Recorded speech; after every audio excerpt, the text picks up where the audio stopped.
do. Y'all know how I do. I'm on that bullshit again. Let me tell y'all a little story about me. In the boxing world, my name is Mr. IOTBA. The acronyms for IOTBA is Mr. Undeniable. Hold up. Mr. These boys can't touch me. If you do. Bet I ain't got shit to prove. Boo does go tooth, Lil Bruce, smile sharp enough to choose. Bang, bang, right through your cool. Walking like a rumor with a pulse. Lip curl sweeter than your cold. My eyes say try me and you freeze like salt. Got your huggle. You wanted that smoke, I'm the whole damn stack. Got your huggle. Step up, I'll clear the room. You're a daisy if you do. You're a daisy if you do. R-U-L. All aces in my hand, better back. Tongue sharp like a tag, hit a click, clack. You wanted that heat, now it's time to meet the sun. No shade, just black. Walk slow, silver in my lap. Halo, crooked heart attack. Say your piece, talk that trash. I turn every word to glass. Cut deep. Oh shit. You should go down to that.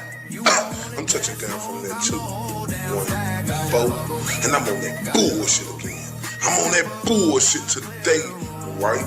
Y'all know how I do.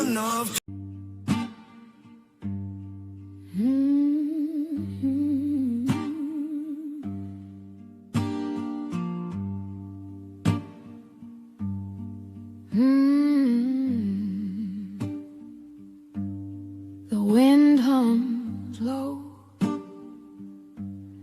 a hollow refrain through cracked window panes.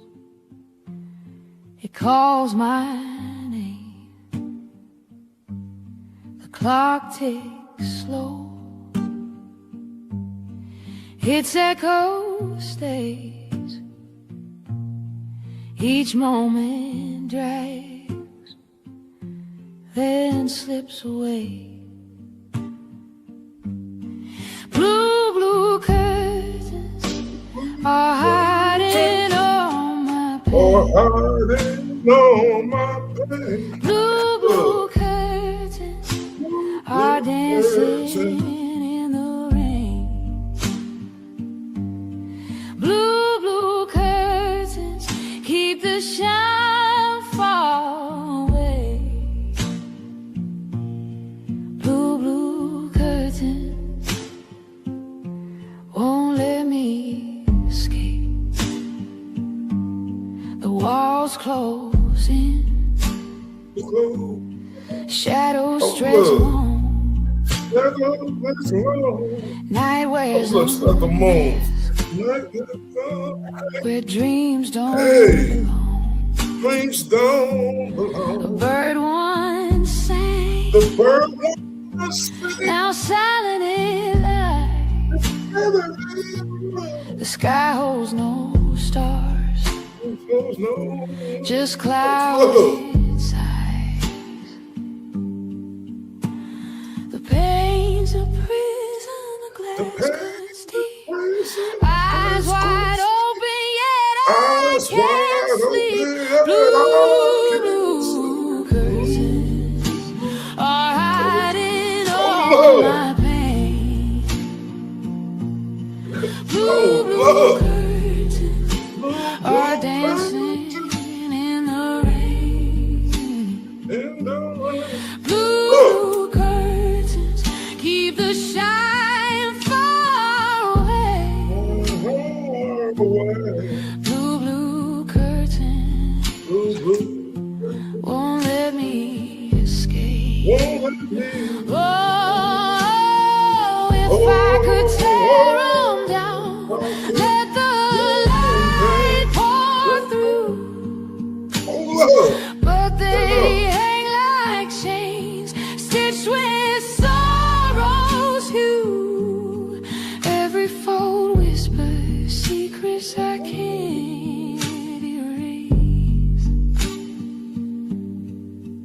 Every thread pulls tighter, leaving no space. Man, shout out to everybody on here from that 214 where I'm at, to across the states, wherever you at, to across the pond. Salute. Salute the beautiful ladies and gentlemen. Shout out to the beautiful Catherine, the beautiful Pretty Kookie, the beautiful Nicole Maxwell. Shout out to the homie Shane. Shout out to Nefarious. Shout out to the beautiful Emma. Shout out to the beautiful Moon. Shout out to the beautiful Jordan. Shout out to the beautiful Never Zen Jen. Right? Shout out to all y'all. Shout out to the beautiful Moons in the building. Shout out to all y'all. Salute. As y'all know, y'all rocking with your boy Ed, RFD, aka Ray from Dallas. And I say welcome. I say welcome, my people. Welcome, welcome, welcome. I'm so excited, to have everybody here tonight to feature this presentation, right? And I want to tell everybody I appreciate y'all, right? Because if it wasn't for y'all, I wouldn't be able to do what I do, right? So I have to turn up with that gangster lean for y'all. So that's a Linda, the beautiful Linda in the building. So let me turn up for y'all because I appreciate y'all for real.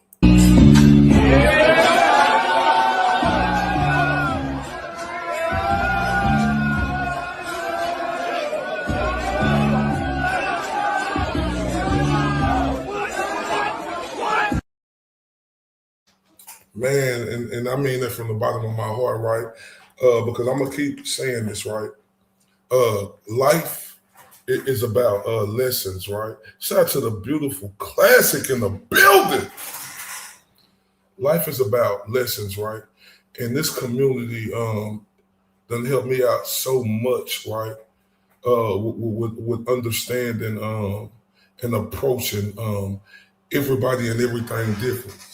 And also, this community have shown me, how to be a better person, right?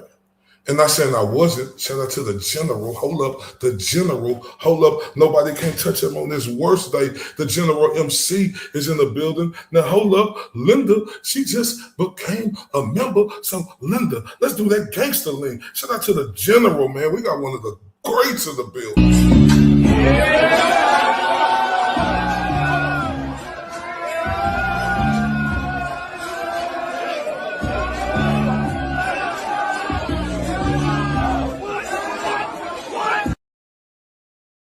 Man, shout out to Linda. Thank you very much for that.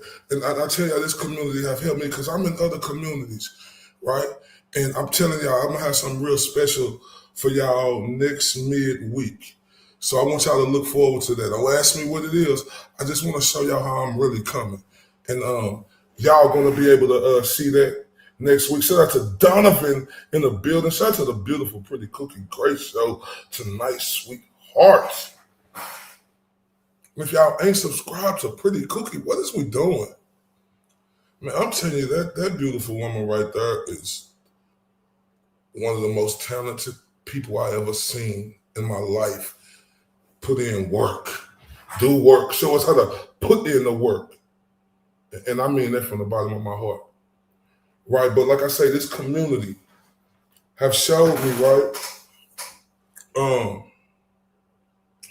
I always say this, use your thought before you think. And like I said, I'm human, right? But just because it makes me human, don't mean I don't be wrong about the way I approach stuff, and I don't have to hold myself accountable and accept full accountability for that, right? And the thing about that is it's a lesson, right? You can rub people the wrong way. And in the moment, you don't be meaning to, but it happens like that. But the thing is, right, it's a lesson for you to show going forward, right? That was a lesson learned, and it won't happen no more. And that's just going to help me out in my daily life, just period. And I mean that. Shout out to Shane in the building. And I mean that with everything in me, y'all. I put that on everything, right? And it's a wonderful feeling, right? And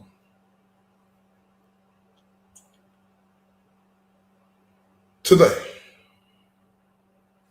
right?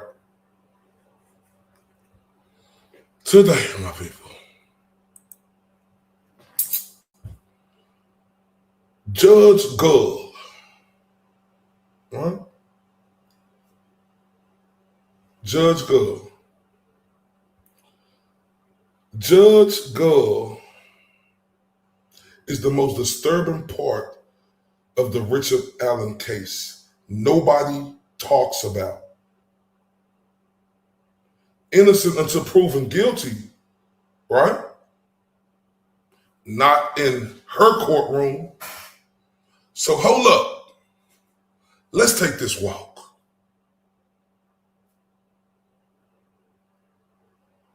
When let's really take this walk. One thing I done seen, right, being here,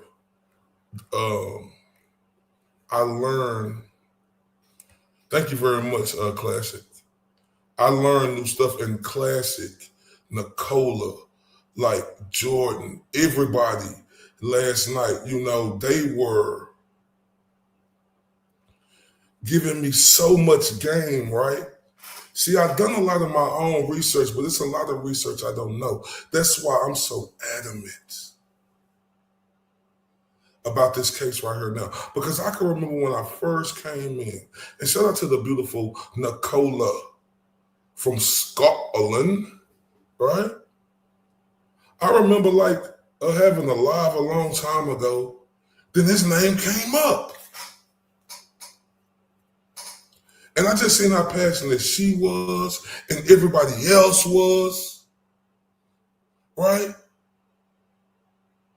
And that's just something I couldn't let go. But one thing I wanted to do was make sure, right, I crossed all my I's and dotted all my T's, right? Because even through me researching it, right, I was caught up on the Corey Richards case, right? And through that case, I learned a lot, right? Shout out to the beautiful Mo_esque, right? Because she explained to me what was the difference in the perception and how different things could be perceived, ladies and gentlemen, right? And I was off on that case, but everything is a lesson, because one thing about the great and beautiful Mo is she broke it down and made me understand, right? So going into this, I was clear-headed, right? So I say today, tonight, early a.m., or whatever time it is you're around the world, we're talking about a case that has divided people across the country, right? A case filled with accusations, controversy, fear, and now outrage. The Richard Allen case. And after the release of the Frank motions, many people are no longer asking small questions. Shout out to the beautiful other Mary B. Hold up. She's in the building, ladies and gentlemen. So hold up. Y'all know how we do. Hold up, Mary B. Do that gangster walk.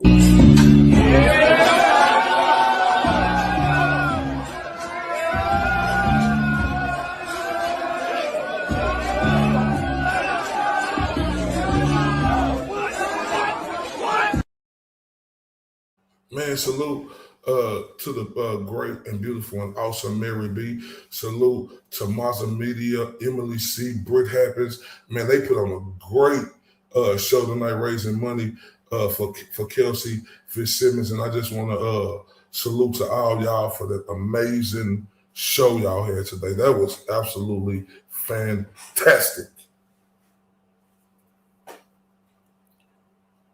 Now, like I stated, after the release of the Frank motion, a lot of people no longer are asking these itsy bitsy teeny weeny questions, right? Man, I was happy to see you up there shining, shining the light, shining bright, and you was working, doing your thing, because we know how you coming, Mary B. Now, this is what's crazy as I'm looking over it, right? Because it's the people now, after we see the Frank motion, they're asking whether this entire system can be trusted. Hey, we know, right? Don't we know that? We know about systems and how they can be trusted. Because according to these allegations, this wasn't just an investigation.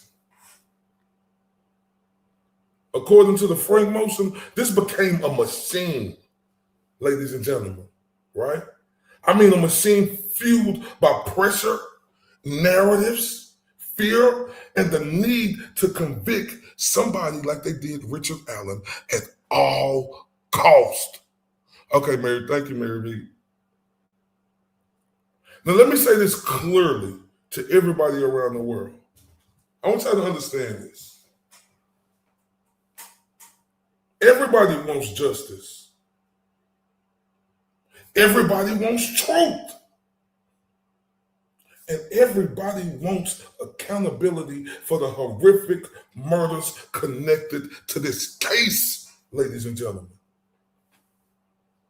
But let me holler at y'all. But justice is supposed to be built on facts. Not like we see in this case, desperation. And that's why people all over the world are paying attention now more than ever before.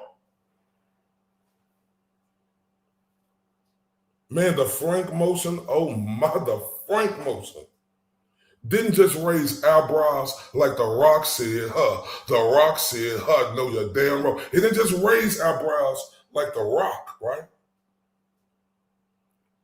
Well, it showed everybody who had been following this. It shook the foundation of the entire case that the prosecution presented. The claims of suppressed evidence.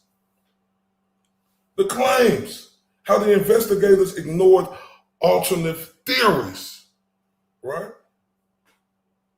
The claims that information favorable to the defense was buried. And the deeper people look, the darker this situation begins to feel. Now look, ladies and gentlemen, then comes the issue that has disturbed so many people watching this truly unfold. The mental and physical condition of Richard Allen while in custody is blasphemy. Everybody saw the reports, the isolation, the confusion, the mental deterioration, the claims of manipulation, the claims of forced statements. And suddenly, the public started asking questions. Asking the terrifying questions. Was this about finding truth or securing a confession? Right? Because history has already shown us something dangerous. Right? Because I want y'all to understand this. When somebody is isolated, broken down, drugged, confused, or physically crushed, the natural human being in them can say things that aren't even true. That's not a conspiracy. That's reality. And what I say about reality, everybody, it's a motherfucker. And whether you believe Richard Allen is innocent or guilty, I believe he's innocent, right? But whether you believe he's innocent or guilty, I'm telling you where I stand. And I ain't knocking what nobody else thinks. But whether you believe he's innocent or guilty, right? I want y'all to know everybody should be terrified of a justice system that appears to be more focused on winning than uncovering the truth. Oh, hold up. Do that sound familiar? Shout out to the beautiful Lori. Shout out to the beautiful Veronica in the building. Do that bring back memories? Because once fairness disappears, nobody, not me, you, him, her, anybody, is safe from the machine. And y'all know what I mean. Not you, not me, nobody. And now, people like me and a lot of other people who've been feeling like this are people who had disbelief or didn't think or looking directly at Judge JudgeGull and the bullshit decisions she made surrounding this case. The criticism has exploded on the internet, online, right? Like you heard people saying the courtroom has become hostile to the defense, how they was treating them. And you have people saying, others believe key concerns have been ignored while public confidence continues collapsing. And the image that everybody is seeing right now is bigger than that bullshit courtroom this smudge-faced Judge JudgeGull was in. It's bigger than just one defendant in Richard Allen. This right here has become a symbolic of something deeper in America. You know what it is? A growing fear that protects itself. That institution close ranks. That their careers matter more than the motherfucking truth.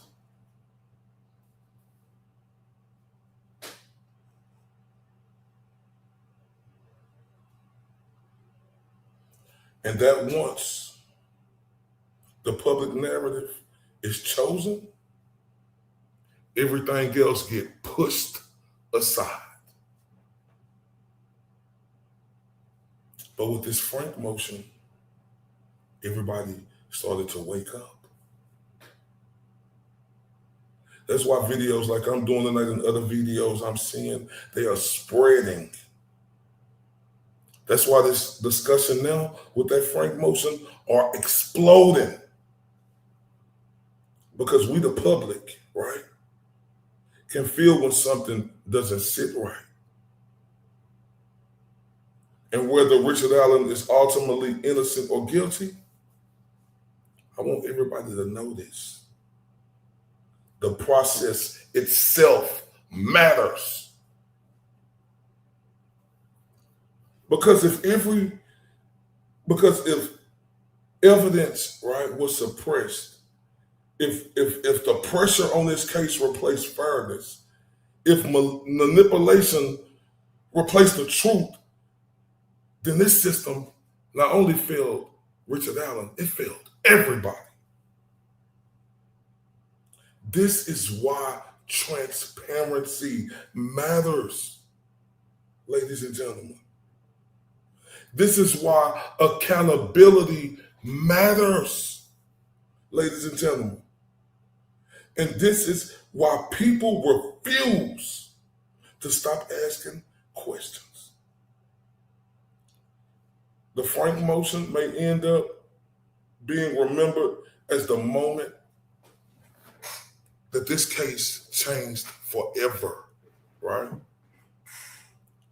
Not because it proved everything, right? But because it forced people to look behind the curtain these corrupt motherfuckers like to hide behind, right? And once everybody start questioning the system itself, like we're doing, there's no going back. So today, tonight, in the morning, whenever you hear this, I ask you, what matters more? Protecting the image of a system or protecting the truth? Because I want y'all to know. Because justice without the truth isn't justice at all. You know what it is? It's power. And the entire world is watching right now.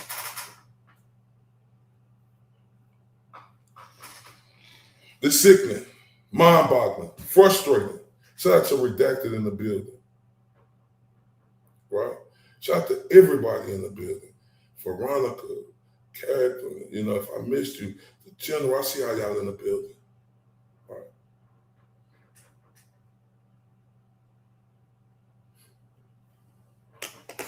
I want y'all to know this is a case that I'm very disturbed by. This is a case that I will be fully focused on with other stuff going forward because this matters, right? This right here, it matters, right? If you pay attention to this case, you will understand why I feel like that, right? And like I said, no matter what side you on, right? Whether you think he innocent or guilty, I think he innocent.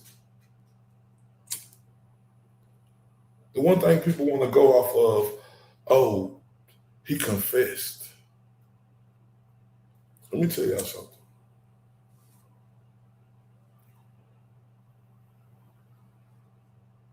He was tortured. This dude was made to eat his feces, right? His feces, right? Man, like I said last night, he didn't have no drinking water.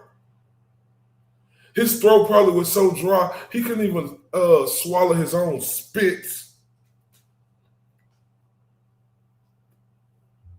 You get so hungry, you be so thirsty. When they torture you, you start becoming delusional. You start going crazy, right? And that's the truth, the whole truth. And nothing but the truth. Oh my God, and they gave him hot. Oh my God. Now listen, let me tell y'all something. You want a confession? They set this dude in solitary confinement. And I got videos and I got a lot of screenshots that I'm going to read over with y'all on what I've been researching, right? And I got a lot more to go, right? If you hungry, right? You've been telling them people all this time, you didn't do it. They are torturing you. No food.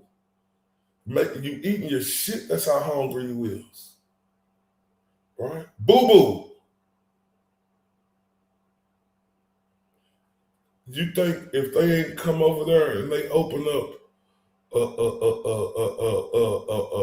a bag and they got a steak in it and this dude ain't ate,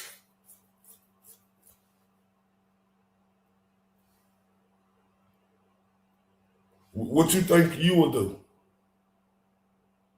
You got to understand, this dude was a veteran.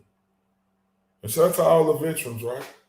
This dude was in combat, right? And them dudes, a lot of them, when they come back from being in the military, they be fucked up, trust me. I said this last night, they do the military dirty, right? I did real estate, big time at mortgage companies, right? You know, and I said this last night. Do y'all understand that these mortgage companies make these veterans go through hell and hot water, right, to get that 100% disabled, right? I want y'all to know that, because this ain't no game to me. Everybody else could think this is a fucking, game or think something, right? You think they don't fucking torture you into saying what they want you to say? You don't think they giving them bad message? Look at this fucking thumbnail. Forced drug, fake confession, bad medicine. He wasn't given justice. He was set up.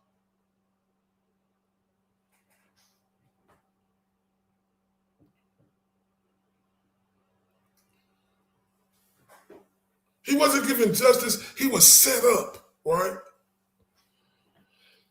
So, what I want to do is, I want to read over this right here. Okay, so as we can see, I hope y'all been able to see it, right? I hope it's the right one. I think I got them right here. The questionable evidence used to convict Richard Allen. Below, we summarize the 9 primary pieces of evidence presented by the state and the defense counter arguments, right? We're going to go through each of these for further information and assess for yourself if the state reached the beyond reasonable doubt watermark. Let's get to it. All right. Before we get to it, right, I want y'all to see this right here. What happens if a Frank hearing is successful, right? And we see it says, if a Frank hearing is successful, it can be a pivotal victory for the defense. The success of a Frank's hearing means that the search warrant contained false statements or significant omissions. And these inaccuracies were material to the establishment of probable cause.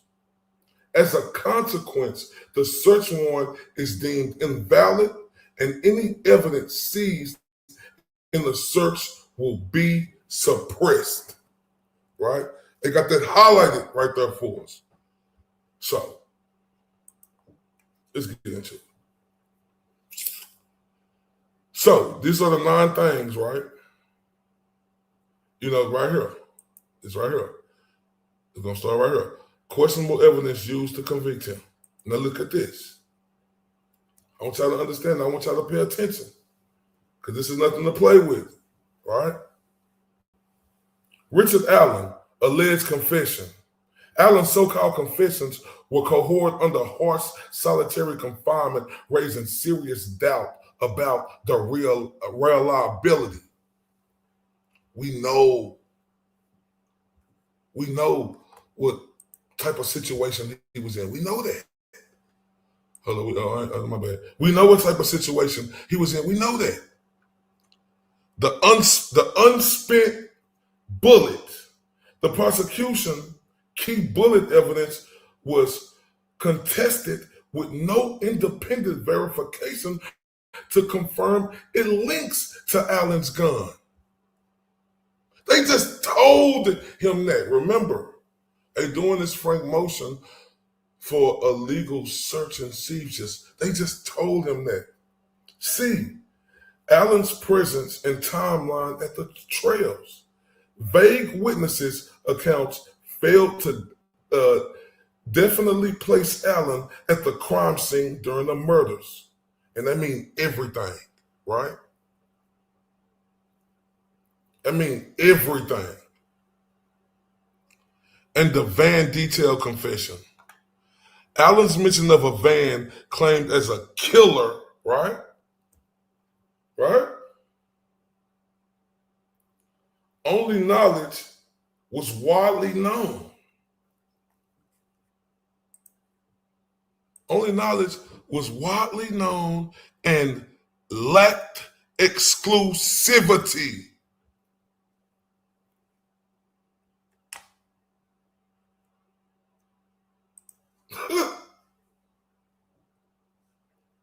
Let's continue.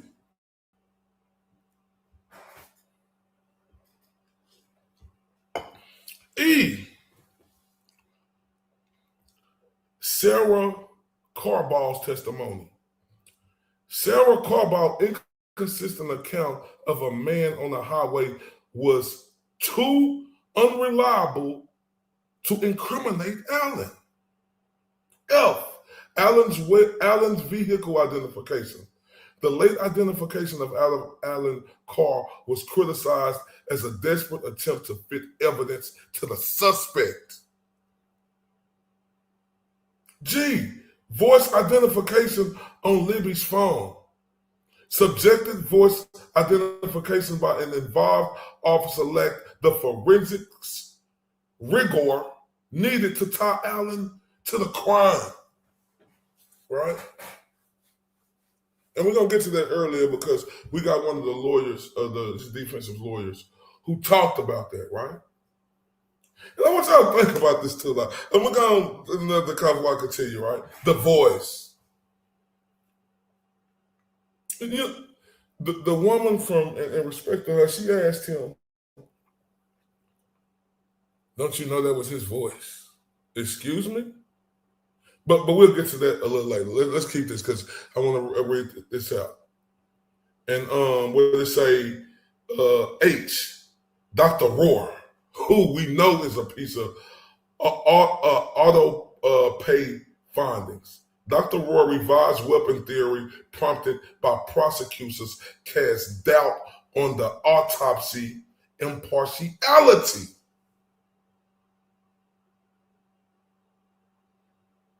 And y'all, all right? The unexplained activity on Libby's phone long after the murders suggest possible evidence tampering. Oh, sick, ain't it? Let's continue. Verdict and sentence. On November 11, 2024, after 19 hours of deliberation, a jury from Allen County brought in to Carroll County for the trial found Richard Allen guilty on all 4 counts, 2 counts of murder and 2 counts of felony murder while committing or attempting to commit kidnapping.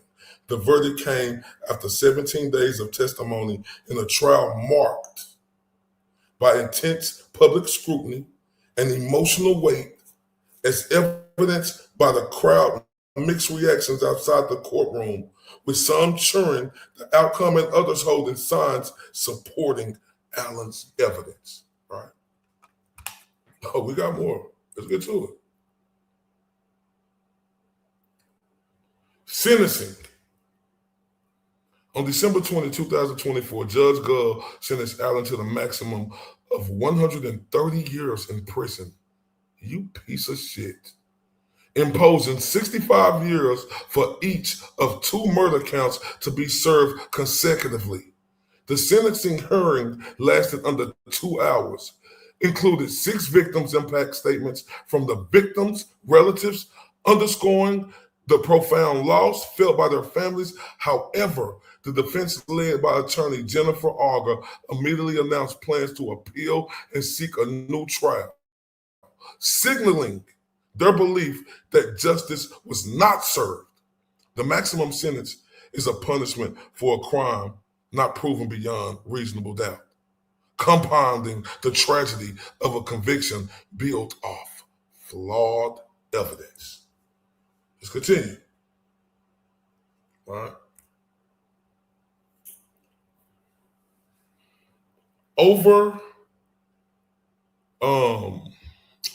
Overarching defense's arguments, right? Crazy, ain't it? Complete absence of forensic evidence. The defense repeatedly emphasized that no DNA, fingerprints, footprints, clothing, fibers, or trace evidence, etc., soil, blood, linked Allen to the crime scene. Nor was any crime scene evidence found on Allen, his home, or his vehicle.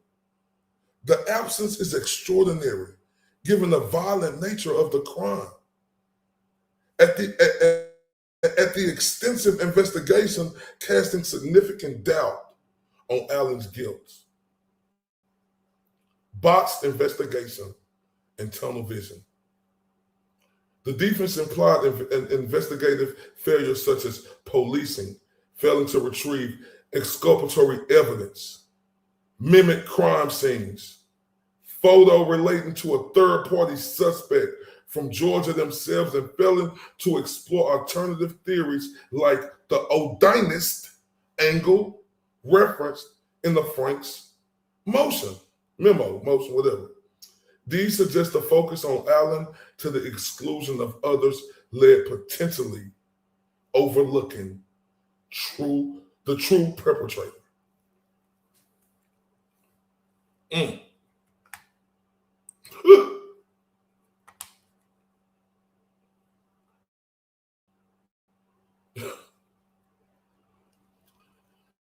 Allegations of prosecutorial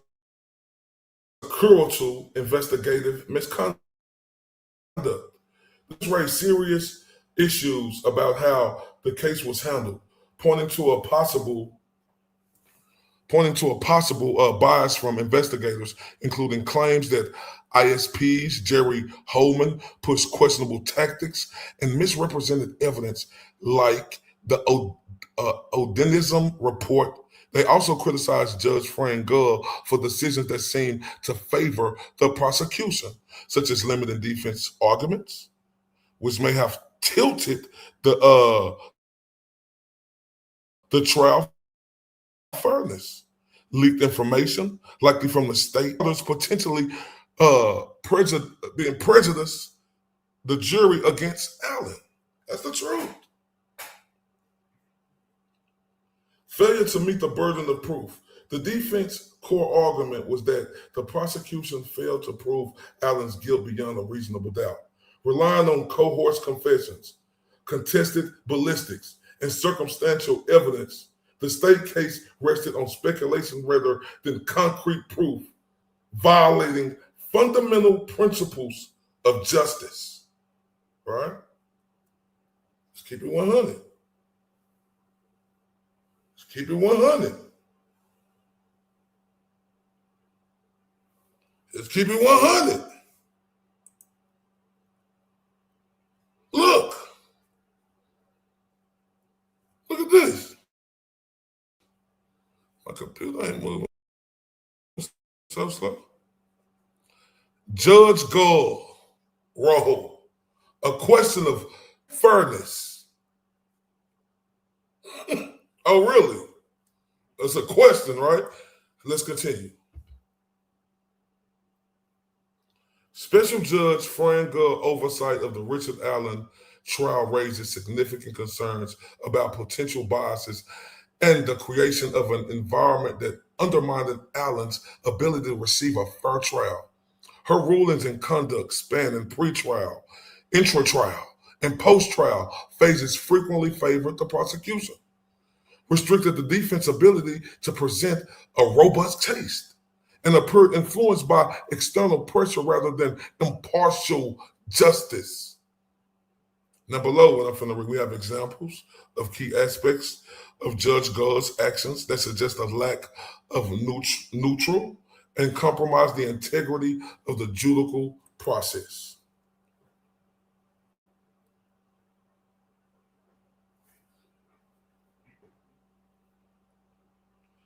Pre-trial, set in a restrictive tone. Before the trial began, Judge Gull made decisions that limited the defense scope and signaled a predisposition towards the prosecution narrative. Most notably, she repeatedly rejected motions to introduce the defense third-party otherism theory, which posited that the murders could have been committed by followers of a Norse pagan religion. While the theory's relevance was debated, Gull's outright dismissal without allowing exploration of plausible alternative suspects, including one who had confessed to the murders in detail, prevented the defense from challenging the prosecution's singular focus on Allen. This ruling was particularly troubling given the absence of definitive forensic evidence linking Allen to the crime, as it curtailed the defense's ability to sound reasonable doubt by pretending others plausible scenarios. Additionally, Gull, imposition of a gag order early in the proceedings, restricted public discussions by both sides. But its impact, right?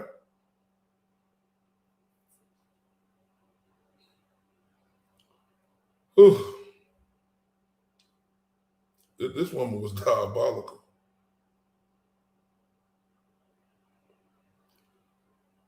Oh my God, this is making me mad.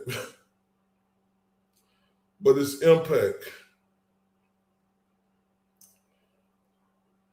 disproportionately affected the defense, who were already battling a narrative shaped by years of public speculation and leaks, likely from state sources.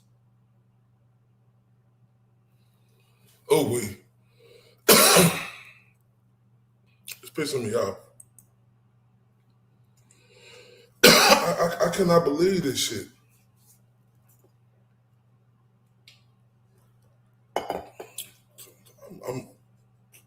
I'm flabbergasted. Now at trial, tilting the scales,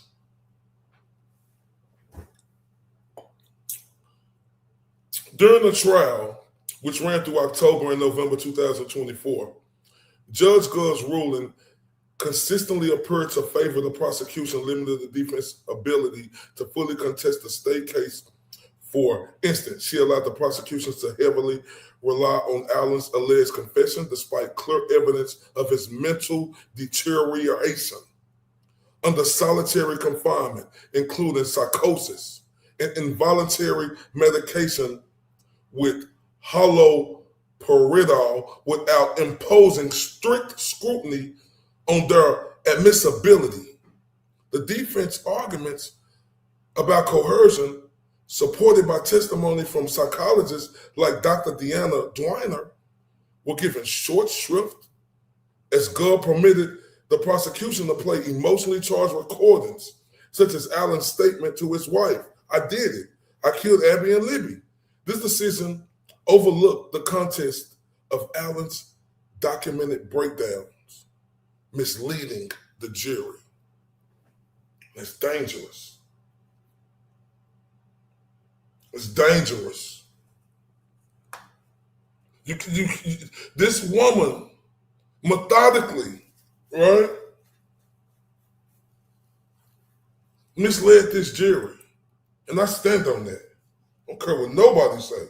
Shout out to Nora in the building. I don't care what nobody say. I stand on what I stand on. Gull also restricted the defense's ability to challenge key prosecution evidence, such as the contested so-called 40 caliber unspent bullet. When the defense questioned the reliability of the ballistics methodology, highlighting the state's expert initial non-match and a lack of independent verification. This judge is sick. Gull did not press the prosecution to address these concerns, effectively allowing shaky evidence to stand unchallenged, similarly to her handling of witness testimonies. Oh, shit. Like Sarah Carball. Inconsistent account. Failed to ensure rigorous cross-examination, permitting vague or unreliable statements to influence the jury by contrast. Gull was quick to limit defense arguments that strayed into alternative theories or investigative failures, such as the unexplored Odinism angle or allegations of evidence tampering suggested by Libby's phone data.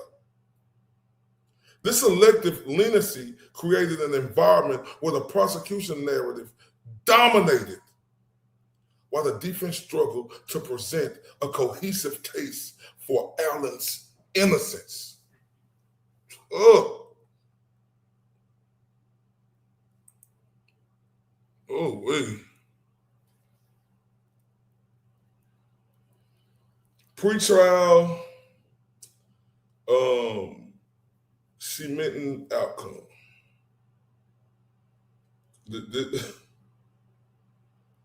Oh, wait.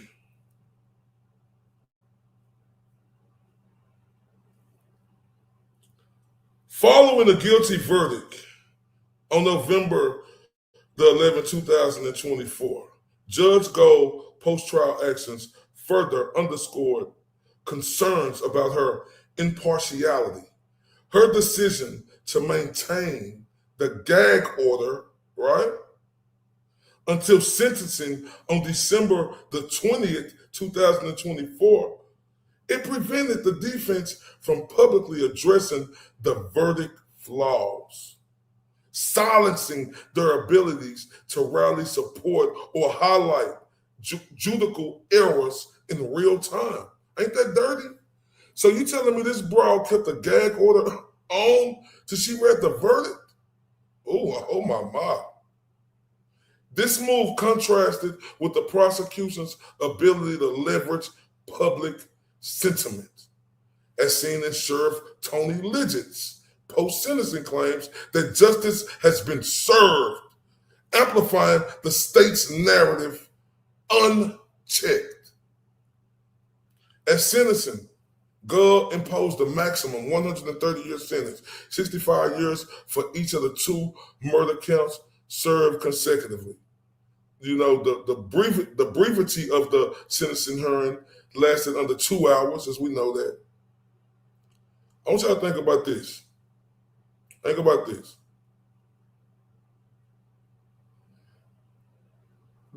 Despite the case complexity, suggests a lack of deliberation about mitigating factors, such as the absence of what? DNA evidence, or the coercion surrounding Allen's confessions.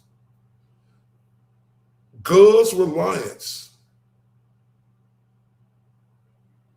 on the jury's verdict without questioning its foundation in contested evidence points to a deference to public and prosecutorial pressure rather than an independent assessment of justice. Her failure to address defense concerns about investigative sloppiness, like the rediscovery of Allen's 2007 tip only in 2022, as noted by prosecutor Nick McLeland, crediting volunteer Kathy Shank, further indicates a willingness to overlook systematic flaws that could have warranted sentence or a call for further scrutiny. Oh, wait. Bolder implications. An environment hostile to fairness, right? JudgeGull's cumulative actions created a trial environment where Allen's presumption of innocence was undermined at every turn. Her pretrial restrictions stifled alternate defenses. Her intra-trial rulings favored emotionally charged but unreliable evidence. Her post-trial decisions locked in a harsh outcome without reflection.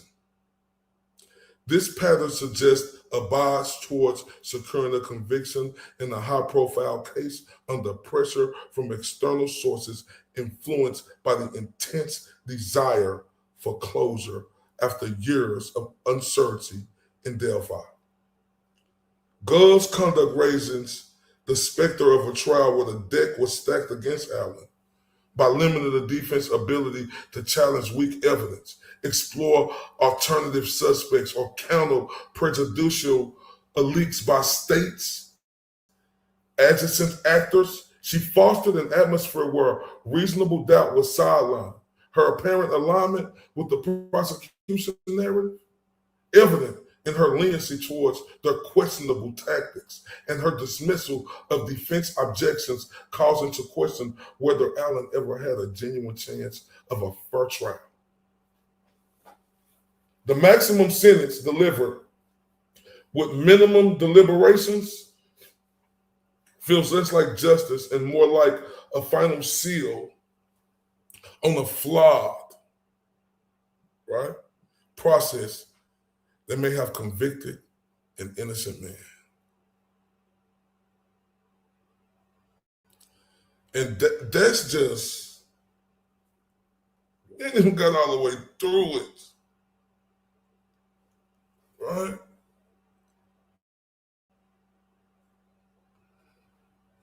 And we got a lot more to go on there, but what I want to do right now is I want to play some of this right here. So, this is on true crime. So we can get an idea for the people who are interested. That's just the tip of the iceberg. You ain't lying. It's a lot more, y'all. Do y'all understand this? It's a lot more. And I want y'all to think about this real quick before I get into this, right? Because I respect this lady right here. Forgot her name, but y'all recognize her. But she said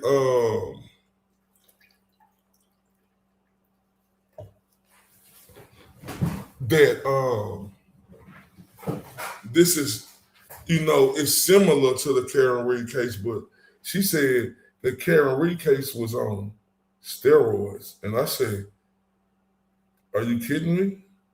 No, it had somebody who was doing their journalistic work, right?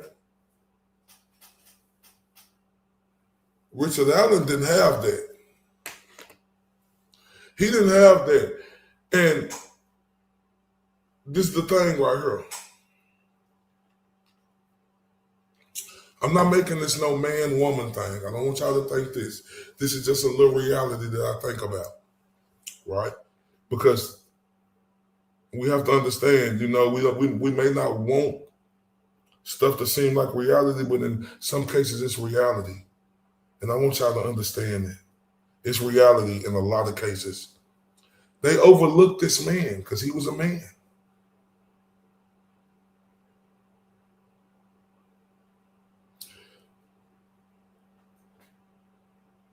Good night. Good night, Nora. Oh, I'm on this like a mother. Shut your mouth. I appreciate you and everybody, right? Can we be honest? I know people don't like to slip down that road, but come on, let's be honest, right? you know, as a man, right? This dude got railroaded because he was a man. I'm not trying to make this a woman-man thing. But in cases it get did like that.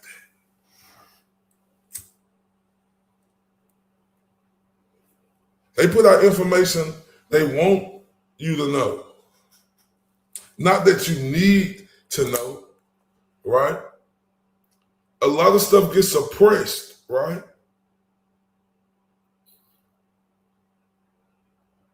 Oh yeah, and we're gonna get in another thing. When it's a problem to me. I have a problem when I hear them say no cameras allowed in the courtroom. Right? So I want y'all to understand this right here is hurtful. Right?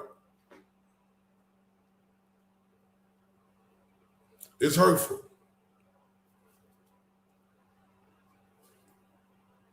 Because you could clearly see that this judge had her mind made up.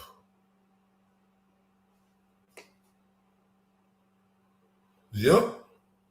Lots of people died, as I'm figuring out. You know, the Pharisee dude who was a police officer, who came up with the narrative. They act like that his team, man, listen. This case is so heavy on my heart right now. Because I don't like to make it about being a gender thing. Right? But, you know, this short-lived, pudgy man, you know, with a regular haircut, you know, don't got the appeal.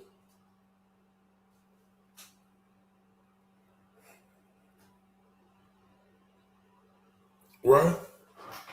It's quick to point fingers at them, right? It's quick to not care about the situation. Especially when you got a whole fucking corrupted town down there trying to get at him. People on here talking about they don't, you know, like I heard people saying, and I talked about the conspiracy theories. I think I don't believe in that shit. And like Donovan said, there are so many crazy court cases in Colorado and none of them are televised. Man, say, y'all think I don't believe in conspiracy theories? You can find that under never, I believe in them. Y'all don't think shit like this is be real? Y'all don't think when you can look at this and see how this JudgeGull, the piece of shit she is, was able to just handicap the defense?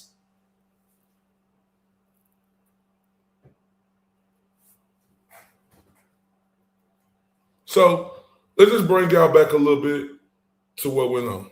Let me just play this first clip. But we went to pick them up. They weren't there. A new series dives deep into the Delphi murders, the case against Richard Allen, and the stories of Abby's and Libby's families left to mourn the girls. Plus, Allen's wife, Kathy, speaks publicly for the first time. My name is Kathy Allen, and I am the spouse of Richard Allen. I look at what the series reveals and talk with one of Allen's trial attorneys. The guy on the Snapchat video. Bridge guy. I mean, can you admit that it does sound like Richard Allen? Now, that's going to come up again later, but I need to address that now. Right? I need to address that now. Let me put this thumbnail back up. I need to address that now. Right? I truly do. I truly do need to address that now. Because wasn't that disgusting?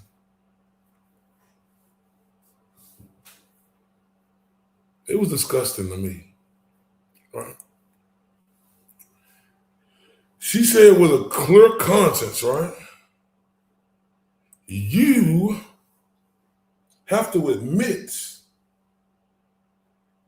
that sounded like your client.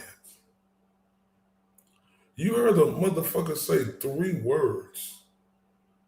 And I'm sorry if I spoiled it, but he did this interview a long time ago. He said, that sound like me, him, you, my cousin, my brother. And no expert could do a voice analysis. That's true. That's it, man. I'm angry. I'm angry as a motherfucker, right? Because Richard Allen has suffered. The way he look now, y'all,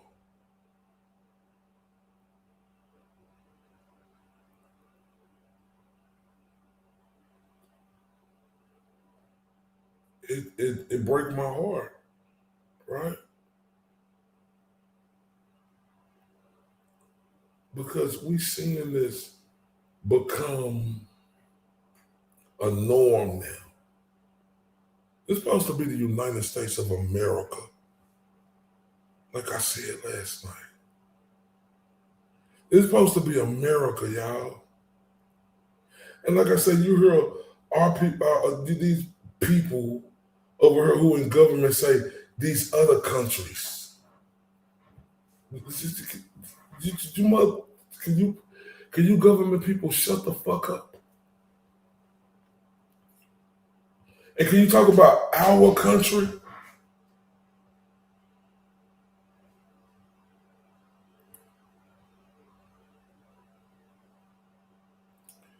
It's crazy. And I love our system, right? The way they run it. I do think you need your peers, right, to do that. But I don't like our system, right? Because of stuff like this, right? Because if you get railroaded like his defensive team did, right? How you gonna be able to get a fair trial and present a case? How is that gonna make him, his family, anybody else, us seeing this now, have faith in the justice system? All right, y'all, let's keep going. I'm sorry, Miss Clue. Is taking a deep dive into the case.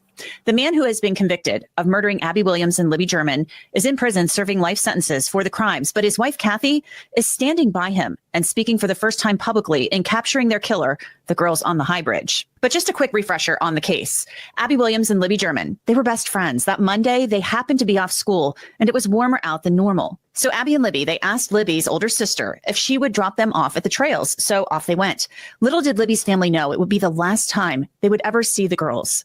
No one could reach Libby when they tried to call her cell phone a couple of hours later, and that wasn't normal. The only clue at that point, this photo of Abby on the Monon High Bridge. Abby and Libby were reported missing that night, and a search started. The two best friends were found the next day near Deer Creek. Both of their throats had been slashed. Libby was nude and appeared to have tried to protect her throat. Abby was wearing Libby's clothes, and her throat had been cut just once. This crime would be terrifying and shocking if it happened anywhere. In a small town like Delphi, it was practically unimaginable. This is not something that would happen in a place like Delphi, Indiana, but it did. A killer was on the loose, and no one knew who it was. Was it their neighbor, their father, their friend? And then a break. Days after the murders, Libby had recorded a man on the bridge.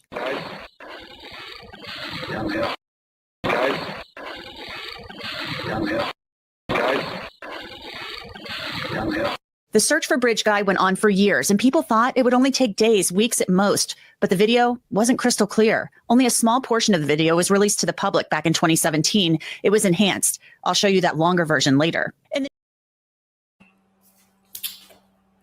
Guys downhill. Guys downhill. Who the fuck is that? How the fuck can you prove to me that that was him? How the fuck can I look at that and say that was him? How the fuck can I look at that and say that was him? Right? How? I'm trying to think about that.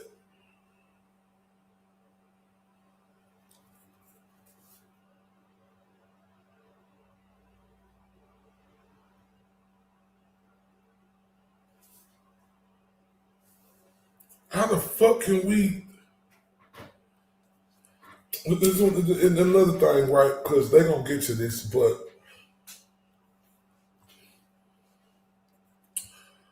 he was watching it on the news. And he told his wife, oh, I was there. Well, Kathy said, his wife said, well, you better call the police. He did that.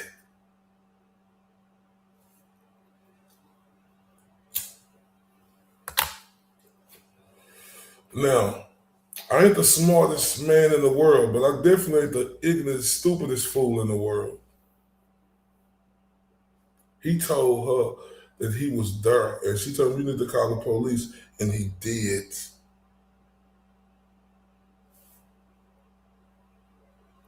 Damn, women, what is the Delphi death toll? Over 20? Boy, they is dangerous, bro, down there in the fucking farm in Indiana. Them goddamn cornfields down there, they are fucking dangerous.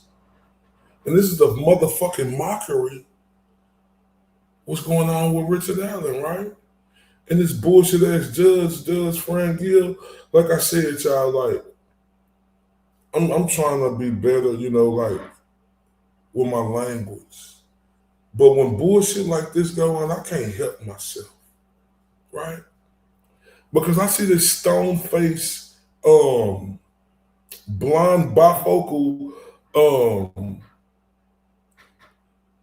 penguin from Batman looking broad, right? Do all the things that she did to suppress stuff in this. It pisses me the fuck off. I'm telling you, I can't help my fucking self. Because I look at her and that big ass long, wide Guinness Book of World Record forehead she got. And that long ass witchcraft hair she got. It's fucking with me. Because you got this judge with this wrinkles all in her motherfucking strong ass face. Did everything she could to help the prosecution. And she didn't give two shits about it. I'm sorry, y'all. Let's continue. New series, Richard Allen's wife, Kathy, she calls him Ricky, said that years had passed, and then Indiana State Police came knocking on their door. She describes him as a family man. She said that Ricky was off work on February 13th, and she came home from work, and he was laying on the couch, and the news came on about Abby and Libby being missing. Then she said Ricky told her that he was out on the trail that day. And she told him he should call police, and he did so. Kathy said Ricky met with a conservation officer in a parking lot, and they heard nothing more. Kathy said they didn't walk on the trail anymore. She said that years passed, and then officers came knocking on their door to talk to Ricky. Kathy Shank, a clerk volunteering, had found Richard Allen's name on a report that was filed away incorrectly and marked for follow-up. So remember, I let the cat out the bag early because I couldn't help myself. But I know y'all all know, right? But I just be trying to lead it, but sometimes you can't help yourself. But everybody know, a lot of people know this better than me. He told her he was on a hike earlier. He met with a police officer, right? Called him. Ain't no, is a killer doing that?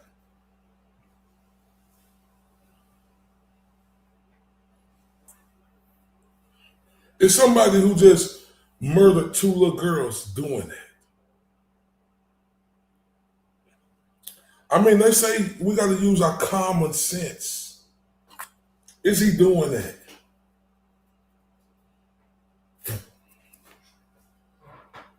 And in that Frank motion, and I was reading over it as much as I could, right? You know, they did him so dirty, man. He gave him his phone detail. He did everything that he was supposed to do. Thinking he was doing the right thing.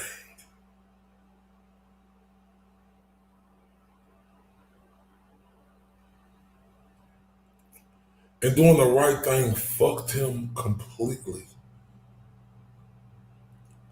And it should have never fucked him. This is bullshit, y'all.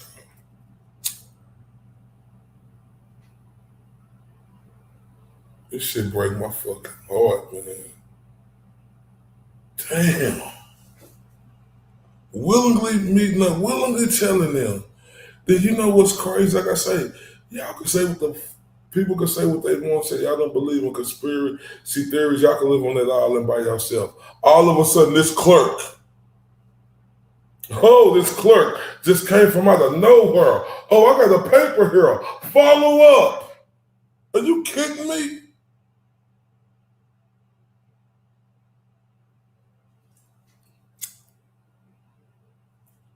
Are you kidding me?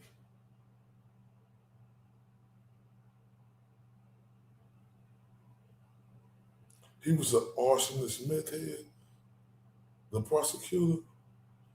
Man, but I want y'all, are you kidding me? This woman just come out of nowhere. After these years, you find a paper. You find a paper that says follow up with Richard Allen. Who believes that? Who believes that? I don't believe it. Do y'all believe it? One, if you believe it. Two, if you don't. Please participate with me. Let me know I ain't crazy. Because like I said, I know y'all, a lot of people like know more about this than I do. But as I'm digging into this, how can I believe this woman just popped out of nowhere and said, oh, I found a little piece of sticky note say, re-meet up with Richard Allen. Are you kidding me? Oh, somebody help me, please. Somebody help me, motherfucking please. How the fuck that stone-faced old-ass woman, you find a fucking sticky note? What did you use, a fucking hoarder now? How many fucking sticky notes do you got? You got years worth of 5-year-old sticky note? Are you kidding me? You found that? Where you find it? Up your candy ass? Man, this is some bullshit. Let's continue, y'all. I'm sorry. October 2022, Indiana State Police came looking for Richard Allen.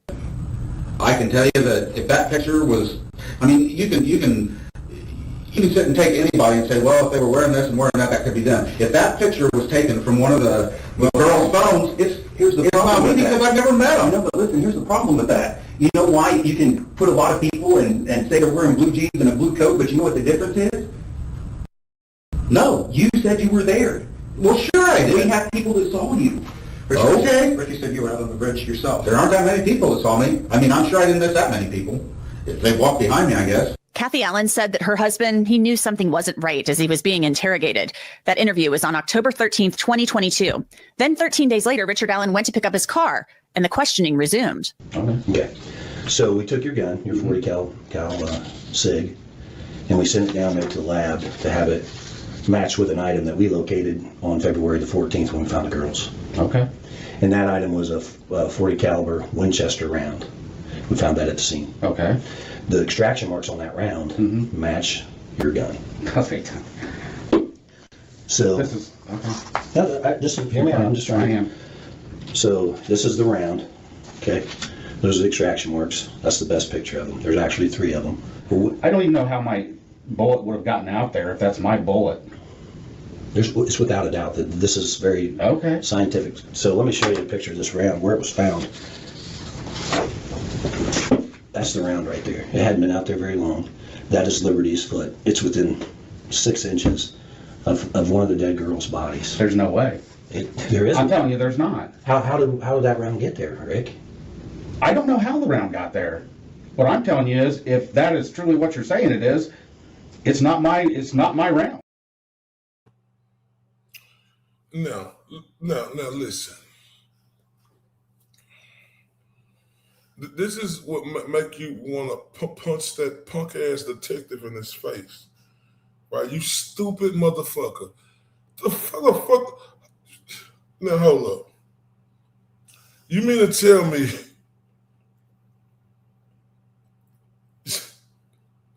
we checked your house, the 40 we found the bullet that matches your, are you fucking kidding me? What the fuck am I looking at?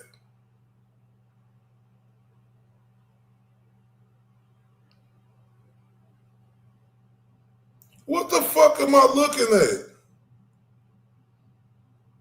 How the fuck, yo, this Porky the Pig ass, I Dream of Jeannie Ding, fucking pussy detective, just out of nowhere, we found the fuck.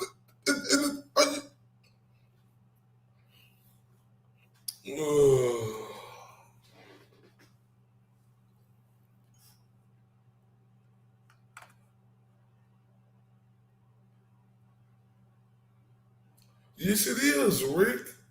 Boy, you better shut your mush face ass. What the fuck did this? What is we doing, man? This is diabolical, bro. Well, unfortunately, this 40 cal we found. Well, hold up. So you bitches waited. This is what's crazy. I want y'all to understand this and forgive my language. These suckers waited till he come down there to get his car to tell him that. So you telling me that's the day y'all found out? So you telling me if y'all knew that and y'all didn't come pick him up to come and question him again? Oh, y'all want him to wait till it was time? Are you kidding me?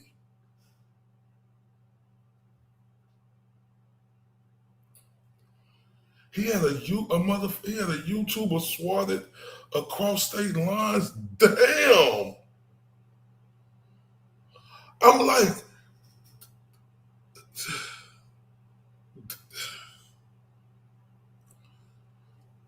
I'm lost in words, y'all, because I never want to be insensitive to a case. I know 2 young girls' life was lost, and may they rest in peace. And then I have strong empathy, and I give all my condolences to their family.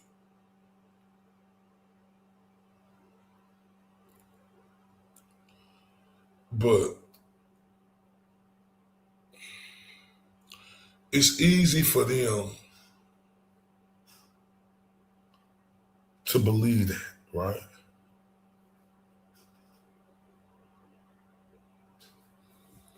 Because when this strong face,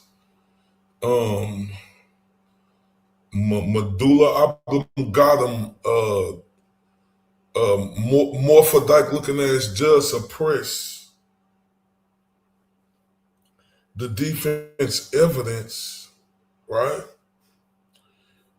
The family members in there, they're going to not understand what was left out. Because the narrative that this penguin looking ass judge did was feed the narrative in favor of the prosecution, right? And I do get that it's the prosecution's burden, right? To prove a case. That's not what the judge helped, though. That's not what the judge helped. This rotten, sick-ass woman. Let's continue. Alan's wife, Kathy, then enters the interview room. You don't know how did a bullet from your gun get out there? I don't know. Because they said it came from our gun.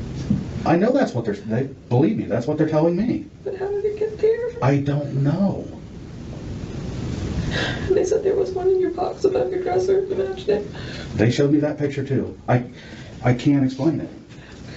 And I can't either. They keep asking me and I don't know how to answer that. Richard Allen is charged with murdering Abby and Libby more than 5 years after the murders. For a reason, not because You guys are trying to kill somebody. You're trying to tell me that I'm not making this round up, Rick.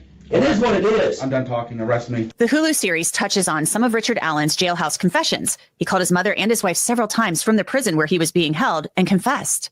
I just wanted to apologize to you. What's going on, sweetheart? I did it. You did No, what? I did it. What? I killed Abby.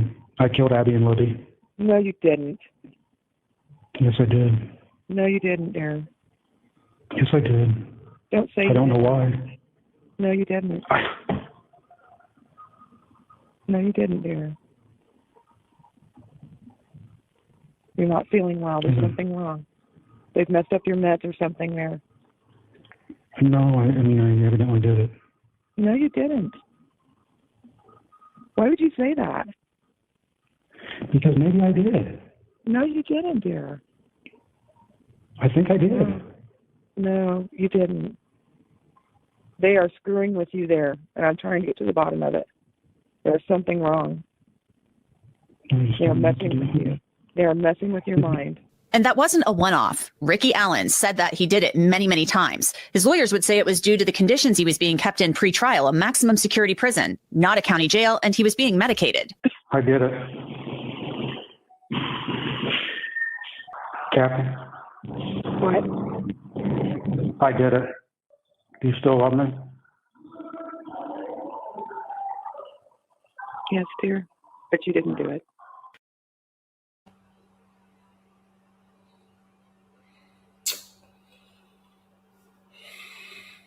Because maybe I did do it. I think I did it. Kathy, I did it. You still love me?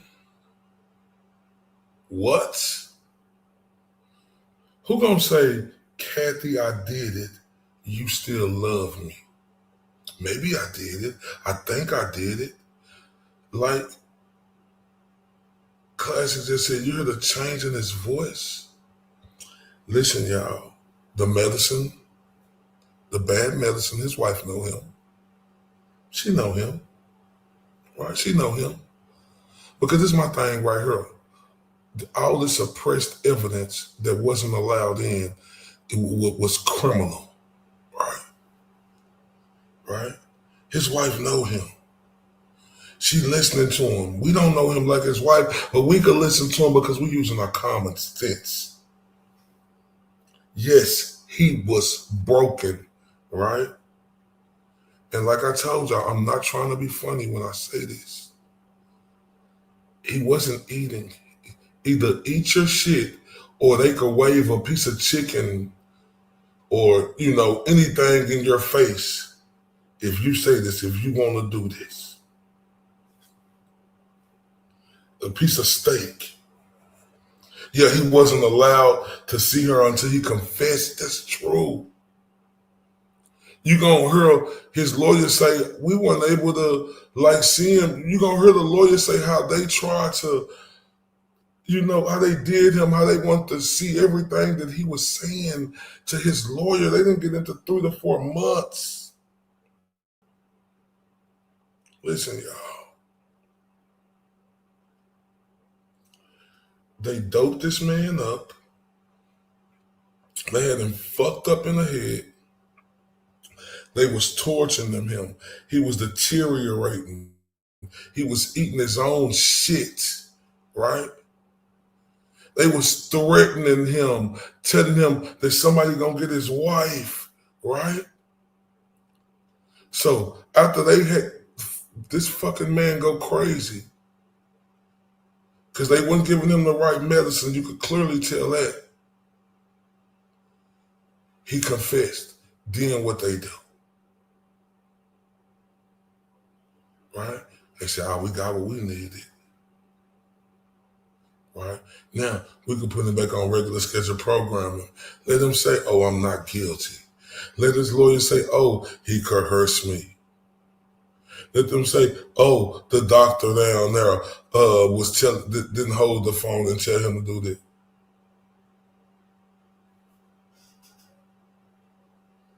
There's someone here with me. That's what he said? No, I know that, and I know that this, and I want to punch that motherfucker. Oh, wait, man. Let's continue. This trial was held in the fall of 2021 with a jury from another county. The jurors saw the entire video of Bridge Guy recorded by Libby German. Take a look.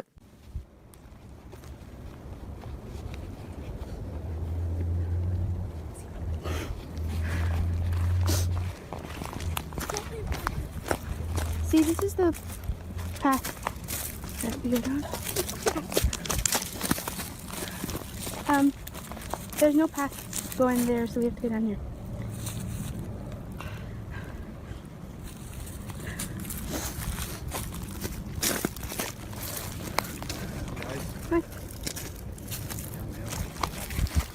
The video is haunting. It shows Abby and Libby in their final moments, and you hear one of them say at the end, "There's no path," and a man saying, "Guys, down the hill." Ultimately, the jury believed that Richard Allen was that man. The new Hulu series also features interviews with Abby and Libby's family and friends, their lives forever shattered by losing the girls. In the series, Kathy Allen says she wants true justice for the girls, and she says her husband is innocent. I want true justice for Abby and Libby, but it should not be at the expense of an innocent person. We know this bridge guy took the girls, and they proved Richard Allen was bridge guy. Yeah, it's easy to say they proved it when they suppressed the evidence, right? And no, classic. I like it. It didn't give me all of the documents, but it gave me, just the things surrounding it. But I know that to be true because, I talked to some people who into this case, and they was telling me that. So, and then they left that out of court, y'all. And then they left that out of court. Because that was the call right before he talked to them.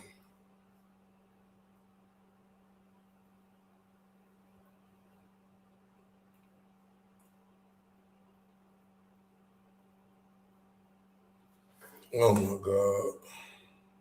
I want to bring in Andy Baldwin. He is one of Richard Allen's trial attorneys. He defended him at his trial where he was ultimately convicted of murdering Abby and Libby. Thank you so much, Andy, for joining me. I really appreciate it. First off, I want to get your thoughts on this new docuseries, which has premiered recently on Hulu.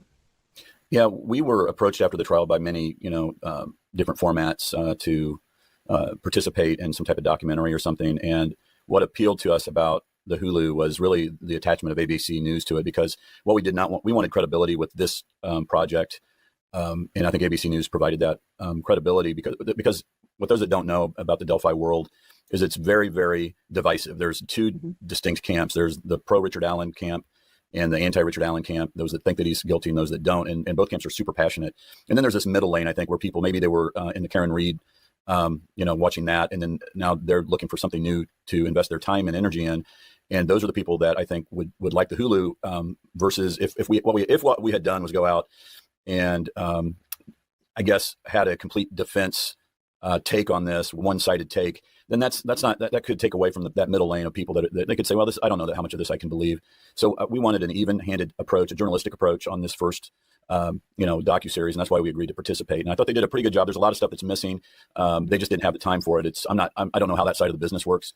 So we did way more interviews in terms of hours and hours of interviews, and there was a lot of detail in. And it'd be hard to get that minutia out there because it is this case is steeped in facts that, one fact links to the other, and you have to know the first fact before you know the second fact, and it's very complicated. So, I'm very pleased, and I would encourage people to go watch it because they will. When you watch it, you can kind of dip your toe in the waters of Delphi and start to understand by watching it, especially the second and third episodes, why there was an injustice here. At least that's our perspective from the defense.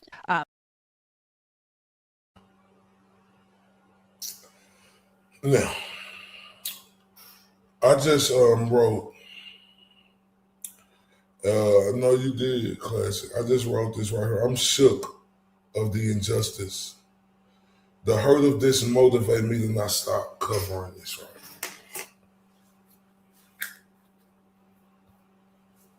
I'm shook, right? Not shook where I'm scared. I'm shook on the inside, right? With a heartbreaking feeling for his wife, his family, right? And that got me motivated as a motherfucker, right? Lori, and I am on it, Lori. I am not gonna stop talking about this shit. Cause you see in the bottom left corner of that thumbnail, he wasn't given justice. He was set up. Innocent man, corrupt system. Enough It's enough.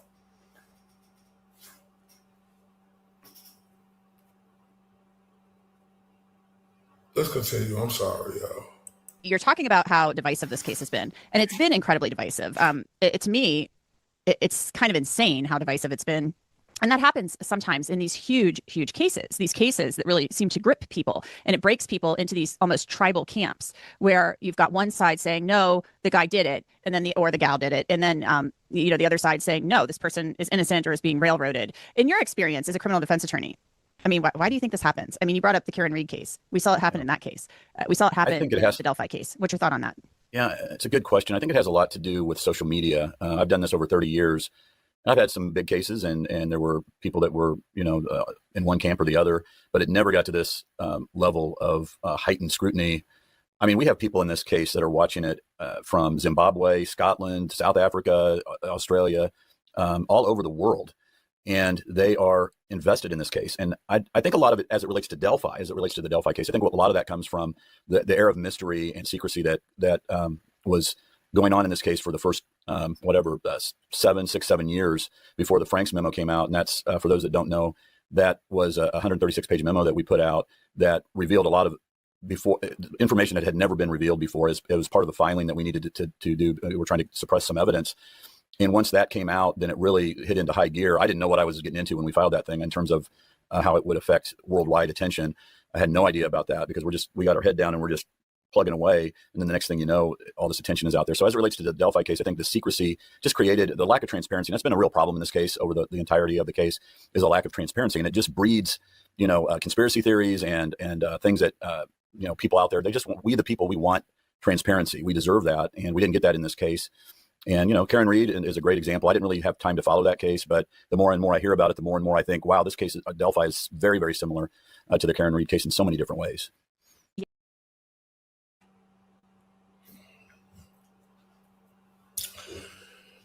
Yeah, it's definitely similar to the Karen Reed case, right? But this woman right here,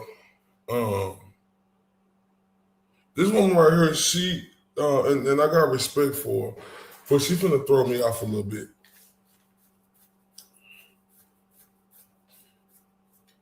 See, the reason why this is similar, right? Because see, in the Karen Reed case, 15 months had went by. 15 months went by, right? Alan Jackson had to come stand on the courthouse and say, can y'all look into this? The GOAT seen that and he ran with it, right? It's the same in this shit. But the difference is he ain't have nobody for him like that. They broke him, right? He was a man, right? And in the Frank's motion memo, the Betsy and people said it was a young dude they seen, and he was 6 feet tall. This is a short dude.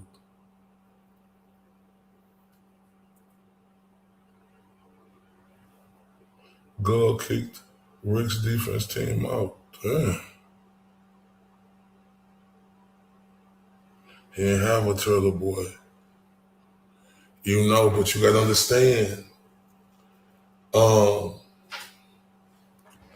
corruption was, like people look, they made, and I'm not saying that Karen Reed case wasn't serious and stuff, but you gotta understand, it was a woman that took more intent to it than really looking at this man. All right? Look how they doing the GOAT.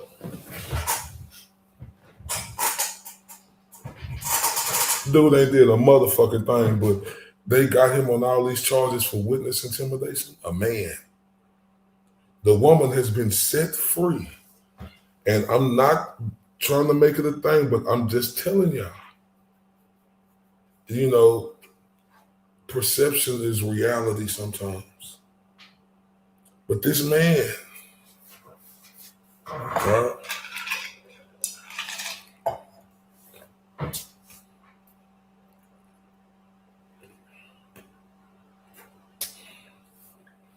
Nothing.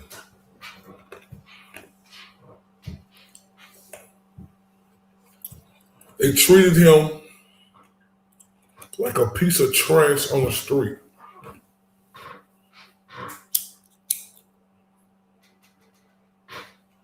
Right?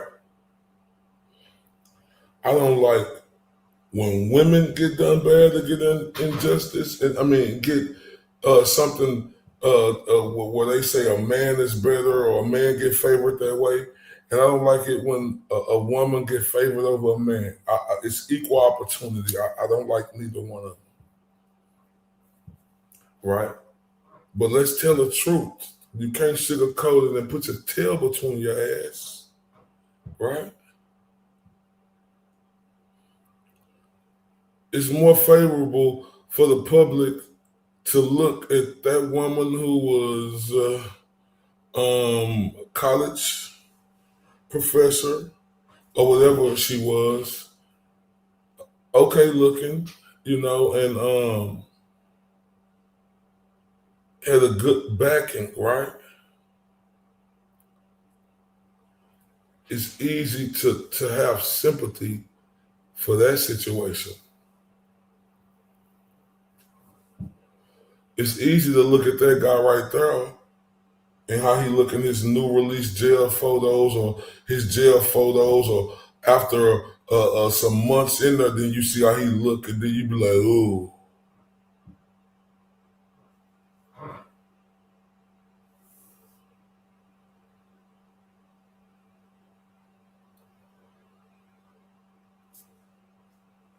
Let's go to the next clip.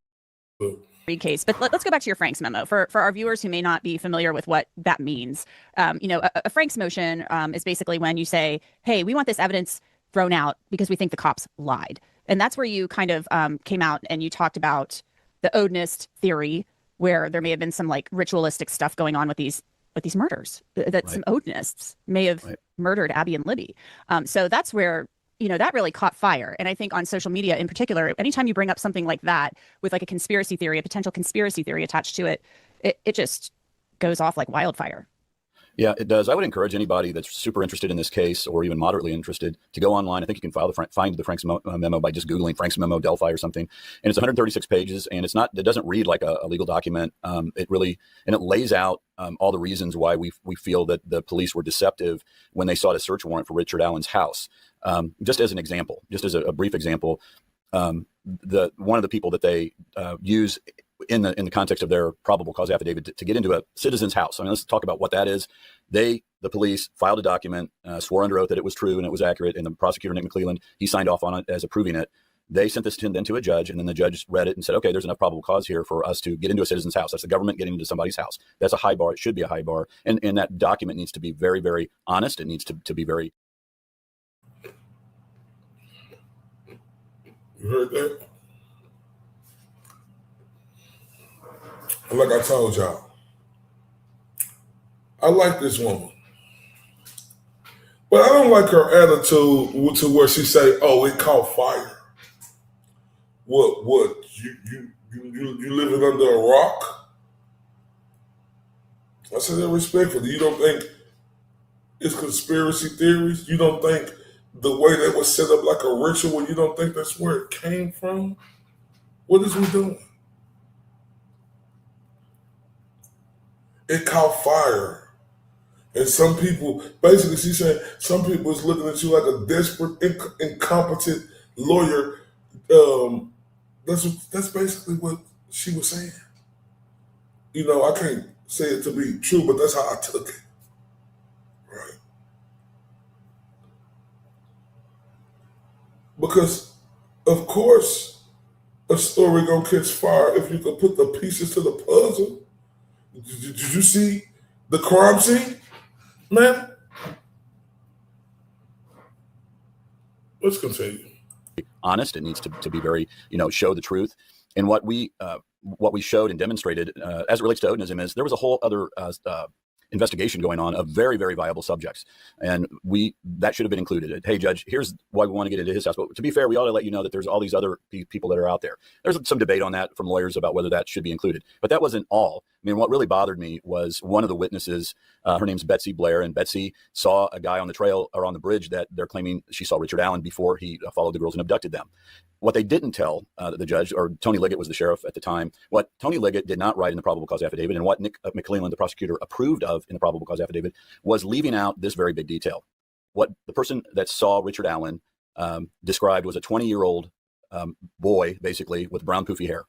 And that does not describe Richard Allen at all. Other things that were talked about that were contained in that document that just weren't true were 3 girls or 4 girls on the trail that said that the police say in the probable cause affidavit, Liggett says, is that they saw Richard Allen.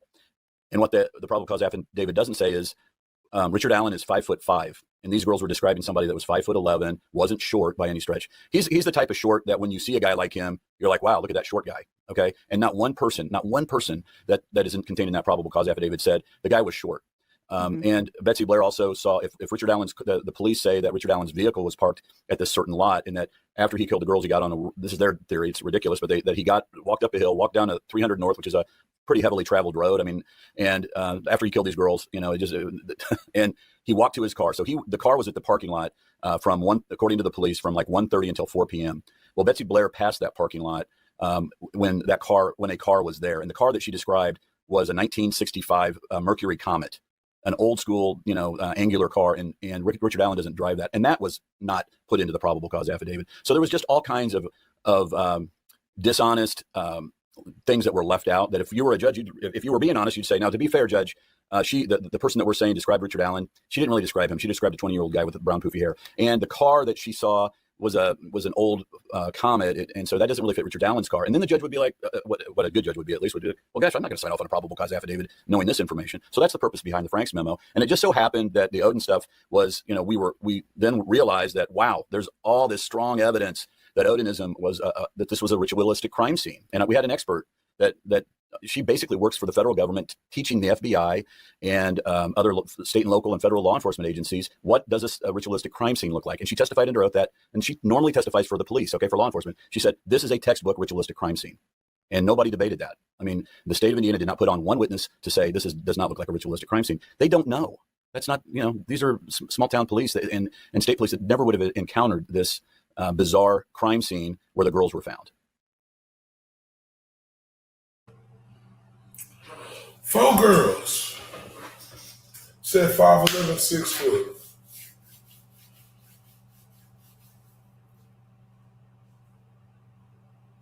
Four girls.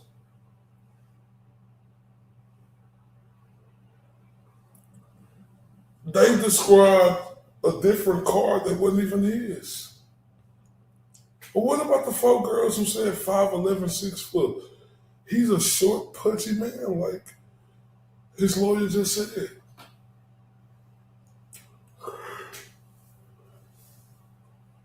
So y'all didn't believe Betsy when Betsy said she seen a young guy who was in his 20s, right?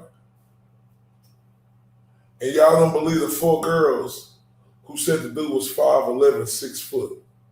Are you kidding me? You telling me this guy who is short as that, they gonna say, oh, they could have seen her. Incompetence. Cover up. Right?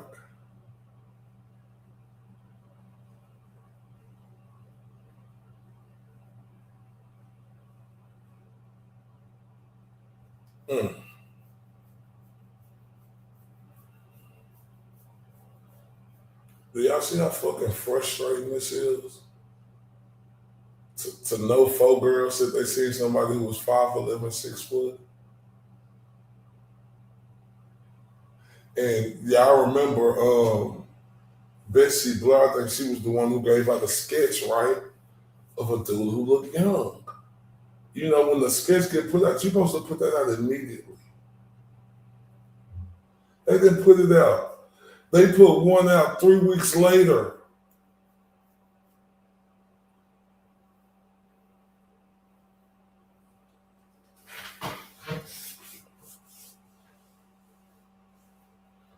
Two different sketches, like Lori said. Y'all, look, one of the girls was 5'10", and she said he was taller than her, like Classic say.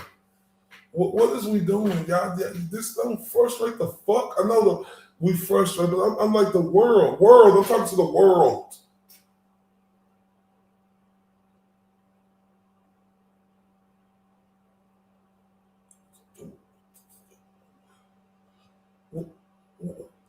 The government down. What is this?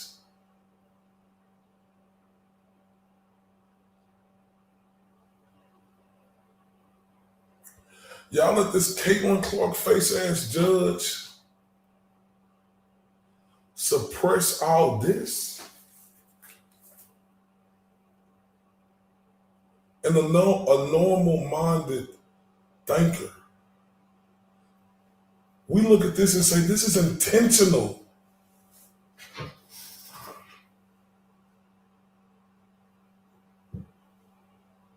Yep, Daniel Pearson,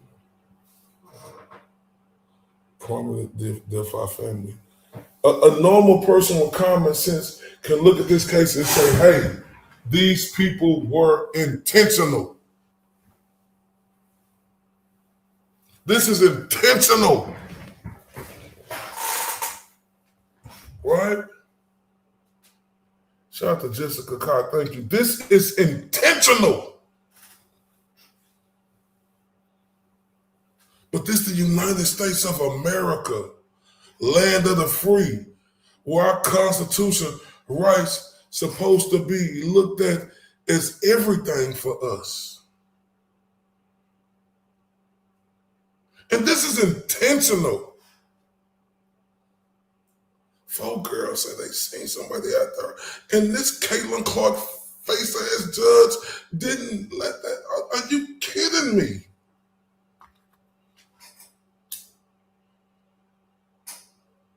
Are you kidding me? Is people reading the information or y'all going off of bullshit confession? Is we gonna be that silly and not really look and listen at that shit? I think I did it. Well, maybe I did. Baby, I'm tired of eating shit. I'm tired of them beating the fuck out of me. I'm tired of not having no water. I did it. I can't take it no more. Shout out to the beautiful Kayla Jones in the building. I'm tired of eating my own shit.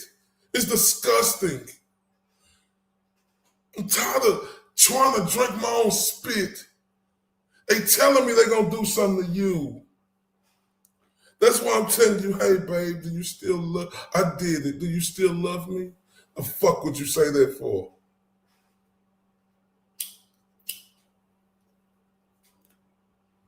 You think somebody who ain't getting coerced to say that?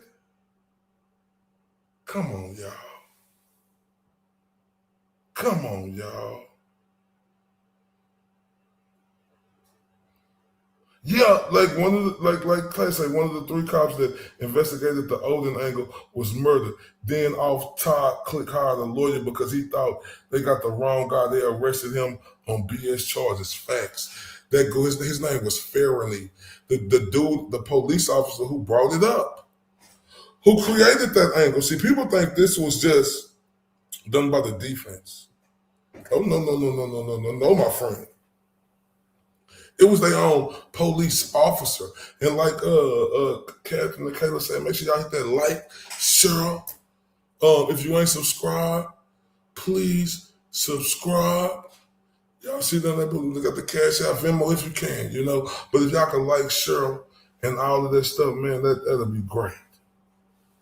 If y'all could help with Cash App, Venmo thing, great. But if you can't, a like and a share and a subscription is great.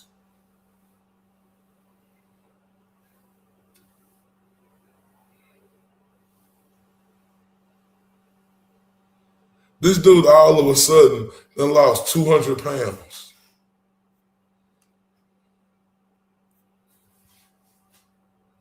This dude all of a sudden then lost 200 pounds. It's called starvation.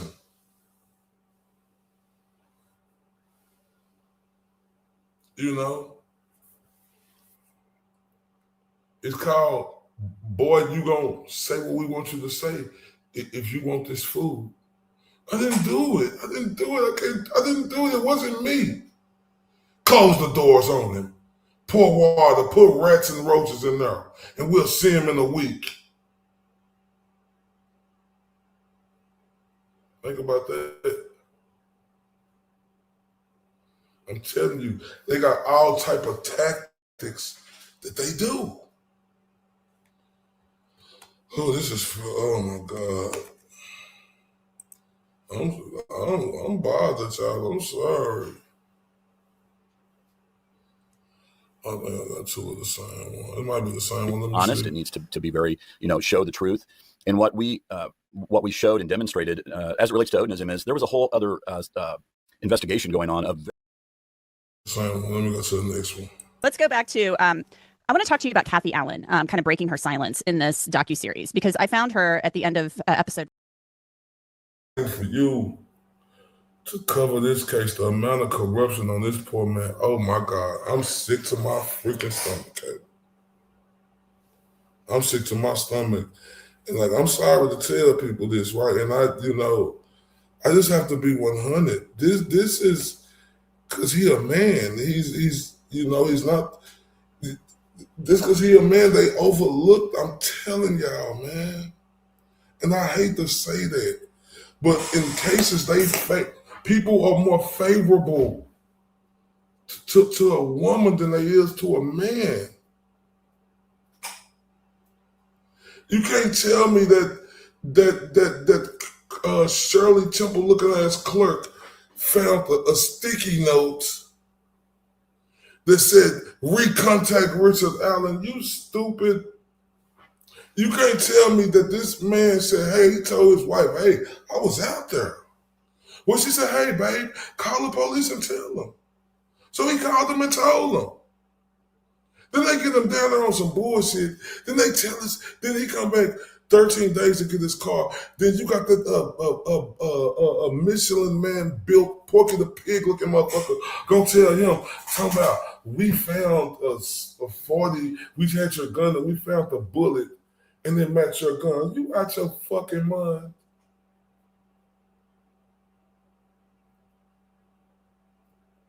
You out your mind. And then she was found on the Robin Logan yard, who practices the sadism his ex-wife said about. But this Caitlin Clark bifocal wearing strong you know this motherfucker, she look like Jean, she look like that wrestler. Sergeant Slaughter looking motherfucker. Everybody look up Sergeant Slaughter. She look just like Sergeant Slaughter looking motherfucker. Right?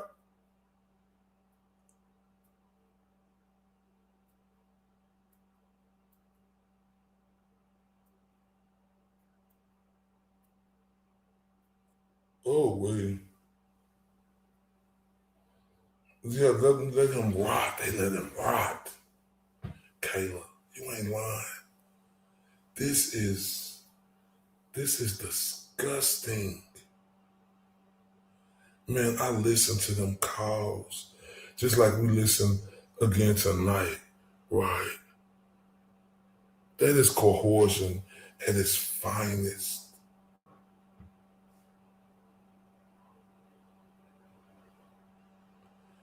And this Sergeant Slaughter, she looked like,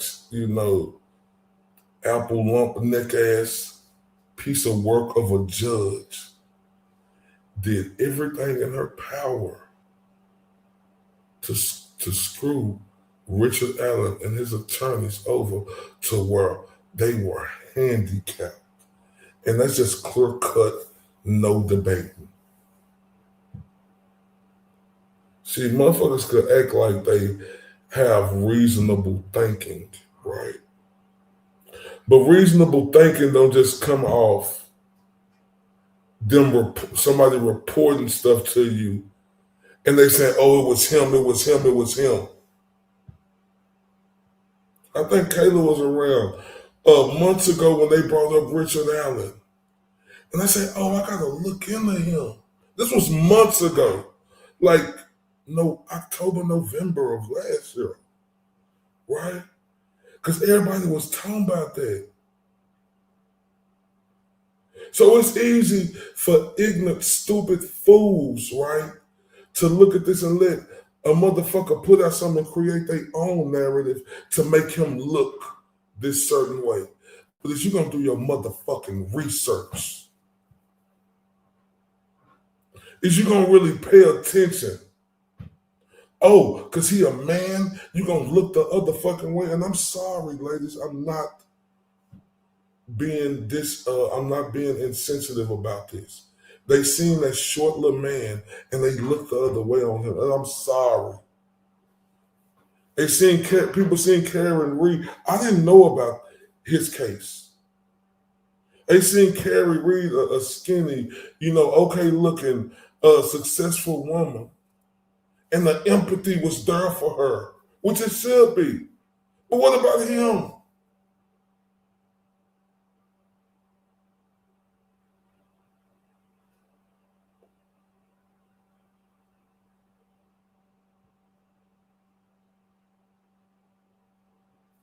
Oh,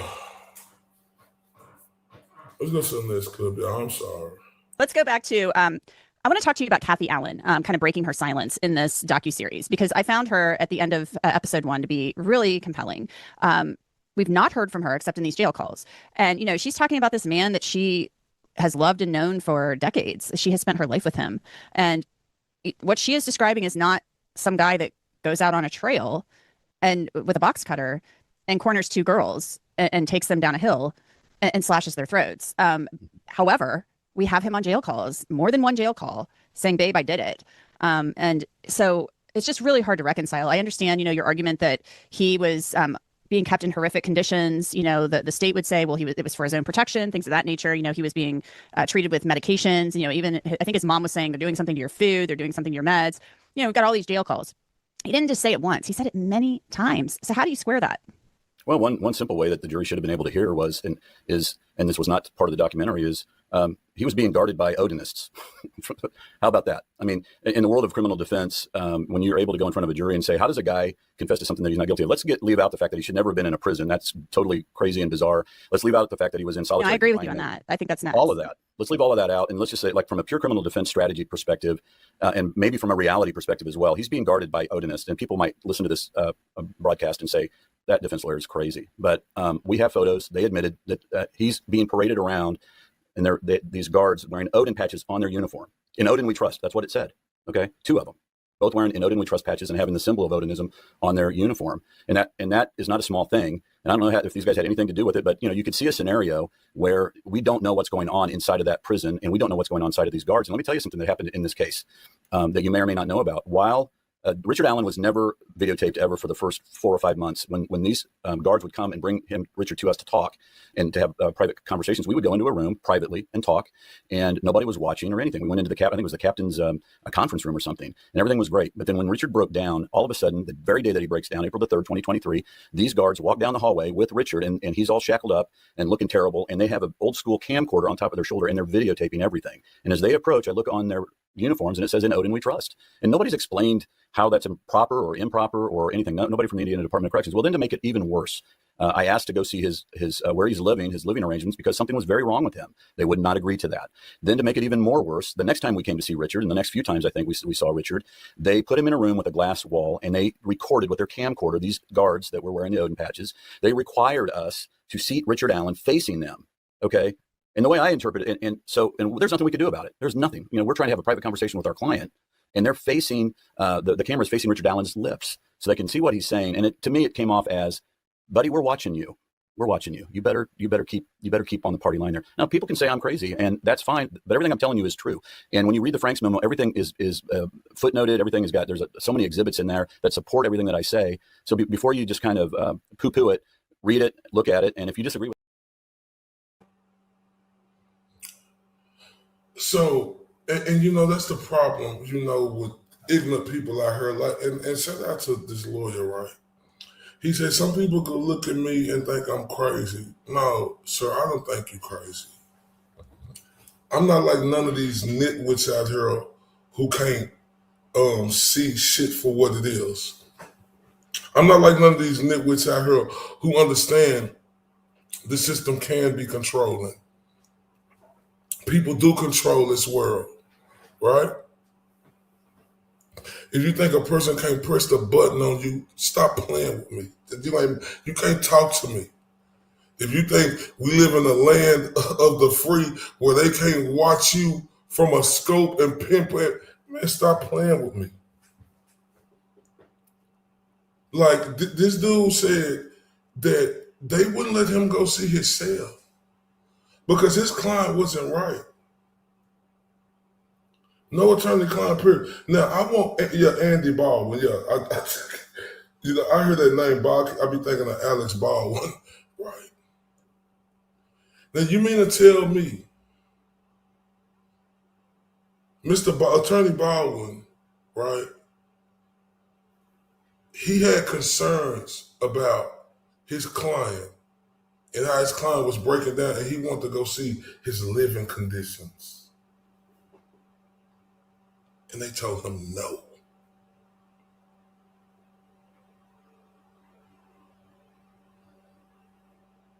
When he broke down, because he was like, I didn't do it. Now they want to put a camera on him.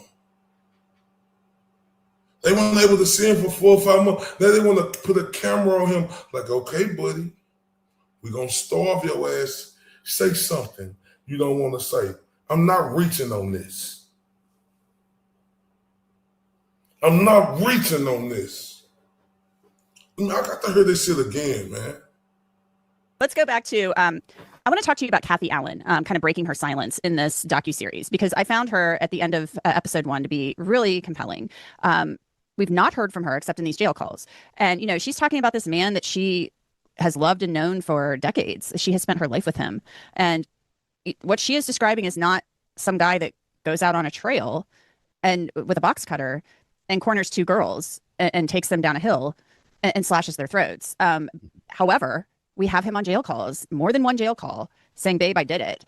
And so it's just really hard to reconcile. I understand, you know, your argument that he was being kept in horrific conditions. You know, the state would say, well, it was for his own protection, things of that nature. You know, he was being treated with medications. You know, even I think his mom was saying they're doing something to your food, they're doing something to your meds.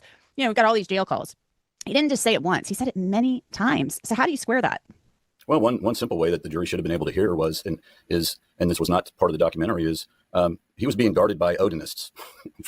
How about that? I mean, in the world of criminal defense, when you're able to go in front of a jury and say, how does a guy confess to something that he's not guilty of? Let's leave out the fact that he should never have been in a prison. That's totally crazy and bizarre. Let's leave out the fact that he was in solitary I agree with you confinement. on that. I think that's nuts. All of that. Let's leave all of that out. And let's just say, like, from a pure criminal defense strategy perspective, and maybe from a reality perspective as well, he's being guarded by Odinists. And people might listen to this broadcast and say, that defense lawyer is crazy. But we have photos. They admitted that he's being paraded around, and these guards wearing Odin patches on their uniform. In Odin we trust. That's what it said. Okay, 2 of them, both wearing in Odin we trust patches and having the symbol of Odinism on their uniform. And that is not a small thing. And I don't know if these guys had anything to do with it, but you know, you could see a scenario where we don't know what's going on inside of that prison, and we don't know what's going on inside of these guards. And let me tell you something that happened in this case that you may or may not know about. While Richard Allen was never videotaped ever for the first 4 or 5 months. When these guards would come and bring Richard to us to talk and to have private conversations, we would go into a room privately and talk, and nobody was watching or anything. We went into I think it was the captain's a conference room or something, and everything was great. But then when Richard broke down, all of a sudden, the very day that he breaks down, April the 3rd, 2023, these guards walk down the hallway with Richard, and he's all shackled up and looking terrible, and they have an old school camcorder on top of their shoulder, and they're videotaping everything. And as they approach, I look on their uniforms and it says, in Odin we trust. And nobody's explained how that's proper or improper or anything. Nobody from the Indiana Department of Corrections. Well, then to make it even worse, I asked to go see his where he's living, his living arrangements, because something was very wrong with him. They would not agree to that. Then to make it even more worse, the next time we came to see Richard, and the next few times I think we saw Richard, they put him in a room with a glass wall, and they recorded with their camcorder, these guards that were wearing the Odin patches, they required us to seat Richard Allen facing them. Okay. And the way I interpret it, and there's nothing we could do about it. There's nothing. You know, we're trying to have a private conversation with our client, and they're facing the camera's facing Richard Allen's lips, so they can see what he's saying. And to me, it came off as, "Buddy, we're watching you. we're watching you. You better keep on the party line there. Now, people can say I'm crazy, and that's fine, but everything I'm telling you is true. And when you read the Franks memo, everything is footnoted. Everything has got, there's so many exhibits in there that support everything that I say. So before you just kind of poo-poo it, read it, look at it, and if you disagree with Before we get to that, she's in the building, ladies and gentlemen. Shout out to the beautiful Laura Ornado. I love you to death. She say, morning rain, sun rays, gosh darn it, I'm so late sleep. I'm so late, late sleep got in the way. I'm going to catch up, but Ray, you probably be done, so I'll just enjoy Memorial Day, and thanks to those who served and served. Loved you all. Oh my God, happy Memorial Day. And I was just talking about the veterans tonight, and I forgot that I was supposed to say happy Memorial Day to everybody, especially all of our veterans, right? Happy Memorial Day, man. And y'all know how I feel about the veterans. We went over that. Right, we went over that. But look, let me turn up the beautiful Laura A for all of us real quick. Hold up. I ain't never represent, baby. I ain't do no wrong. I can clean up good for you. Oh, I know right from wrong. Yes, I want to name it. $1 million, baby. Yo, you gotta chill, man. Man, shout out to Laura Ronaldo. Right, and I definitely appreciate that. And shout out to all the veterans across the world, right? Shout out to y'all, because y'all are the reason why we get to walk on this planet and be as free as we could be, right? Y'all sacrifice time away from y'all families, right? So I want to let the veterans out here know I am very thankful. Happy Memorial Day to Hell Fitzhaven. Happy Memorial Day to Donkey, right? Because them two I know who served. Happy Memorial Day to my grandfather, right? Happy Memorial Day to him who served. Happy Memorial Day to everybody, family members who served, right? And I mean that from the bottom of my heart. I'm telling you, I will get into it with somebody over veterans, like for real. I'm serious, I will. We'll fight. We will fight. Because you got to understand, it takes a special type of individual to do what they do. And I'm going to keep saying this. It takes a special type of individual to do what they do, right? Because you got to have that in you, not on you. It got to be in you to be willing to raise your hand up and say, put me in, coach. Man, hold up. Shout out to Laura Ornado. We ain't through. Let me turn you up again. Turn up. I ain't never represent, baby. I ain't do no wrong. I can clean up good for you. Oh, I know right from wrong. Yes, I want to name it. $1 million, baby. Yo, you gotta chill, man. Man, salute to all our veterans, man. Salute. Thank you so much, Laura Ornado. I love you to death. Right? And I'm happy, and we're gonna enjoy Memorial Day today too. Right? We're gonna spend it with my granddad. We're gonna have a big ball, right? But and you know, it's like we still supposed to be sleeping, waking up. So I'm finna get mad again, right? Because that last clip we just seen, right? It's disturbing and it hurts my heart, right? Because let's not forget, he is a veteran. He served our country.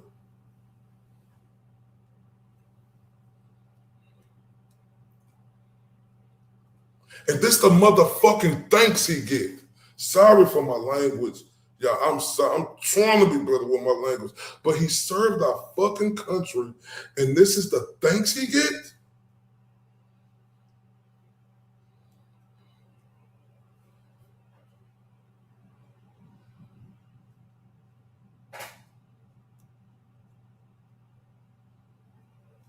A dude who made it safe for all of us on the missions he went on. And this is the motherfucking thanks he gets. Man, fuck Delphi, Indiana. Fuck that bitch ass. Let me be quiet. Let me stop. Let me just stop. I'm trying to be better, y'all. I swear I'm trying to be better with my language. But this right here, it pisses me the hell off. That's why these late nights, early mornings be the best for me, right? Because even though I'm trying to do my best on the language, on the uncuts,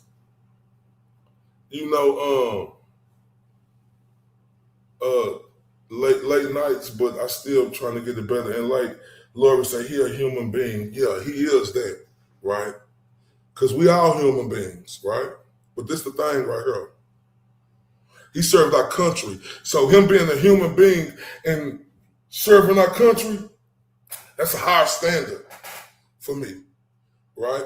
That's a higher standard, and yeah, that's a higher standard. I'm not saying we all should be treated different, but I'm saying like I look at veterans as a higher standard than us, right? Because a lot of people just la da da da da da while they over there in action.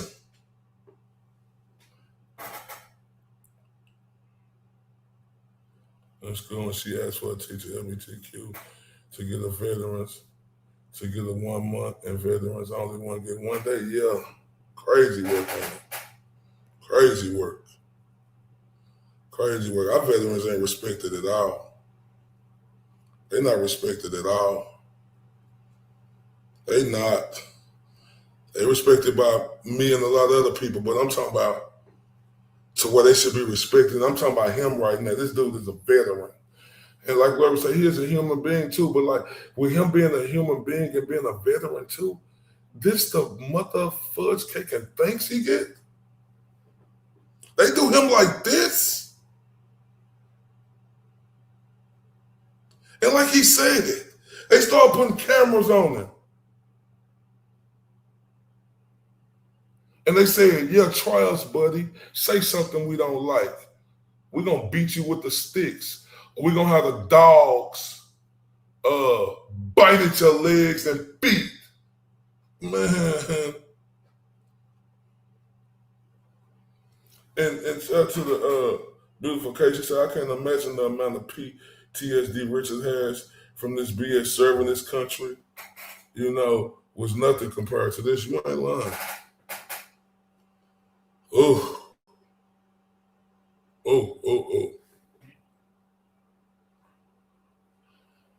Y'all, this is terrible, man.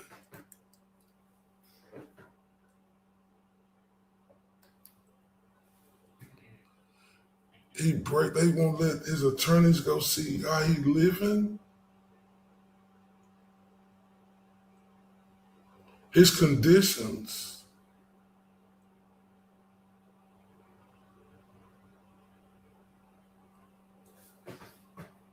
He was treated like a pal in his own country. That's the truth. And then, listen, I ain't like the snarkiness of this woman, man. Like, I like her stuff. I watch her, but I don't like her snarkiness when, he speak about the Odin stuff. Odinist and oddness, however you say it. And she like, had a Becky look on her face like, what? You dismissing him? Like, this is a dude with ethics. You think he gonna sit here and tell you that he was in there and he seen them guards with that Odinism or whatever it said on their own? Why is this dude gonna lie? This is an older gentleman who done lived a great life as a lawyer. Why would he lie? Why would he put his bar on the line to say that they weren't wearing what he seen, what he said they had on? What is we doing? And Curtis said, a person should never be afraid to show a person a condition. They should be never allowed to say no facts. Right? But I want to go back to Attorney Baldwin, right? Why would y'all think he just going to say that? This is an older gentleman, right? Who done lived a great, comfortable life, right?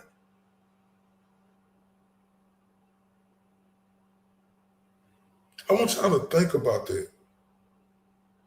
Who done lived a great, comfortable life.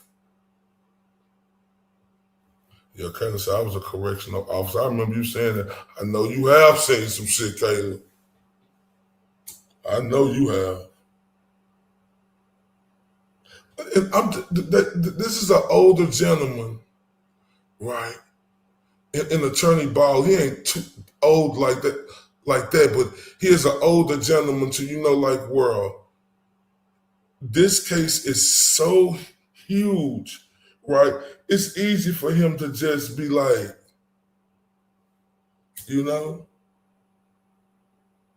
but he not.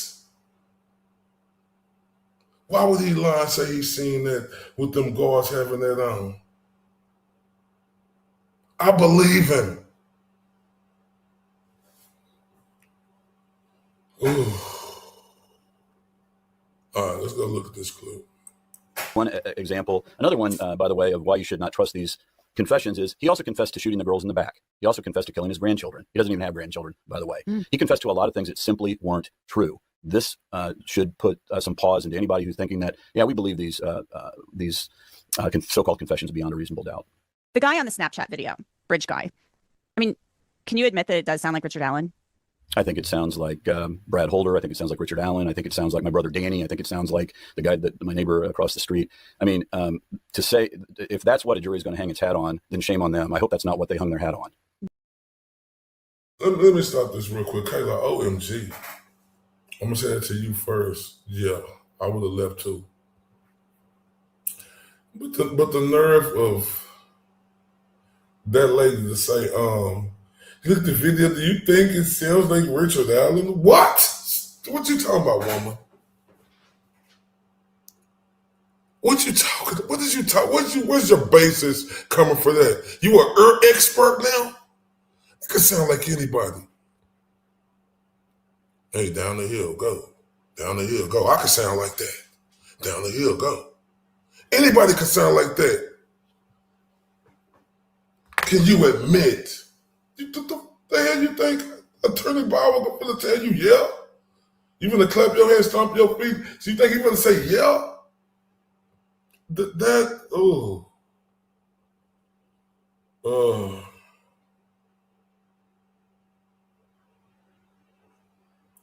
for real? Well, let's look at this. One example, another one, by the way, of why you should not trust these confessions is he also confessed to shooting the girls in the back. He also confessed to killing his grandchildren. He doesn't even have grandchildren, by the way. He confessed to a lot of things that simply weren't true. This should put some pause into anybody who's thinking that, yeah, we believe these so-called confessions beyond a reasonable doubt. The guy on the Snapchat video, Bridge Guy. I mean, can you admit that it does sound like Richard Allen? I think it sounds like Brad Holder. I think it sounds like Richard Allen. I think it sounds like my brother Danny. I think it sounds like the guy that my neighbor across the street. I mean, to say, if that's what a jury is going to hang its hat on, then shame on them. I hope that's not what they hung their hat on. Mm-hmm. How's Kathy Allen doing? I mean, as I mentioned earlier, she's compelling in this series. I mean, she really believes in her husband.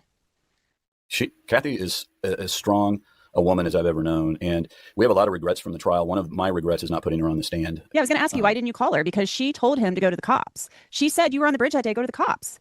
Yeah. And she would have been great on the stand now. I think those are game time decisions. We saw how the prosecution treated the daughter, Brittany, Rick's daughter, when she was on the stand. And I think Rick, part of that analysis was, I don't think Rick was looking forward to seeing his wife up there going under cross-examination. He loves his wife so much. And part of the reason I think that there were early on, the judge would not let in a lot of evidence. Obviously, I think people that know the case would know that. One of the things that happened on very early on when he was in there is he made a phone call. I think it was to his stepfather, and he said, "I might as well just plead guilty, like to alleviate Kathy of the trauma that she's going to go through right now," because he understood that her husband was being accused of this horrific crime, and he loves her so much he wanted her to just move on. And he privately would tell us that all the time too. Mm-hmm. So there's that going on. But Kathy's great. I mean, she's a fighter. And she stands by him 1,000%. She knows that he didn't do this, and she's a very she's a strong Christian woman, and she prays a lot, like I do every morning. I pray that the killers or those who know who did the killing and have information about that will come forward to a credible law enforcement officer and to end this nightmare. And we're still prayerful about that and hopeful for that outside of the legal realm. I'm with you, Classic. Shut up, lady. Yeah, words matter like that. It's so vague, right? She say, donuts, can you admit it's sad? What the fudge cake is, lady? See the narrative, y'all. It's easy to put a narrative out there. It's easy to be like, hey, it's easy to doctor stuff. It's easy to put an overlay. It's easy to have a judge like Fran Gull, right? Shout out to Mar R310. It's easy to have a judge like Fran Gull suppress all the evidence and kick it far, far away. What he tells Simba on the Lion King? Scar, go far, far away and never come back, right? So it was easy for this judge friend, Gull, to kick that information far, far away.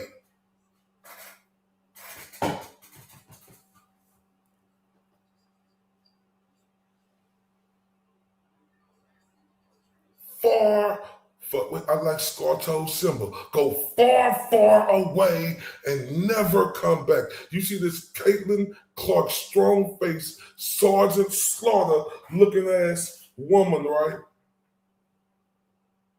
Man, oh Lord.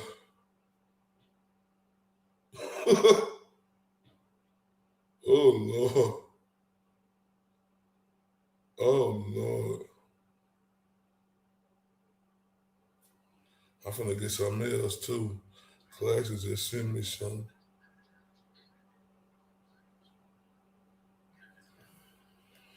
You had this Sergeant Slaughter looking ass woman that y'all know come on now. Man, thank you, Lori, for thank you. Yeah, that's what they said. That's what they said, Kayla. Run far, far away and never return. That's what Scar had said to him. All right? Simba met Pumbaa and what was that? Pumbaa and Habiba way, Habiba way, Habiba way, Habiba way. In the jungle, the mighty jungle, the lion sleeps tonight. Come on, come on. Habiba way, Habiba way. But I'm in all seriousness, right? Like I say that, but I'm serious though. This judge suppressed that evidence and made sure with everything in her power, with her strong face, right? And that apple strong ass neck she got, right? To do the defense, no justice, right? For them to put on rest in peace, right? To put on the case that they needed to put on.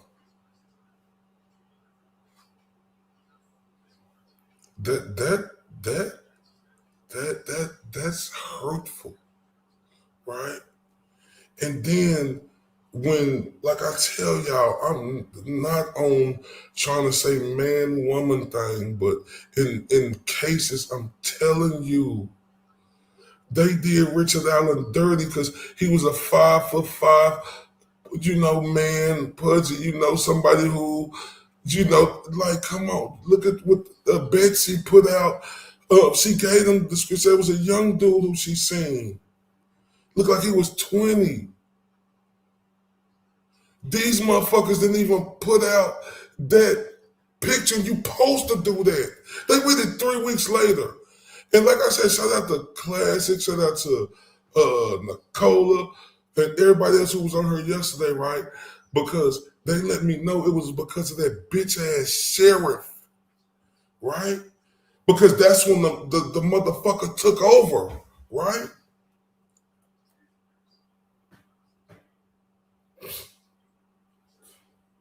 What is look, I am upset, right? Because this what happens, right? This type of shit happens right here, right? To men all the time. All the time. And listen, I'm talking about, I know everybody gonna say they innocent, but it's a lot of cases like this where it happened to men all the time, right? Like he told his wife and Richard Allen, man, he was looking at the news. Hey, I seen him. I mean, I was at that. I was over there.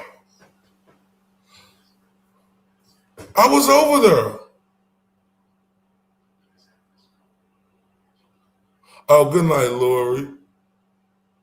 Good night. Yeah, this is the last week of school for my kids, but they out today because it's Memorial Day. But Thursday is the last day of school. I'm sick to my stomach about this case.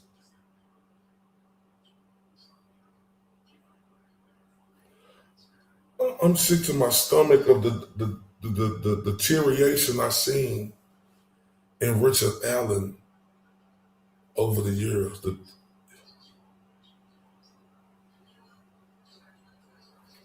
I'm sick to my stomach that they will put this dude in a prison instead of keeping him in a jail, a regular jail. And they talking about for his safety. Fuck out of here.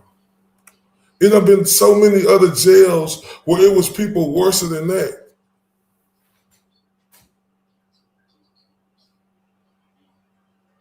Yeah, why would he go put himself on the radar? Right?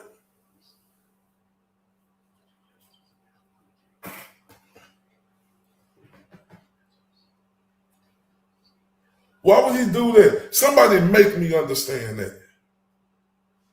Make that make sense to me. Why would he do that?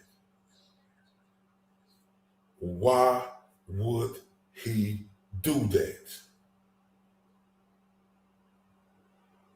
Why? Why? It makes no sense, right? Why would he do that? He didn't do it. They were starving him. They was beating him. Everything imaginable y'all could think that they was doing to him. Because if you read on that type of group, right? And not just that, you could see you could see the ritual of the thing. You could see it. It was a ritual. Like the setup. Oh, they think Cuz was able to do that. They think he was able to do that. They think he was able to do that. So he's sadism now, right? But when he was found on Robert, that robbed Logan yard. It's like he needs to know where the investigation was because the news was everywhere. So why would he put, yeah, exactly, Kayla. Yeah, it was not talking to those girls, man. And he was on Logan Yard. And then there was this other dude in prison we went over yesterday who said that they wrote letters. And that the dude admitted to it, the Logan, the dude is a criminal and they was found on his yard. No DNA evidence. No nothing. Being a good citizen, right? Because he was concerned. He called them and told them he was there, right? And look, I'm gonna show it to you what they did to him, right? Because his wife told him to go. Be a good Samaritan, right?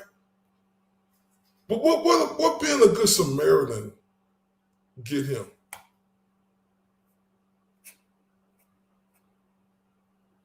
What they get him? Let me see. Let's see this. New series, Richard Allen's wife, Kathy, she calls him Ricky, said that years had passed and then Indiana State Police came knocking on their door. She describes him as a family man. She said that Ricky was off work on February 13th and she came home from work and he was laying on the couch and the news came on about Abby and Libby being missing. Then she said Ricky told her that he was out on the trail that day. And she told him he should call police, and he did so. Kathy said Ricky met with a conservation officer in a parking lot, and they heard nothing more. Kathy said they didn't walk on the trail anymore. She said that years passed, and then officers came knocking on their door to talk to Ricky. Kathy Shank, a clerk volunteering, had found Richard Allen's name on a report that was filed away incorrectly and marked for follow-up. His wife told him to go. The nerve. Now, look how they doing. When he go, look. October 2022, Indiana State Police came looking for Richard Allen. I can tell you that if that picture was, I mean, you can sit and take anybody and say, well, if they were wearing this and wearing that, that could be done. If that picture was taken from one of the girls' phones, here's the problem with that. Because I've never met them. No, but listen, here's the problem with that. You know why you can put a lot of people and say they're wearing blue jeans and a blue coat, but you know what the difference is? No, you said you were there. Well, sure I did. We have people that saw you.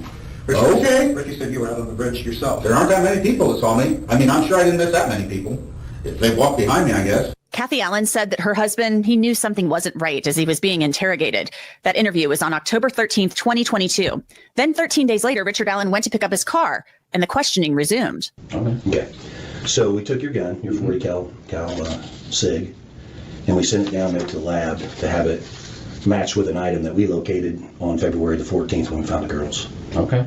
And that item was a 40 caliber Winchester round. We found that at the scene. Okay. The extraction marks on that round match your gun. Perfect. So This is, okay. no, just hear me out. I'm just trying. I am. So this is the round. Okay. Those are the extraction marks. That's the best picture of them. There's actually 3 of them. I don't even know how my bullet would have gotten out there if that's my bullet. It's without a doubt that this is very scientific. So let me show you a picture of this round, where it was found. That's the round right there. It hadn't been out there very long. That is Liberty's foot. It's within 6 inches of one of the dead girls' bodies. There's no way. There isn't. I'm telling you, there's not. How did that round get there, Rick? I don't know how the round got there. What I'm telling you is, if that is truly what you're saying it is, it's not my round. Oh my. Ain't that crazy? Oh my. But hold up. I just got something from Classic. I just been able to upload it. Let's check this out. This that guy who was talking about it. Watch this. I seen this. I didn't see the thing, but I seen him. Watch this. Richard Allen's treatment behind bars. We had visited him on several occasions, but driving 4 hours each way was difficult. And then at Wabash, they're not set up for visitation, so we were literally in a makeshift kitchen, and he was in a cell. We had to stay on 6 feet back, and he's talking through the slot where they put the tray of food through, and that's not a very conducive way to have meaningful conversations with your client. I couldn't hand him documents. I couldn't have him sign documents. And, you know, I'm sure it was very difficult for him to see the videos we were showing him through that slot. So I couldn't have been prepared for trial even October if that was how all the visits were going to be conducted. And you've handled death penalty cases. Have you ever had a pre-trial defendant treated the same way as Richard Allen? Never.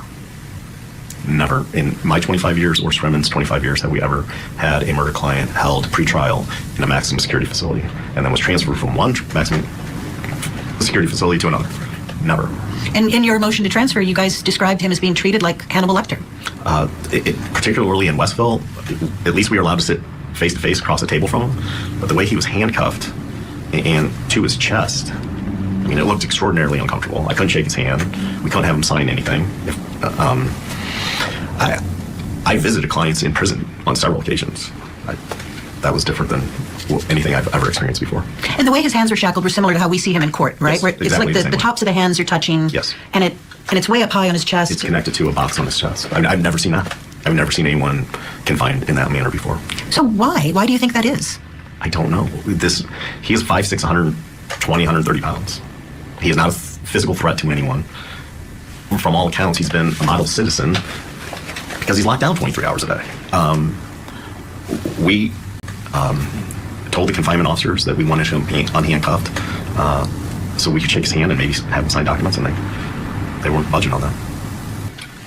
I don't think Mr. Allen had anything to do with this. I honestly don't. Now, what I believe, nobody cares. My job would have been to convince 12 jurors of that.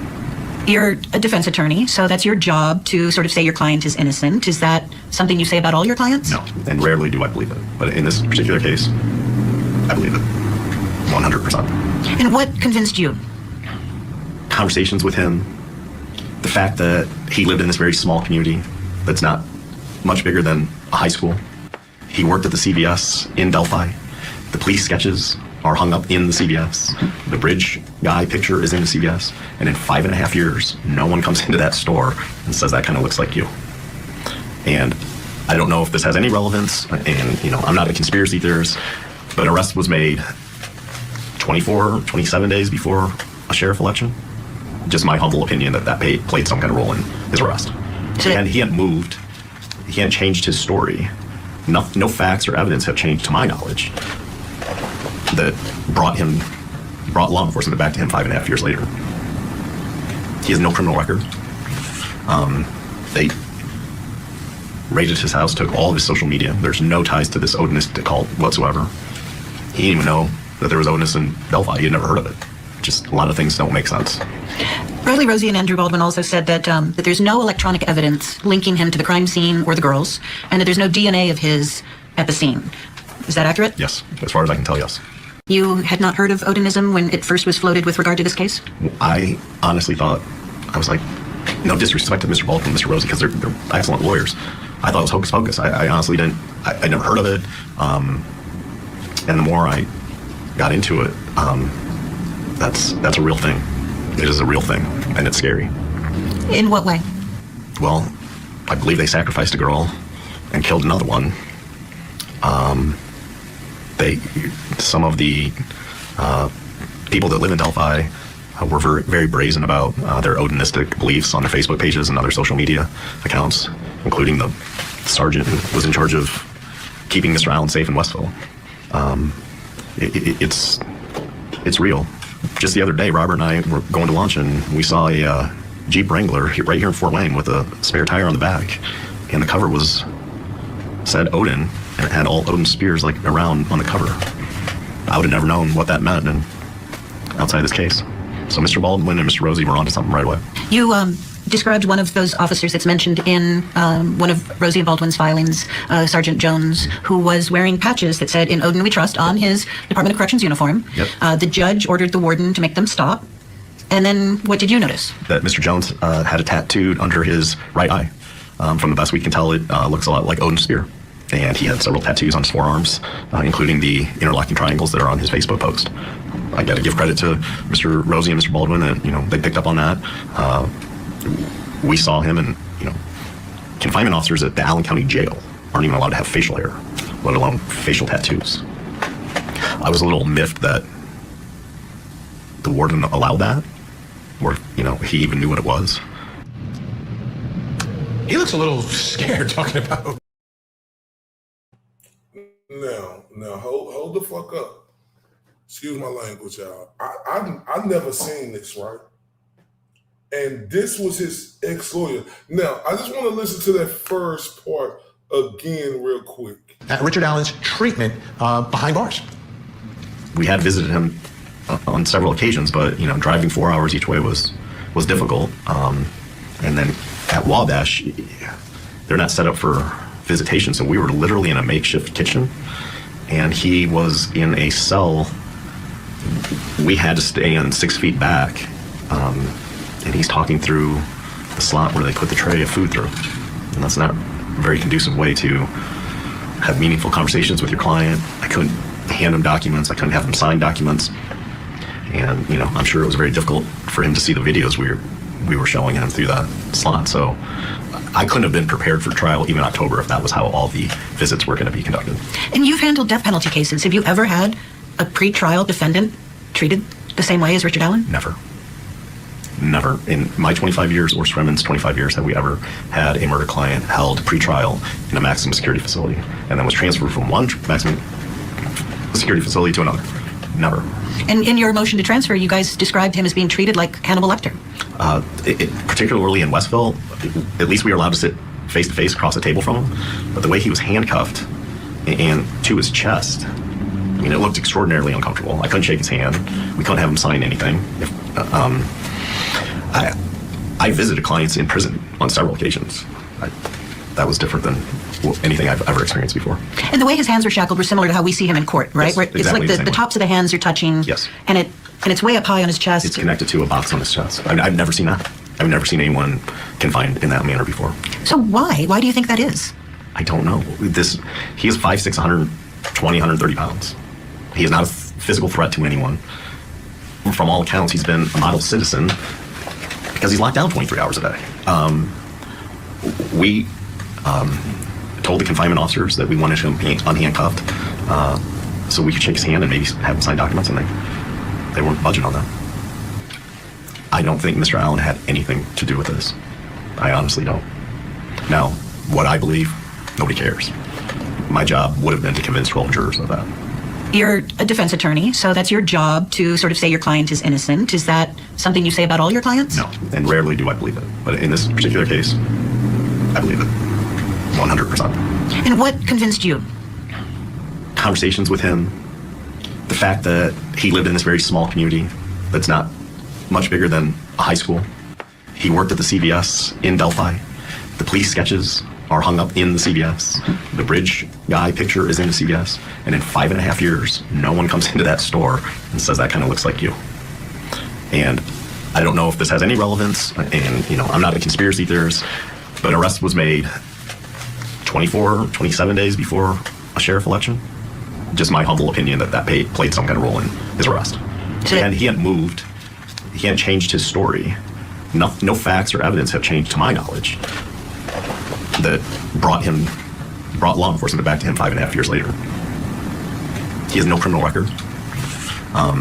They raided his house, took all of his social media. There's no ties to this Odinistic cult whatsoever. He didn't even know that there was Odinist in Delphi. He had never heard of it. Just a lot of things don't make sense.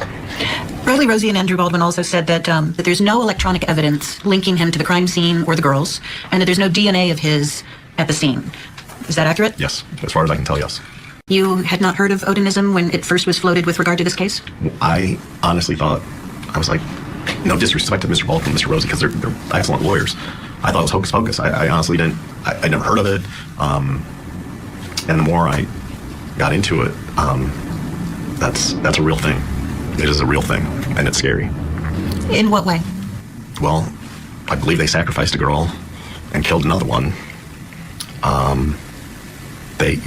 Some of the people that live in Delphi were very, very brazen about their Odinistic beliefs on their Facebook pages and other social media accounts, including the sergeant who was in charge of keeping Mr. Allen safe in Westville.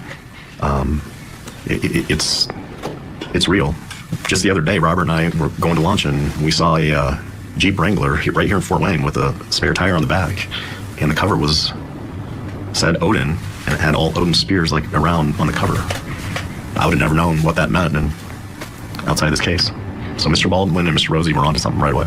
You described one of those officers that's mentioned in one of Rosie and Baldwin's filings, Sergeant Jones, who was wearing patches that said, "In Odin we trust," on his Department of Corrections uniform. Yep. The judge ordered the warden to make them stop.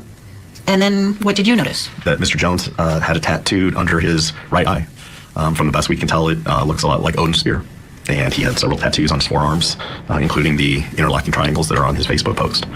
I got to give credit to Mr. Rosie and Mr. Baldwin that, they picked up on that. We saw him, and, confinement officers at the Allen County Jail aren't even allowed to have facial hair, let alone facial tattoos. I was a little miffed that the warden allowed that, or, he even knew what it was. He looks a little scared talking about... No. This is where I'm puzzled, all right?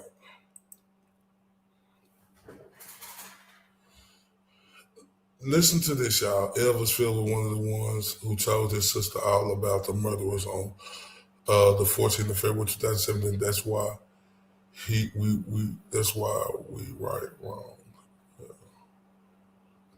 Now, I'm gonna tell y'all this right here. This is bothering me, right? Because this is a guy who like the lady asked him, she said, "You did death cases, right?" He said, "Yeah." She said, he said, "Have you ever seen something worse than this?" He said, "No." Think about that.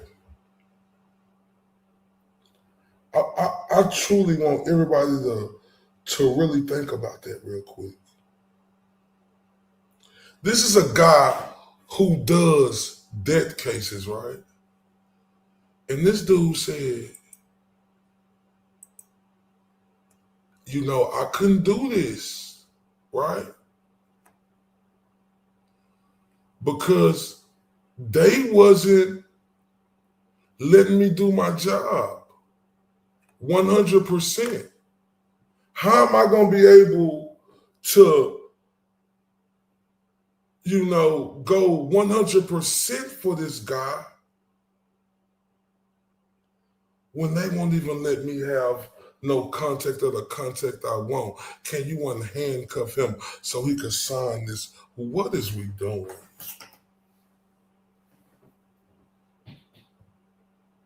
What is this? I know I'm not tripping.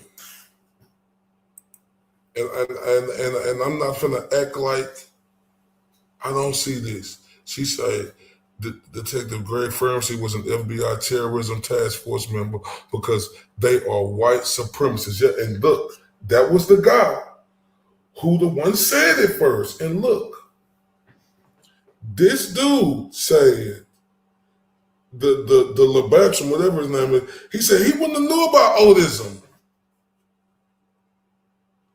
if Attorney Baldwin brought it up, right? He said he wouldn't have knew about it, y'all. He wouldn't have knew about it. So many deaths of people who was big time to what was going on, who was meaningful to this case. But I think this next clip, shout out to Classic Thinker, right? This clip right here, I think she just sent me, is Walla, right? I think it's the evil Walla. I think it's the one. Let me make sure. Oh yeah, I got it's something on her. Then I got something else because she sent me the beautiful Andrea Burkhart, and she got some more beautiful ladies on her with her too. All Eyes, Sloot, Goosey, and Teresa. So let's see this first one right here first. Give me 1 second.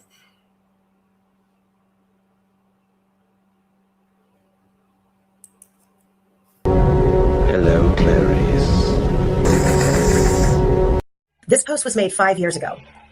White van in the end of the trail. Has that been investigated? Is it possible that it is the unsubs van? Grandmother of 5 comments, white van in at the end of the trail. I don't see any other information regarding this one sentence. Can you elaborate further? Are you trying to say someone saw a white van at the end of the trail that day? Thanks. Quester, is this Dr. Wallace? So I am told, Queen of Hearts, or Sharks as it says here. No, let's believe that it is Walla. And so yeah, and the thing is this is just a rumor, okay? This is a rumor. Yeah, might be a decent rumor, but it's a rumor nevertheless, okay? So what if, Richard Allen at the crime scene, when he told one of his psychologists that maybe he saw something specific while he was at the crime scene and why he sped things along and ran away.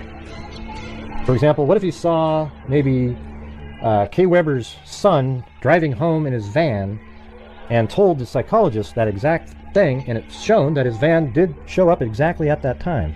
Wouldn't that be interesting? Wouldn't that be an interesting thing? Yeah. What if he said, while he was at the crime scene, he saw the van and he got nervous and he killed him and he ran away? And it happens to be Kay Weber's son, perhaps. Wouldn't that be crazy? Yeah. Wouldn't that be absolutely nuts? If he actually had a specific fact that nobody else would really even know that he was telling the psychologist? I think that'd be kind of interesting, wouldn't it?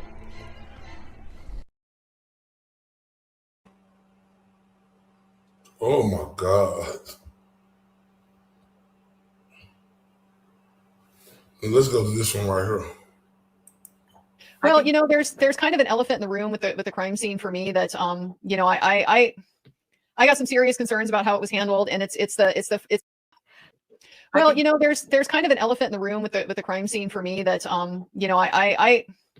I got some serious concerns about how it was handled, and it's the combination of we've got all this male DNA on the girls, on the clothes, in places it shouldn't be, including the underwear. But then we also have these presumptive positive tests for semen. Yeah. And these are not, yes, inside from the cervical swab. Yes. And so these are these are not foolproof tests. Like, these have an error rate, certainly. But like, the probability of getting a false positive on both of them seems quite low. And then when you combine that with the presence of this other male DNA, that we're happy to just explain that away as meaning nothing, because it doesn't fit our theory of the case. But circumstantially, it raises some very significant questions for me. And so I don't know how, in this day and age, their explanation at trial is, well, these are degraded samples. They were insufficient for comparison. There's not enough information available. You can do whole genome sequencing now, and it's kind of specifically for that. Like, what it's good for is being able to extract a lot more usable information out of like small quantities of DNA for identification purposes. And so to me, if you're not pursuing that with this male DNA that you recovered from the clothing, particularly from the underwear, I think it's just clear that you don't actually want an answer to that question. Yeah. At some point, did nobody say, we have this male DNA, if we figure out whose male DNA this is? And like I said, like with Libby, it's her bare skin. They swabbed a lot, and there's a lot of DNA on her. I have a problem with saying that it's from the laundry. From the male household members. I do too. I have a problem with that in terms of like sexual assault victims. What do you do if you have a child in a house and there's an accusation like that, and a test is done and it comes back positive? And then, the laundry. Now you turn around, now you're saying it's from the laundry. So one of two things is true. Either you are going to let people get away with sexually assaulting people, including children, or the laundry explanation is bullshit, because I've never heard an interrogation, a trial, where they did anything but suggest that the reason that DNA would be on so-and-so's underwear or bra or whatever is that they had to have touched them. They had to have put fluids on them. Never seen a prosecution where they were so eager to explain away the presence of so much DNA. Like, it's unheard of. Like, for them to even acknowledge that like DNA is transferable is kind of, it's like holy grail, because they never do that for all these reasons. They're finding a tiny little trace amount in there, and they're wanting to use that to establish something, real significant. This one, they were bending over backwards to explain away the presence of all of this DNA. And it's just unlike anything I've ever heard. And it's the combination of that with the presumptive positives for semen that is such a problem for me, because it's highly coincidental. Is it that uncommon? So like, for both of them to have that, is that significant, or at least if it's like a roughly enough to be like, we should check? If it's like a roughly 10% failure rate, 1 in 10, then for both of them to have a failure rate, it's a 100%, it's a 100 chance. It's a 1% chance that that's what happened. It's not impossible. That's a low probability. It's like my concern. So they said they blamed the semen in the underwear on the laundry. I'm assuming that what we mean by that is like that was the defense saying maybe it was from the laundry. And my thing is there's no way that the prosecution didn't come back and say that's total fucking garbage. There's no way it came from the laundry. So, and then here we have the hair on the finger. We never tested it. It doesn't matter anyway. It came from the sweatshirt. The hair on their breasts, or the DNA on their breasts and on their private areas inside them, inside their bodies, is from the laundry. Well, when you have such a circumstantial case, like you would think, okay, this is something we want to follow, but they keep saying, well, we don't want to use up the whole sample because then what? I'm like, well, then you might find out some information. Exactly. But that was their reasoning. At least Or according to we're going to wait Bob until technology gets better and then we're going to test They're it. not even using the technology that's available right now. What good does it do later? Like, according to a post by Becky Patty on Facebook, she said that CeCe Moore offered to do genetic genealogy after she had met her at CrimeCon. She brought that to the investigators, and the investigators told her they already have their own people on it and not to worry about it. Oh my God. That's from Becky Patty. Hi.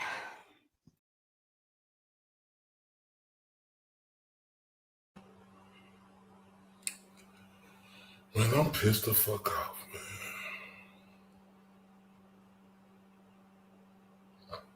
This shit right here, man. See, like,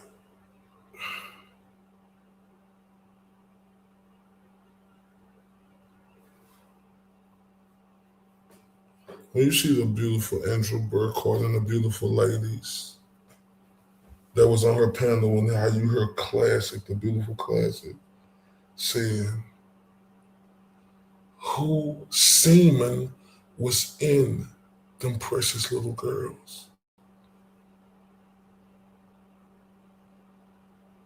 Then you heard Classic type, this right here, this is what they blamed it on. Classic, you are the truth. Thank you so much.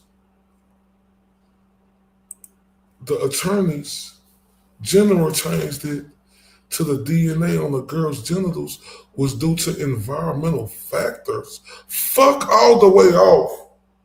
Like she said.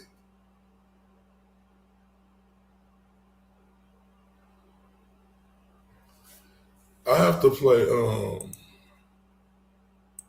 Andrea Berkeley again. I gotta hear this again. Well, you know, there's kind of an elephant in the room with the crime scene for me that you know, I just turn y'all up real quick. We're pretty cool. I want to keep the energy in y'all. Don't go nowhere. Stay with me. Turn up.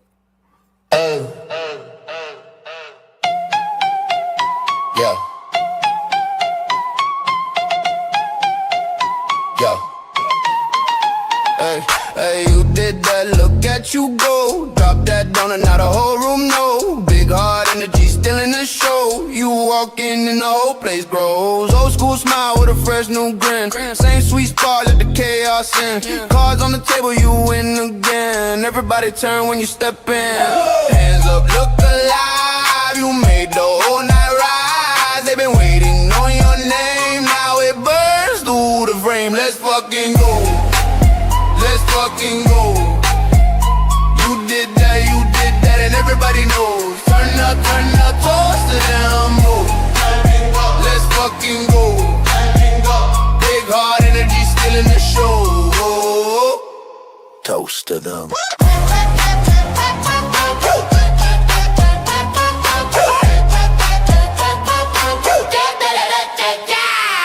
Bass in the chest and the room gon' wild. You got that old school reckless style. Laugh like trouble, move like a spark. Leave a gold mark in the dark. They said maybe, you said watch. One clean move and you took the spot. Now the floor feels like your song. Whole crowd chanting all night long.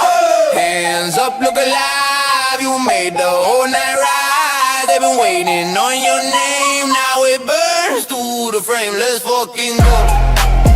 Let's fucking go. You did that, and everybody knows. Turn up, toast to them moves. Let's fucking go. Let's fucking go. You did that, and everybody know. So let's fucking go. Shout out to the beautiful Jordan in the building. Kayla in the building. And we gotta fucking go. Let's fucking go.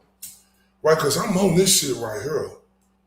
Like, I ain't lying to y'all. Like, I ain't lying. A lot of my material, I'm gonna have a lot of material, especially when it comes, to the shit we got going on. But this is new to me, right? And we gotta be on this shit. Let's fucking go. Man, we gotta share this shit. We gotta tell everybody. Let's come together. Let's fucking go for Richard Allen, man. Where is the DNA? Who DNA is that? Oh, it was an environmental factor? Oh, I love you, Jordan. Love you to death. It's an environmental factor, like the beautiful classic overthinker say, fuck all the way off, you pieces of shit. And I'm sorry for my language. I can't help myself. Environmental factors, that's just like in the Edric Frost case where they said like the stuff wouldn't be in her after a week. It take 3 days to get out. So it was still in her. But then they sent Edric Frost. Man, I got to listen to the beautiful Andrew Burkhardt and the beautiful ladies on the panel again. Well, there's kind of an elephant in the room with the crime scene for me that I got some serious concerns about how it was handled, and it's well, there's kind of an elephant in the room with the crime scene for me that I got some serious concerns about how it was handled, and it's the combination of we've got all this male DNA on the girls, on the clothes, in places it shouldn't be, including the underwear. But then we also have these presumptive positive tests for semen. Yeah. And these are not. Yes, inside from the cervical swab. Yes. And so these are these are not foolproof tests. Like, these have an error rate, certainly. But like the probability of getting a false positive on both of them seems quite low. And then when you combine that with the presence of this other male DNA, that we're happy to just explain that away as meaning nothing because it doesn't fit our theory of the case. But circumstantially, it raises some very significant questions for me. And so I don't know how in this day and age that their explanation at trial is, well, these are degraded samples. They were insufficient for comparison. There's not enough information available. You can do whole genome sequencing now, and it's kind of specifically for that. Like, what it's good for is being able to extract a lot more usable information out of like small quantities of DNA for identification purposes. And so to me, if you're not pursuing that with this male DNA that you recovered from the clothing, particularly from the underwear, I think it's just clear that you don't actually want an answer to that question. Yep. At some point, did nobody say, we have this male DNA, if we figure out whose male DNA this is, and like I said, like with Libby, it's her bare skin. They swabbed a lot, and there's a lot of DNA on her. I have a problem with saying that it's from the laundry. From the male household members. I do too. have a problem with that in terms of like sexual assault victims. What do you do if you have a child in a house and there's an accusation like that, and a test is done and it comes back positive? And then, the laundry. Now you turn around, now you're saying it's from the laundry. So one of two things is true. Either you are going to let people get away with sexually assaulting people, including children, or the laundry explanation is bullshit, because I've never heard an interrogation, a trial, where they did anything but suggest that the reason that DNA would be on so-and-so's underwear or bra or whatever is that they had to have touched them. They had to have put fluids on them. Never seen a prosecution where they were so eager to explain away the presence of so much DNA. Like, it's unheard of. Like, for them to even acknowledge that like DNA is transferable is kind of, it's like holy grail, because they never do that for all these reasons. They're finding a tiny little trace amount, and they're wanting to use that to establish something, real significant.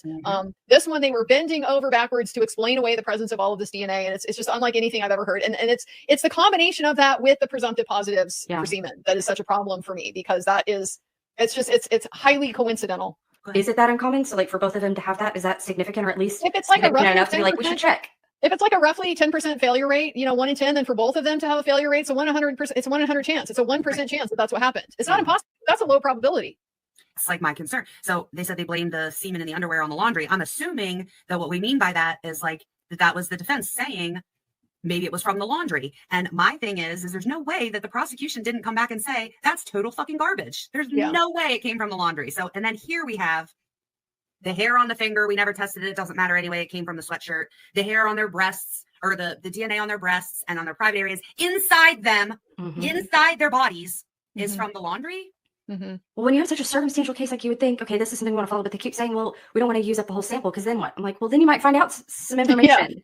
Exactly. But that was their reasoning, at least Or according to we're Bob going to wait until Robsky. technology gets better and then we're going to test They're not it. even using the technology What that's is- available right now. No, What good does it do later? Well, According to a post by Becky Patty on Facebook, she said that CC Moore offered to do genetic genealogy after she had met her at CrimeCon.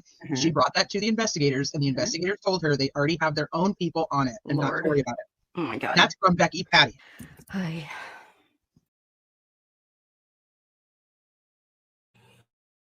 Shout out to Classic Thinker. She said this live clip was from the channel Criminality TY. She said she's great. I'm gonna definitely make sure I go subscribe. Everybody else go subscribe too. Now this part right here just blow it all away. Hair, semen, and you got this fuck ass prosecutor trying to explain that away. What the fuck is that? Did I just see? What the fuck is going on? Are you at your gut? Is they? Hold the fuck up. Semen, dispersing, washing machines. Never heard that shit. Right. And they said they consulted Bold Technology in another private tab, but decided not to test all DNA. Ain't this some shit? Y'all, this is unfucking believable. This is unfucking believable.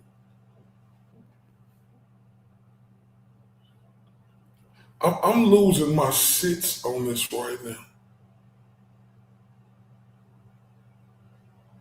I am absolutely going haywire in my head right now, and I am composing myself to not talk about this penguin, strong face, Sergeant Slaughter, fuckery ass judge.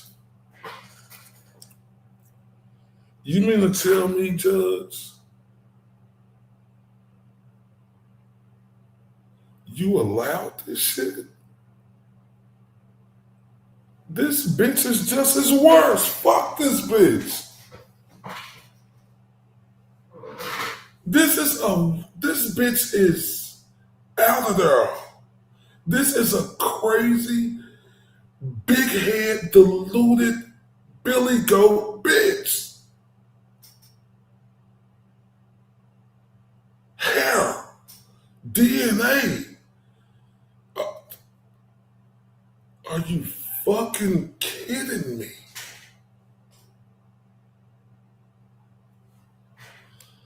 Jordan say, what do we do when our judges are complicit with the corruption? Jordan, this is one of them times, and y'all know I could talk my ass off, right? And answer a question, but this is one time I'm lost for word. I do not know, Jordan. That is a great question. What do we do when our judges are complicit with the corruption? What do we do?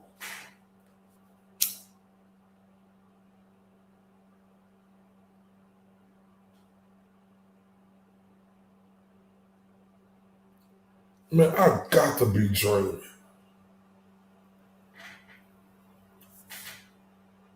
I got to be dreaming. I got to be fucking dreaming. I'm not hearing and seeing this shit. What the fuck am I looking? Bro, I am lost out of my fucking mind right now.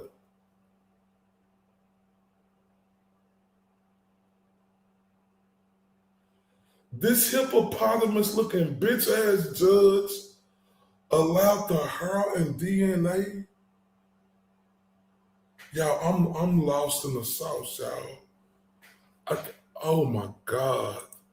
Classic say, told you Bev is like an angel compared to this hippopotamus girl trash of a judge. You ain't lying, boy.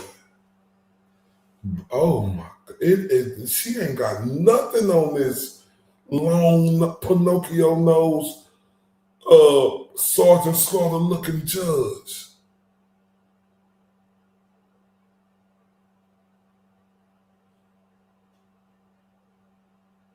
No, Jordan. No, I know that. I'm gonna come and say, no, I know that, Jordan. I know to think about. That's what I'm saying. That's what I'm saying. That's why I say this question right here. What do we do when our judges are complicit with the corruption? That's a great oh my.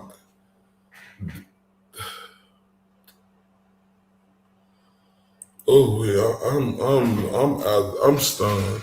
And the defense couldn't find a nexus for third party, and when asked what they considered a nexus, she said DNA. Huh?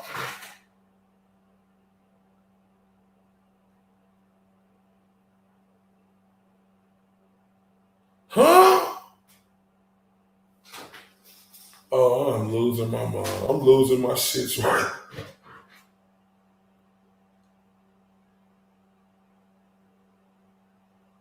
Yeah, I'm losing my shit right now. Because you can't make this shit up. And like Jordan said, it wasn't a direct just for everyone to think about. We all really need to think about this shit.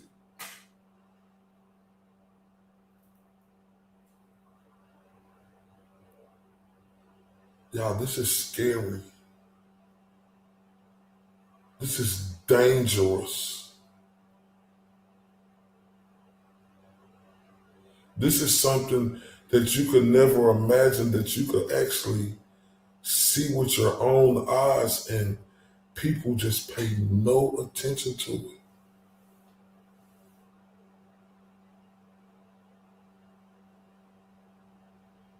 I cannot believe that this case didn't have more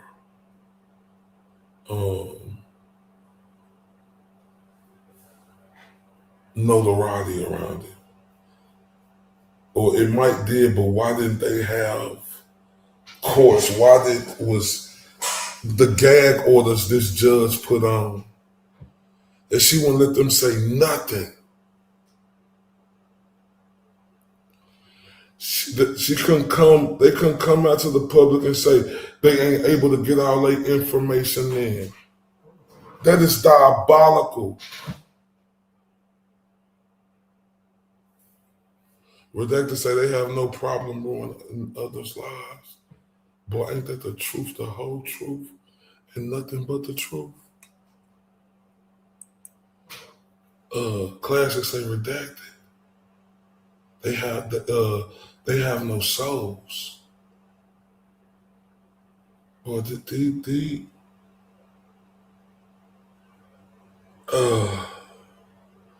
yeah, I cannot believe, right, that this happened, that this was allowed. I cannot believe that. And like classes said, we can't make this shit up. This is some shit you see in the movie, but remember, y'all, I was telling y'all this. Right? People talk about conspiracy theories and all that stuff. People talk about movies, TV. Where the fuck do y'all think they get this shit from? Of real life shit that happened.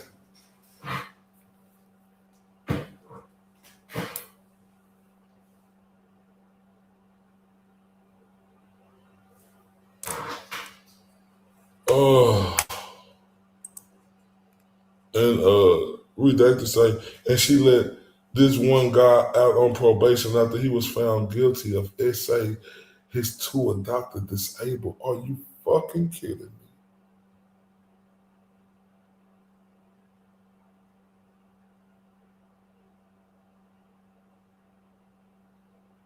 Oh, wait.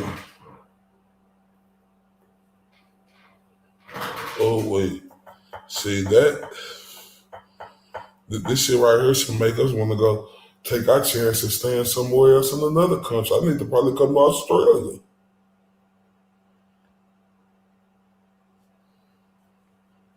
And redacted say, again, no soul whatsoever. Yeah, responding to classic. Some judges are elected, but I'm Australian, but I don't know. Yeah, these judges are elected here too. But I think I need to move to Australia. Right. I think I need to move to somewhere else. Right.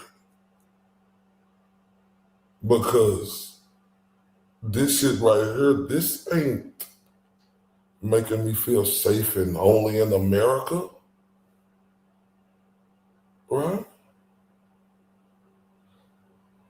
This ain't making me feel safe in America. This make me want to put on my shoes like Forrest Gump and say, I was running and not stop, not looking back. Oh my God. Redacted say, the little girl getting abused by her dad said, I don't want him to go to jail, but I can't take him touching me. Oh my God. And she let this motherfucker out on probation after 2 years. Shout out to Bella May Day in the building. Hello, beautiful. She said, devil girl. Yeah, this Sergeant Slaughter, Caitlin Jenner face, penguin face built, long hippopotamus neck, piece of shit of a judge. I am shocked. Jordan say, in Pennsylvania, our judges are elected, but recently the retired chief of police was the only one who was on the ballot. This is how they get around it. So just because we get the vote doesn't mean we have a choice. Oh my God. See, that's dropping jewels. See? Oh my God. Oh, we fucked. Oh, we fucked. Boy, if that ain't a jewel drop, we fucked. Oh my God. Lower level courts were elected and higher level courts were appointed. Bella May popular. Hello, Bella May. Welcome her. Hope you subscribe, hit that like button and share, and please always come back. Kayla said, our government kills our own presidents. We never.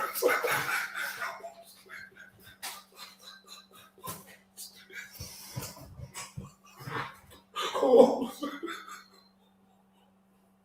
oh, oh, and look, Kayla. That's not funny, but it's the truth. Kayla, and look.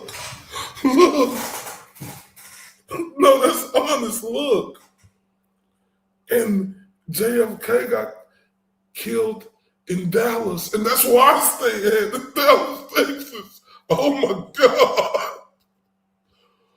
Oh, the corruption isn't just spreading down to the lower courts, and it's becoming more and more obvious. That's the truth.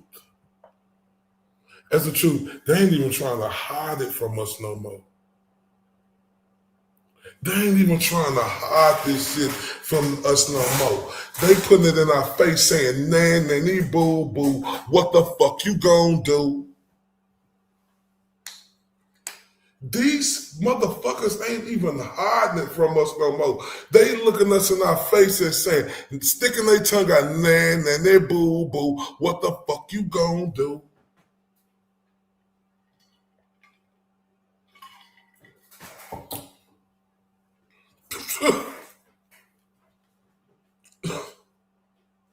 They don't give a fuck. They are walking around with colossal nuts.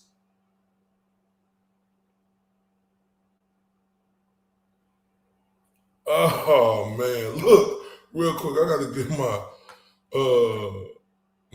charger. Y'all give me 1 second. I'm gonna just play this right here. Give me 1 second.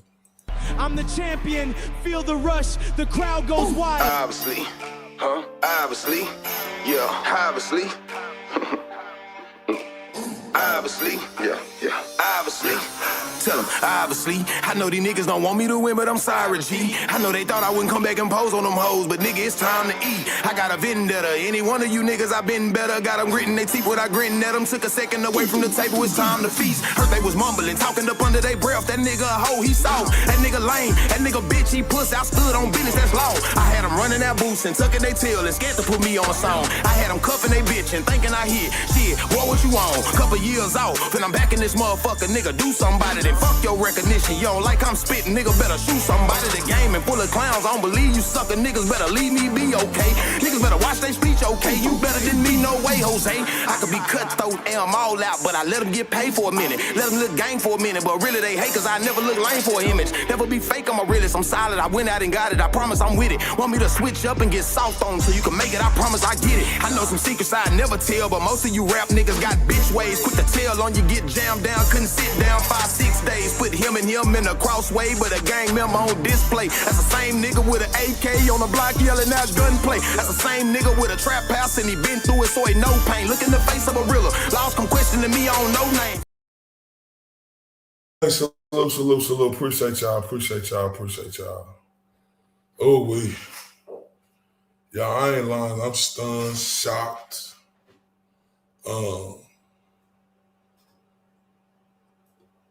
Just like I'm spinning in circles, learning more and more about this case, man. I'm spinning in circles. Man, thank you, love you. Shout out to Daisy in the building. Man, we talking about Richard Allen, Daisy. And look, y'all, I am like spinning in circles. And like this right here got me discombobulated. This got me discombobulated. I don't know how to think. Oh, I'm sorry. I don't know how to.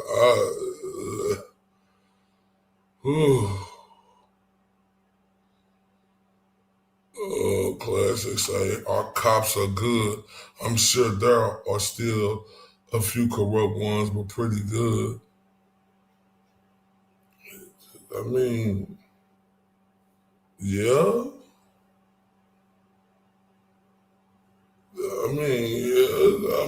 But shit.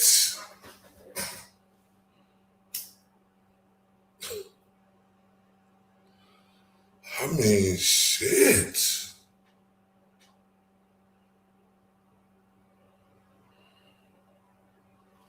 I don't know what to think, right?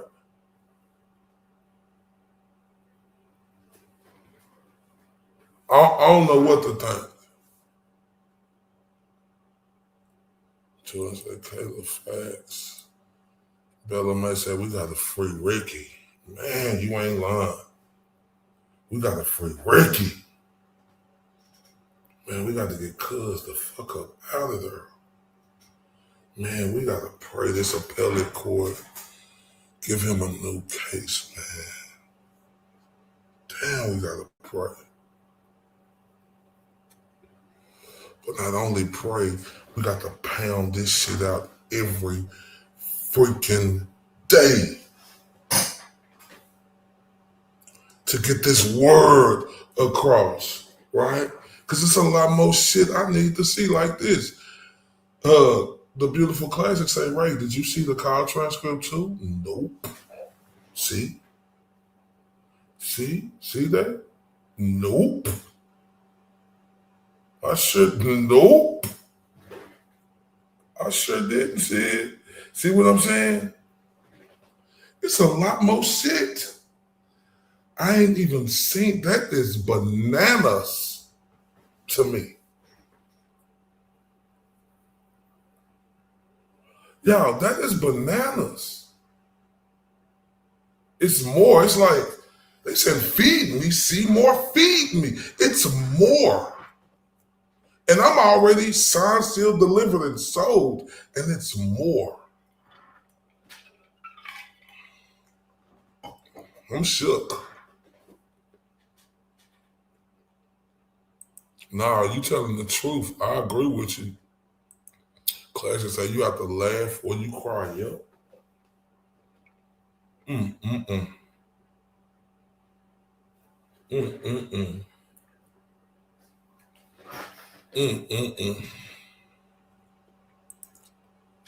That's what I can't get over. They don't even try to hide.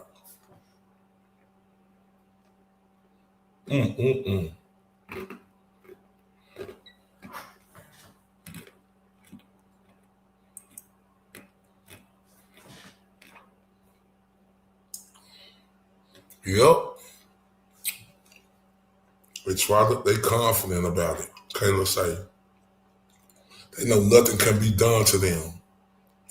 And so they just waved it in our face. Nah, boo, boo. What the fuck you gonna do?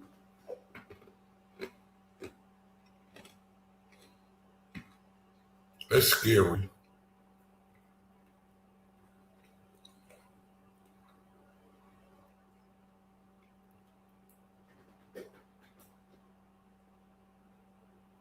Yeah, it was raining here. I'm looking at the last comment. It was raining here, Bella. Man, you in Fort Worth?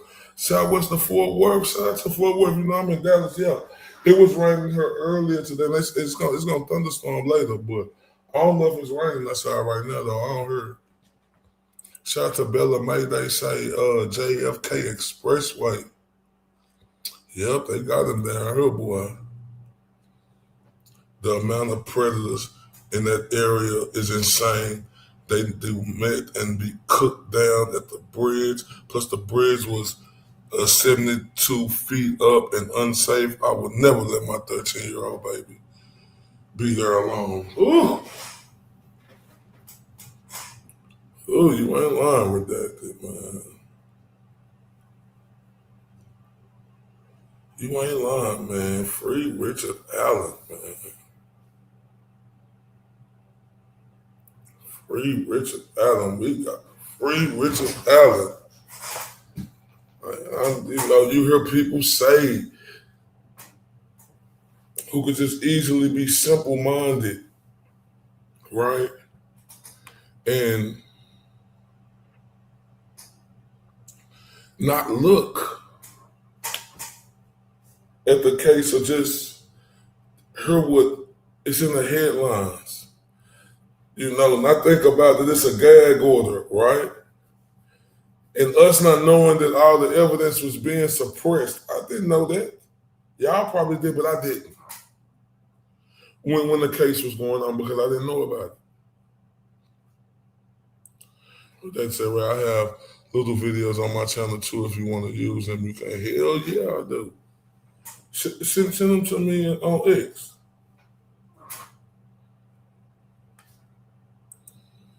Rick Allen had a cleaner record than the prosecutor. Yep, dude didn't have nothing on him. Nothing. Send them to me on X redacted. We'll pull them up. I'm all about this shit. Like, it's just this is overwhelmingly enough evidence for that appellate court, unless they, Odins, whatever the fuck you call that shit. Then you got the bitch ass fucking dude who got the tattoo up under his face and got that thing. And they got Odin, so the bitch ass judge ordered them to tell the prison to stop wearing it. Are you fucking kidding me? You don't think this is all made together?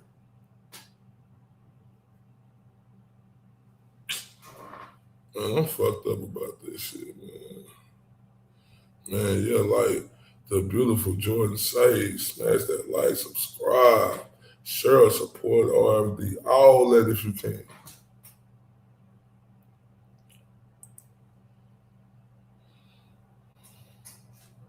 Oh, you did? Let me see.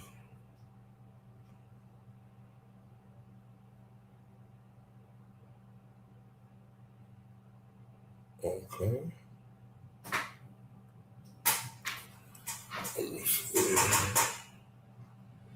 Okay. Cause I'm about to make this shit big. One at a time, yeah.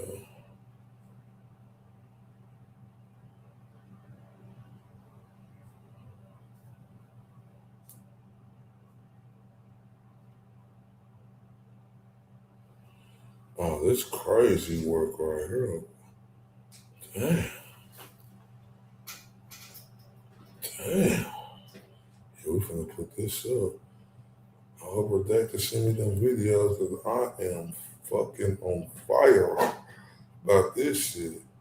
This shit right here got all my fucking attention, boy.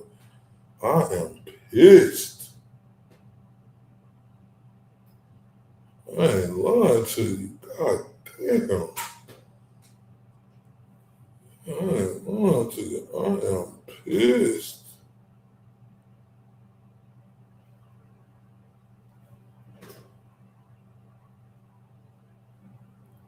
Oh man, this is some fucked up shit.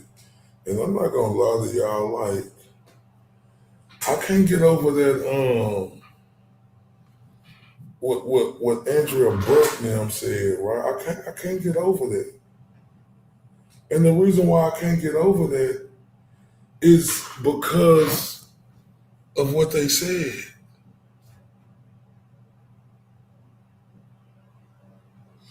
Oh, I separated them. I did that. But while I get that up there, I'm finna I got to hear Andrea Burkhardt and them again. This is crazy. Not even, I want to hear this, look, because this is messed up. This lawyer quit because he knew that he couldn't represent this dude the right way. This dude said he never seen, he did death penalties and this case was worse than that. That should tell you something. Then we'll listen to Burkhardt again while I do this. Richard Allen's treatment behind bars.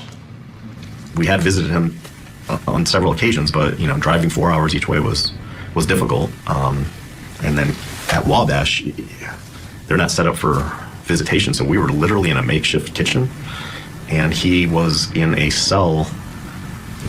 We had to stay in 6 feet back, and he's talking through the slot where they put the tray of food through, and that's not a very conducive way to have meaningful conversations with your client. I couldn't hand him documents. I couldn't have him sign documents.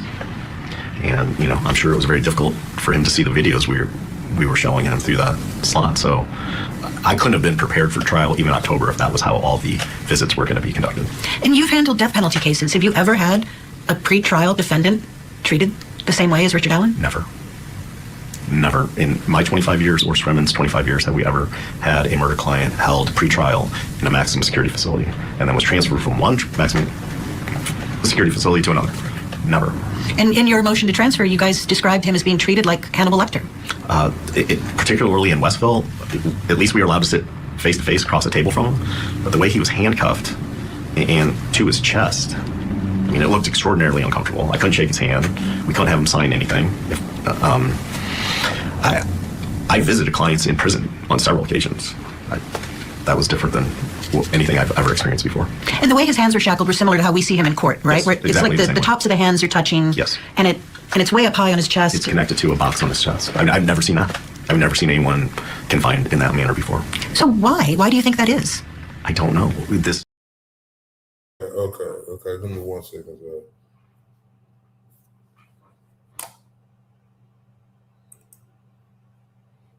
Okay, it had 2 of me up there. All right. Okay. It says, the following is recorded telephone conversation between, hold on 1 second, what the fuck I do? Okay. It says, you said it's not redacted or something? Okay, I got it. All right. It says, Richard, it says a recorded telephone conversation between Richard Allen, Janice Allen, and Martin Allen on Monday, April 3rd, 2023, recorded and originating from Westville Correctional Facility. Okay, so MA is going to be Martin Allen. He say, no problem, you can do that. RA, Richard Allen say, I love you, Daddy. He said, I'm proud of you, Rick. I love you too. I love you, bye. I love you too, bye. Okay. And it said mechanical was okay. Let's go to the next one then. All right, got that one. Let's go to the next one. Boom. They said, I love you, Daddy. Oh, that's the last page? Oh, okay.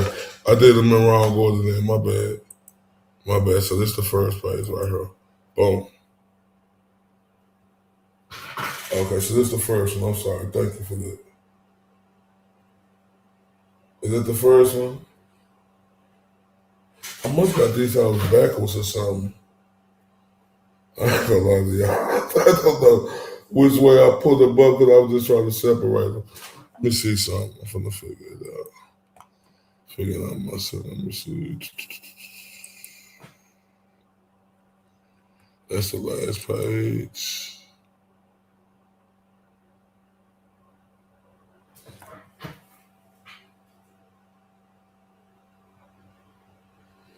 Yeah, I sleep.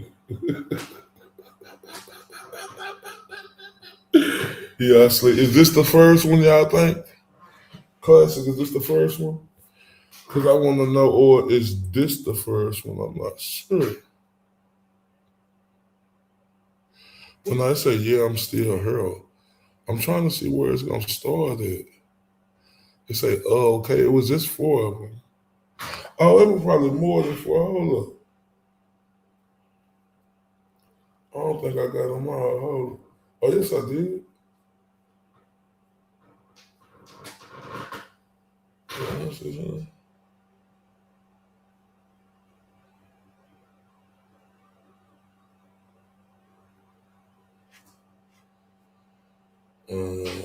Massage blue. Oh, I need to talk to you there, page is one, okay. So let me see that.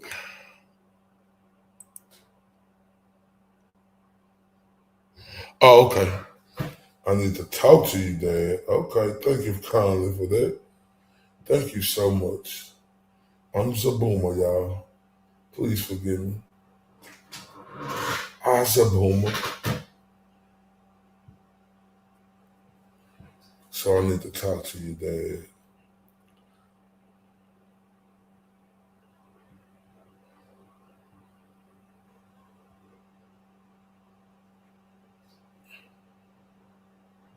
Okay, just a minute. Okay.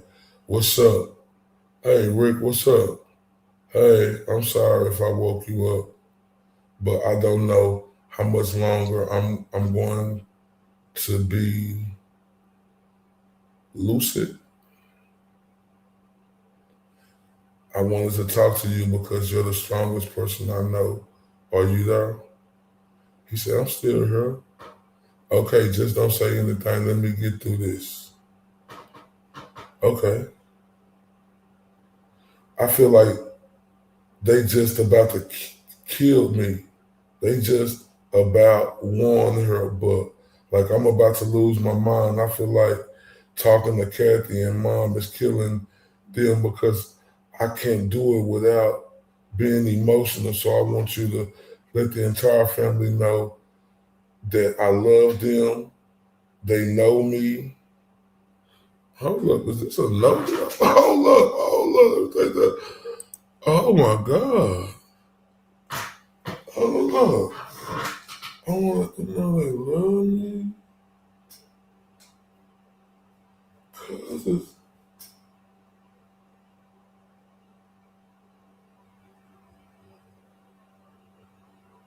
so I want you to let the entire family know that I love them.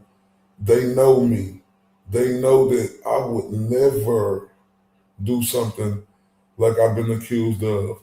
I got to make a decision, and that decision is not to make phone calls to them anymore. And it's not because I don't love them. It's because I. It's because honestly, going forward from this point, I don't know what I'm going to say. Do you understand? Oh my God. Oh my God.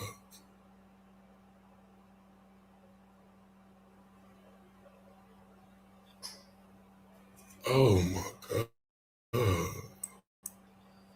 Hold on, I gotta find the next page. Hold on,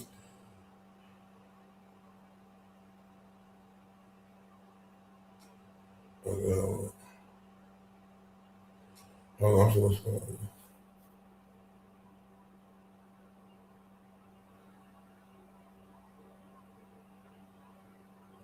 Okay, so I think, so let me know if this one is the next one. Is this one the next one right here? I think it is. So let me know.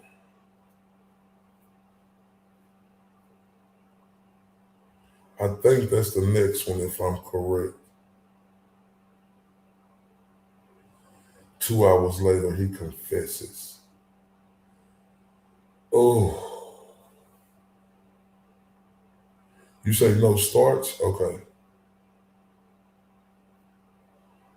Mm-hmm.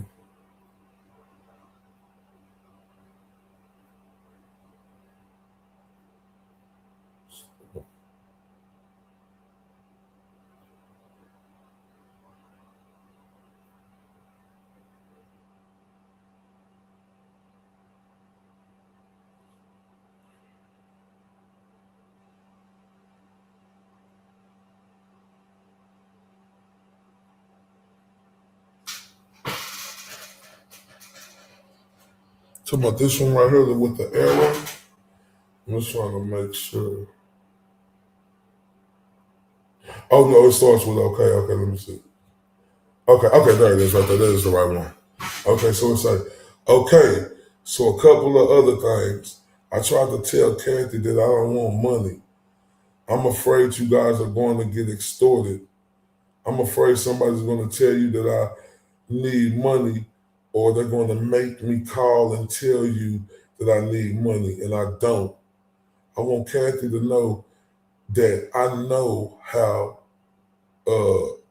bad she wants to give me money. I know, I know how bad you all want to give me money. I don't need money. I got coffee. That's what I meant. That's what I want you to know. I got coffee. I don't know if there's drugs or anything in it. I don't know if the Kool-Aid, I don't know if anything has drugs in it anymore. Oh my God. Here's what I know. I don't think I'm being physically tortured. I think I'm being mentally tortured. For the last 5.5, 6 months, I think they're feeding me every day. Mentally, I feel like I'm in Guantanamo Bay, Cuba. And I'm okay, I don't know. Oh my God. Oh yes, I am on camera, or I am supposedly, I am on camera 24 hours a day, 7 days a week. And whether that's true or not, I don't know. But I just want you to know that. So anything that I say or do should have been on camera at some point. So if somebody tries to say I did or said something that I didn't, you still there? Okay, so I kind of know where to go. Now let me see. Let me see. See, because I know you're going to say, yeah, I'm still here. Let me see where it's at. Oh my God. Oh my God. He said, yeah, I'm still here. He said, thank God. Okay. So that's pretty much it. The only other thing I wanted to tell you was that you are always and will always be my father. Nobody else ever was. And I'm sorry for the way that I have kind of distanced myself from you after I had my breakdowns or whatever it was. But in my eyes, you've never been real emotional. And I guess I felt since that happened to me that you've been trying so hard. Mechanical voice. You have 1 minute remaining. Richard, you still there?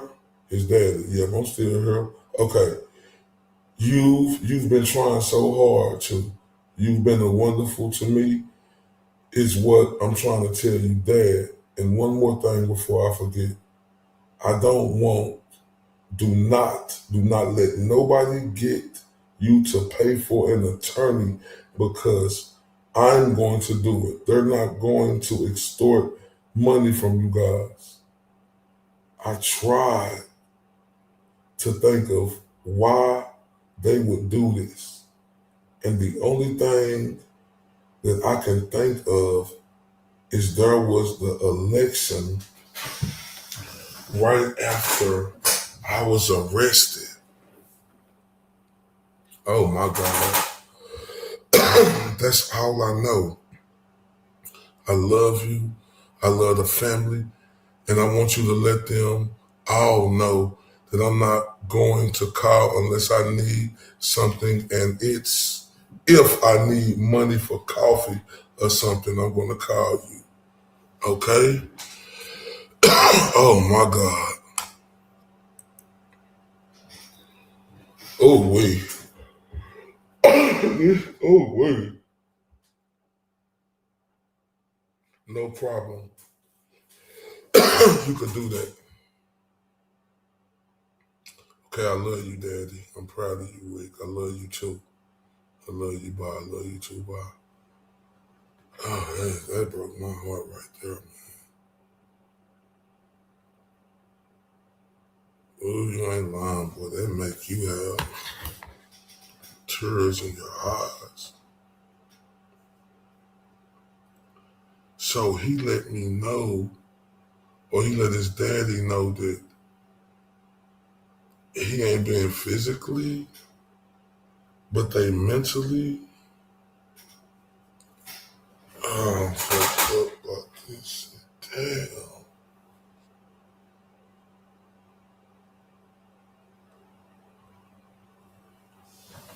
Oh.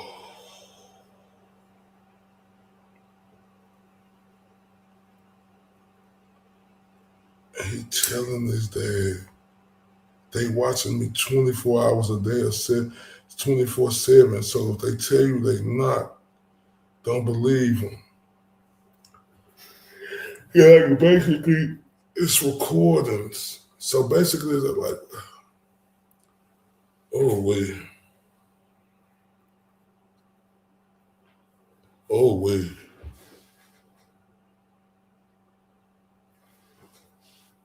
oh wait. Good morning, Amanda.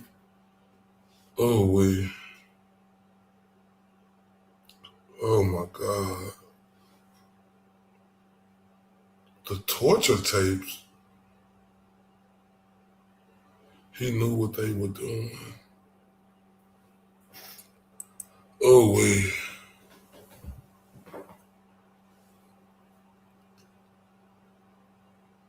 oh wait. I ain't lying to y'all. I am completely flabbergasted. And I hurt for this dude.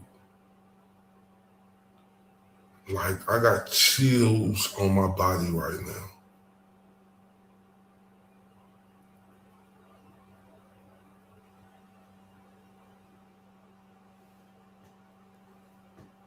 Oh my God, I got chills on my body right now. And this even makes me get more chills. 2 hours later, he called Kathy and confesses and doesn't remember what he said to his dad. Oh my God.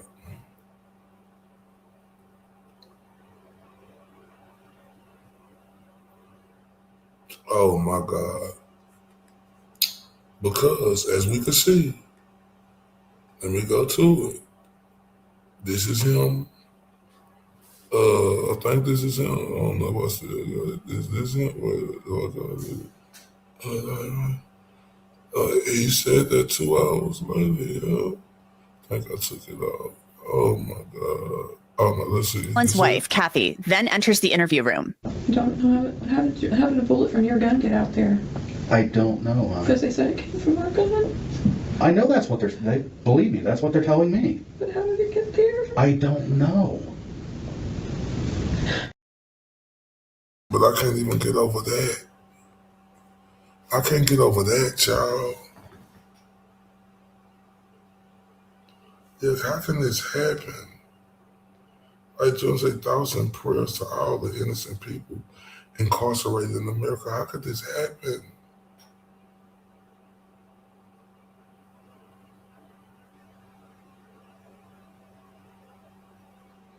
Oh my God, this breaks my heart, man.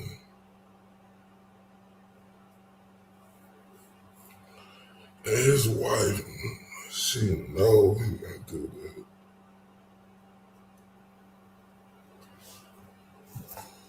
And she need our help.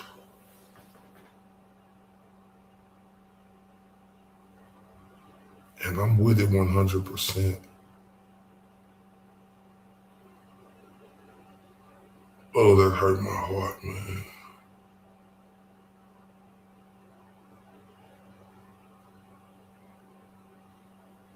Yep, the innocent. Yep, you're right, Jordan.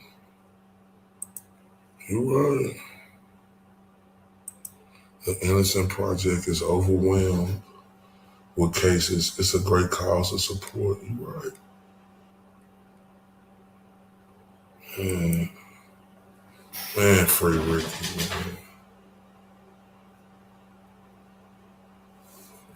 man. And that's it right there. I'm with you, Classic. We not getting over this. It ain't no I can't or I quit in my vote. You ain't no down or no we standing up for this. It ain't no I quit or I can't in my vocabulary. We got to keep the pressure right. Because like I said, look, it's so many key factors. But when Andrea Burke, the beautiful Andrea Burkhardt and the rest of our panel said this, like this is the nail in the coffin. Well, there's kind of an elephant in the room with the crime scene for me that I got some serious concerns about how it was handled, and it's well, there's kind of an elephant in the room with the crime scene for me that I got some serious concerns about how it was handled, and it's the combination of we've got all this male DNA on the girls, on the clothes, in places it shouldn't be, including the underwear. But then we also have these presumptive positive tests for semen. Yeah. And these are not. Yes, inside from the cervical swab. Yes. And so these are these are not foolproof tests. Like these have an error rate certainly. But like the probability of getting a false positive on both of them seems quite low. And then when you combine that with the presence of this other male DNA, that we're happy to just explain that away as meaning nothing because it doesn't fit our theory of the case. But circumstantially it raises some very significant questions for me. And so I don't know how in this day and age their explanation at trial is, well, these are degraded samples. They were insufficient for comparison. There's not enough information available. You can do whole genome sequencing now, and it's kind of specifically. That's Sleuth right there, ain't it? That's that beautiful woman I'm looking at on her with Andrea. Oh my God! Listen, salute.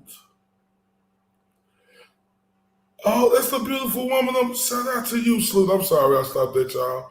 But look, this is the key element right here of the breakdown right here.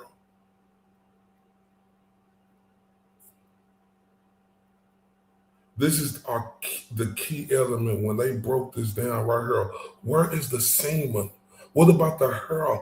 You stupid fools down there in Delphi, Indiana. Man, I ain't seen nothing like this, bro. And I'm glad I'm on this now. I'm sorry. I just got excited because I seen Sleuth and there's Sleuth. Well, there's kind of an elephant in the room with the crime scene for me that I got some serious concerns about how it was handled, and it's well, there's kind of an elephant in the room with the crime scene for me that I got some serious concerns about how it was handled, and it's the combination of we've got all this male DNA on the girls, on the clothes, in places it shouldn't be, including the underwear. But then we also have these presumptive positive tests for semen. Yeah. And these are not. Yes, inside from the cervical swab. Yes. And so these are these are not foolproof tests. Like, these have an error rate, certainly. But like, the probability of getting a false positive on both of them seems quite low. And then when you combine that with the presence of this other male DNA, that we're happy to just explain that away as meaning nothing, because it doesn't fit our theory of the case. But circumstantially, it raises some very significant questions for me. And so I don't know how in this day and age that their explanation at trial is, well, these are degraded samples. They were insufficient for comparison. There's not enough information available. You can do whole genome sequencing now, and it's kind of specifically for that. Right. Like, what it's good for is being able to extract a lot more usable information out of like small quantities of DNA for identification purposes. And so to me, if you're not pursuing that with this male DNA that you recovered from the clothing, particularly from the underwear, I think it's just clear that you don't actually want an answer to that question. Yeah. At some point, did nobody say, we have this male DNA, if we figure out whose male DNA this is, and like I said, like with Libby, it's her bare skin. They swabbed a lot, and there's a lot of DNA on her. I have a problem with saying that it's from the laundry, from the male household members. I do too. I have a problem with that in terms of like sexual assault victims. What do you do if you have a child in a house and there's an accusation like that, and a test is done and it comes back positive, and then the laundry. Now you turn around, now you're saying it's from the laundry. So one of two things is true. Either you are going to let people get away with sexually assaulting people, including children, or the laundry explanation is bullshit, because I've never heard an interrogation, a trial, where they did anything but suggest that the reason that DNA would be on so-and-so's underwear or bra or whatever is that they had to have touched them. They had to have put fluids on them. Never seen a prosecution where they were so eager to explain away the presence of so much DNA. Like, it's unheard of. Like, for them to even acknowledge that like DNA is transferable is kind of, it's like holy grail, because they never do that for all these reasons. They're finding a tiny little trace amount, and they're wanting to use that to establish something, real significant. This one, they were bending over backwards to explain away the presence of all of this DNA. And it's just unlike anything I've ever heard. And it's the combination of that with the presumptive positives for semen that is such a problem for me, because it's highly coincidental. Is it that uncommon? So like, for both of them to have that, is that significant, or at least if it's like a roughly enough to be like, we should check? If it's like a roughly 10% failure rate, 1 in 10, then for both of them to have a failure rate, it's a 100%. It's a 100 chance. It's a 1% chance that that's what happened. It's not impossible. That's a low probability.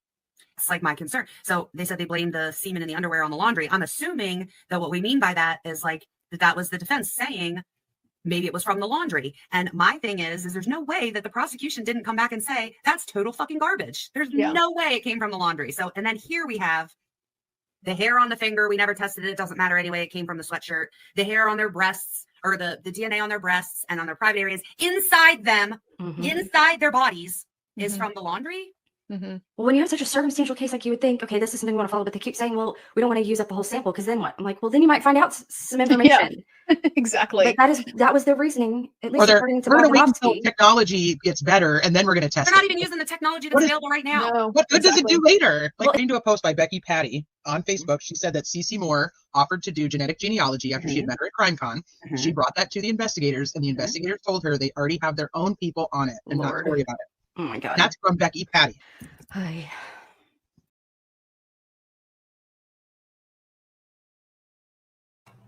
See, now, what that clip just showed me right there, my people, they should have been investigating this motherfucking case.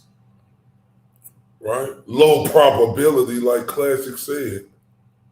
And like Sloop said, and I was, that right there what made me mad a while ago, right? They got the hair on the finger, the DNA on the breast and on them. And these stupid, ignorant fools down there didn't attempt to test it. You dirty, cocksucking roaches. These are two little girls. And you telling me this dude got took away, y'all saying it's him. And you bastards didn't even test the finger on the hair, the DNA. Environment, you motherfuckers talking about the laundry, man. You motherfuckers need the shit slapped out y'all. I hate you bitches. And then you got this ugly, strong-faced Sergeant Slaughter looking piece of shit ass, moon chin ass judge in Gull. She should be ashamed of her fucking self. Your fucking DNA is that this strong-faced Sergeant Slaughter, moon pot-chin piece of shit of a judge should be ashamed of herself. What is we doing, America? I am scared to stay in America.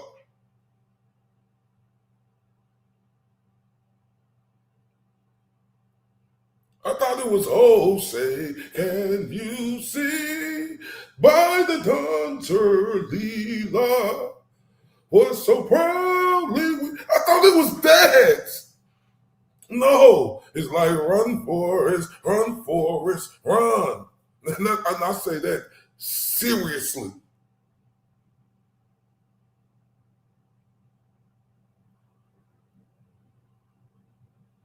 You ignorant motherfuckers talking shit, talking like you can't tell that them phone calls were coerced.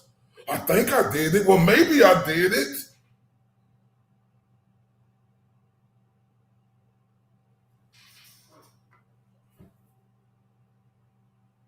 I thought it was about using our common sense and reality. And I tell everybody about reality. It's a motherfucker, right? But some people can't take reality, right? Because it's like a big pill and it's hard to swallow for them dumb, ignorant bastards. I am pissed. This is diabolical. And then the crab cake ass sheriff, right? Betsy came. It was a young dude. He had a look for he was 20. The 4 girls out there said the dude they were 5'11", 6 foot. Where they at? Sergeant Slaughterface and Judge Gill. Where they at? Where you gonna let them? Man, what is this?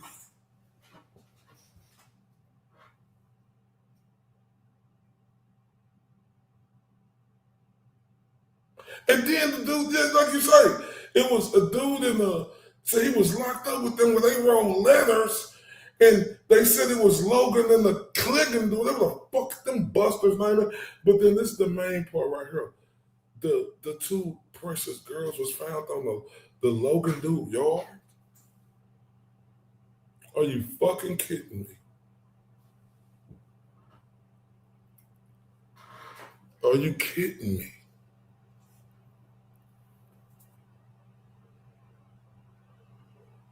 The deputies in the prison had that Odin on them, but people out here want to think it's a conspiracy fucking theory. I tell you, y'all are some stupid fucking fools if you don't believe in that shit. That shit really happens, right?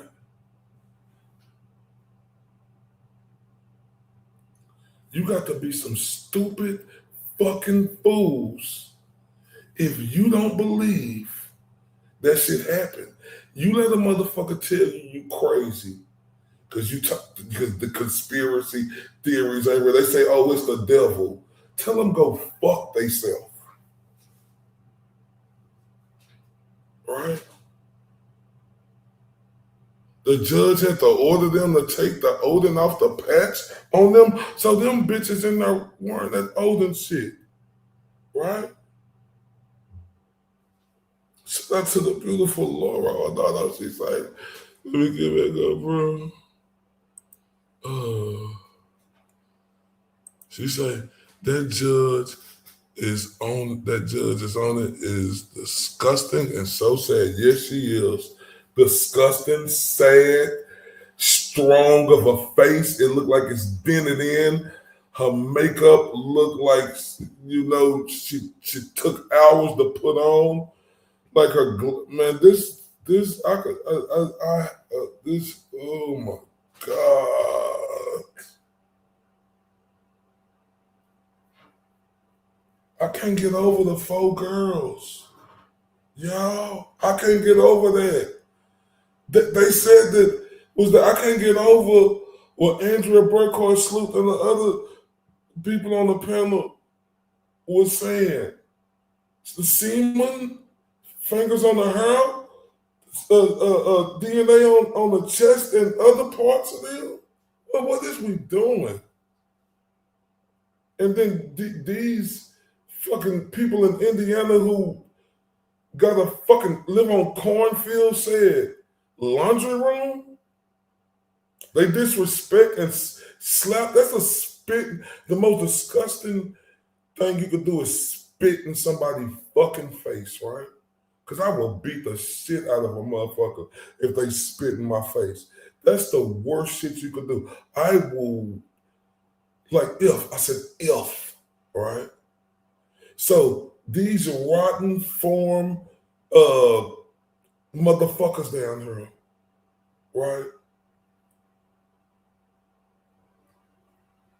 Done spit in our motherfucking face. They in our face saying, nanny boo boo, what the fuck you gon' do?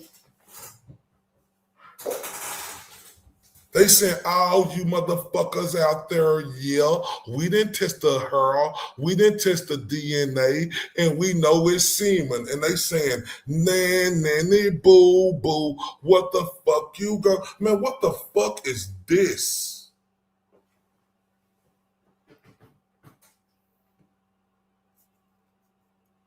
And I'm sorry for my life, but I am highly pissed off. And I've been trying to get better with my language too. But when shit like this go on, and you can see a fucking clear injustice, right?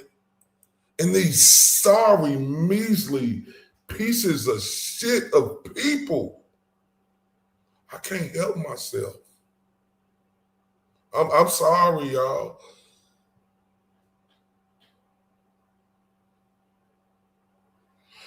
Classic say, as retired head of FBI Behavior Analysis Unit said, if you believe the confessions, you're a psychopath. Absolutely.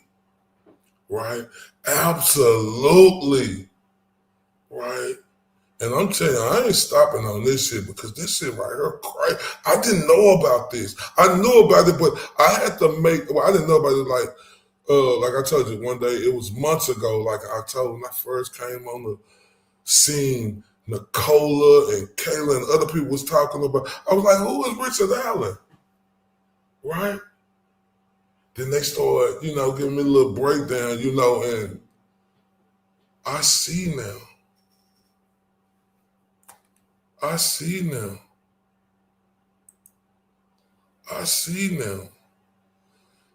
And people call us child killer love. I think, who the fuck called, man, boy, I am ready to talk shit to the motherfuckers who do that. I will make video after video making fun of their ass, because this is what I do.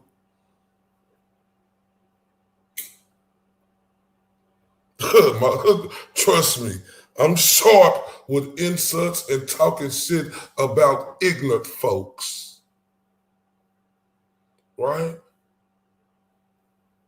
Are they out their fucking mind to even be saying that? Sugar says you should be.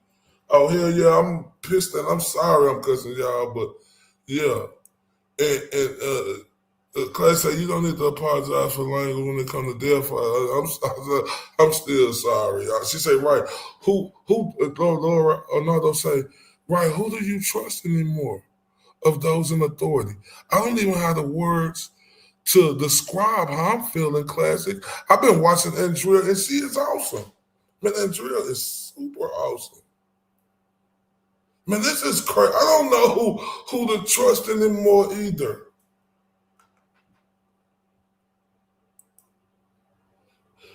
She said, Ray is going to make Gray Proves cry, isn't he? I don't know who Gray Proves is, but trust me. Trust me, they don't call, and I'm telling you, when I'm on something, I'm on it.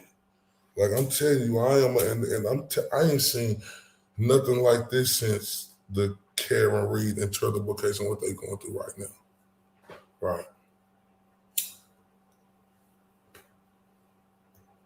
And this shit right here driving me even more because they still got these bullshit ass charges on the go, right?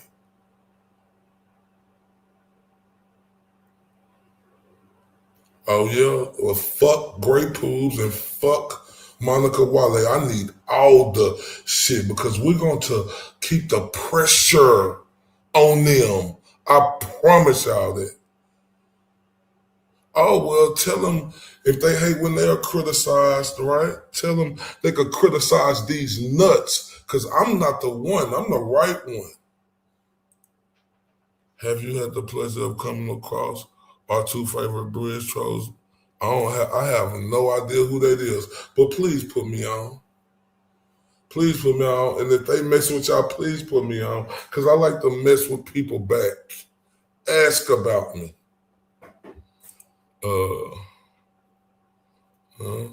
Like a dog on a ball, okay? April is one of the ones colluding, yeah. Yeah, I'm pissed off for Karen and TB. This one with Rick Allen, boy, I'm beyond pissed. You ain't lying, beautiful Laura Ornato. Right, like real talk. Because, see, this the shit right here that they sent them to that West a prison. Like when he wasn't even convicted yet, they sent him to a motherfucking prison to get him away. Like I'm gonna reference this again. Like Scar did to Simba of the Lion King. Go far, far away and never return. That's how they did him, by separating him. When do they do that? Look at that sucker motherfucker D4BD. They got this bitch in the county jail. Why the fuck would they move this dude from the county jail? He ain't even convicted yet. That's food for thought. D4D, that sorry measly son of a bitch who did that. And y'all know what I'm talking about because the case is coming, right? Like when the girl and stuff, right? He in the county jail. Why the fuck would they move this dude to the county jail? Oh, okay, Slew got. I see the go there. Okay. Well, shit. Trust me, Slew Goddess, you got a running mate with you now. Trust me, I'm like that too. And if they fucking with you, or anybody else, they fucking with me. Karen got treated soft compared to Richard Allen. Boy, you ain't lying. Woo! Boy, you ain't lying. Oh my God. You know what's crazy? Even though the science proved, right, without a reasonable doubt,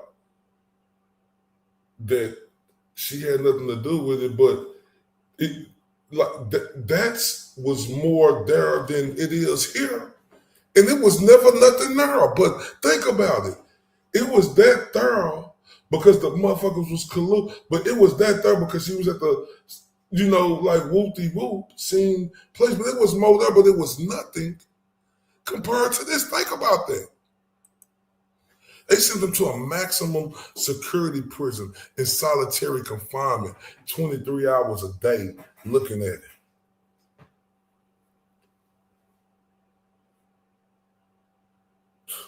Man.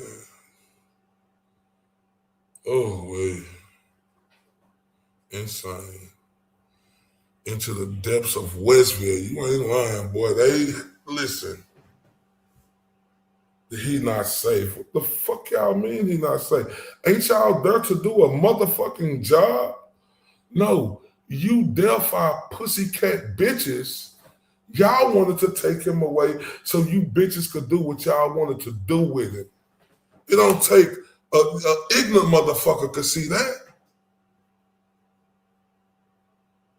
Because this is unheard of. You see these motherfuckers get took out and go, what the fuck y'all take him to a maximum security fucking prison for? He ain't even convicted yet. Talking about because of his safety. Well, all you bitches deserve to be fired if y'all couldn't keep him safe. You dumb, ignorant motherfuckers. I say, salute to go. What if he wasn't convicted? You had this man in prison. You can't take that shit. Oh, you ain't lying. You ain't lying. What if he wasn't convicted? Right? And they still took him there because we know he innocent. It ain't nothing in me that can make me think he not innocent. These bitches didn't do their job. This stupid ass judge suppressed the evidence. She won't let the evidence come in of him saying, oh, this, when he getting coerced to say he did something. But the call 2 hours before that to his father, this long rabbit looking bitch wouldn't even let it in. Man, fuck her.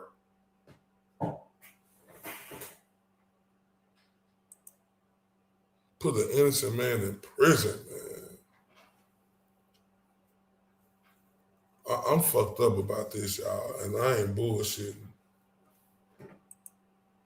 Ooh. They were the state's mouthpiece. What you mean, like on the YouTube channel? I got to see who the fuck these roaches and fucking filthy fucking animals is. You ain't lying, boy. That's what Classic said earlier. You ain't lying. You ain't lying. And guess what? This slimy, gremlin-looking bitch wouldn't even let cameras in. Why not? Oh, you want to hide because your long, wrinkle her ass suppressed most of the evidence and you put it in a way to where the defense was going to be handicapped. Man, oh my God. She had more evidence against her than Richard Allen.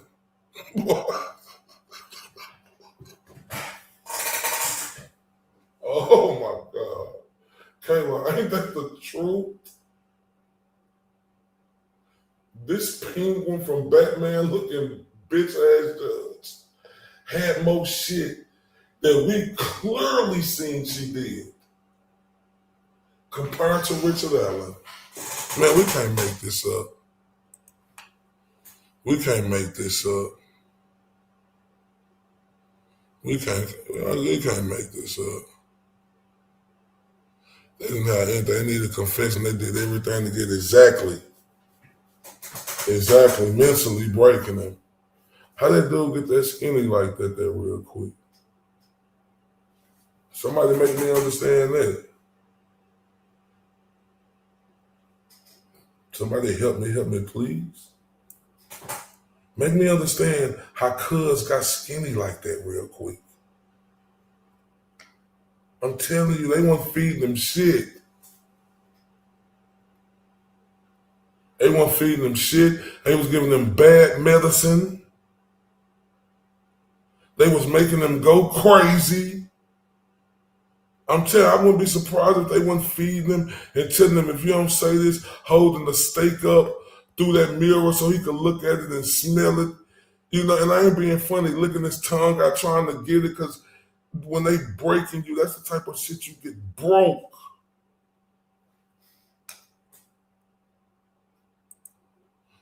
Yeah, you ain't lying. That motherfucker was treated better.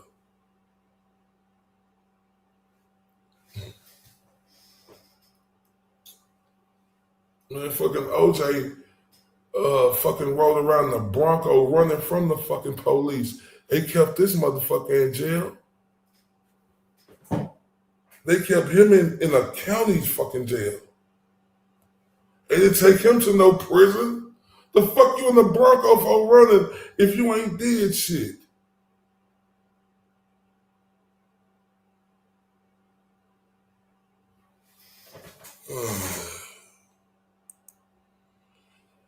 Richard Allen prayed for a judge like, oh man.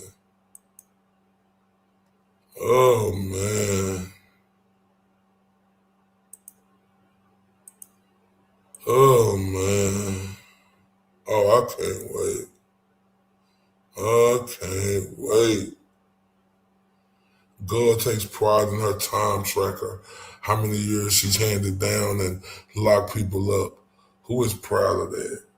Right? You ain't lying, but see, the thing about it is the reason why she do that is because her evil ass want to be known as fierce, but this bitch played a thin line, and I can't. You know what? That's why I say this shit is fucked up. Officials couldn't see this shit. Who is the fucking governor of Indiana? I don't give a fuck, but where's the governor at?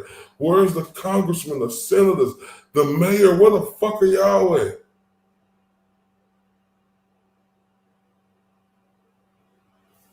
Where the fuck y'all at?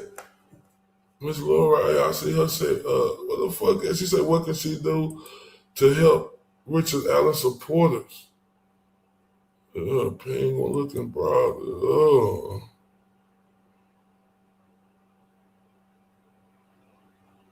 Okay. Yeah, he was. Oh yeah, you ain't lying. He was scared to drink or eat anything. You right? Because I'm reading them transcripts. He said, "I just drank my coffee." So this dude was just drinking liquids. He was on liquid food.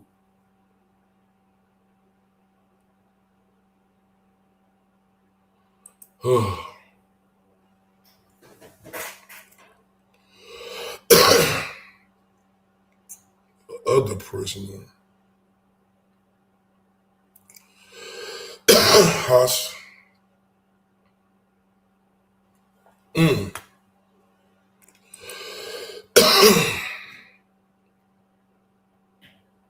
Golly.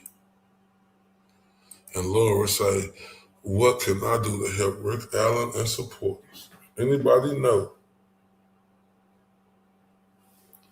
Kayla say you should get a hold of Bob Mata. Allie and Bob Mata. I apologize.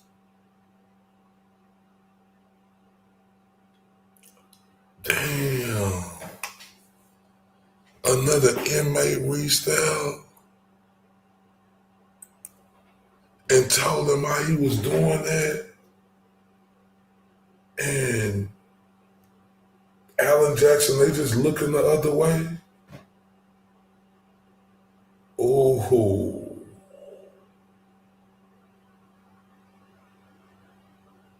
Oh. Oh. Can you imagine? This dude say, I don't know what they putting in my stuff, but you know, he knows something is wrong.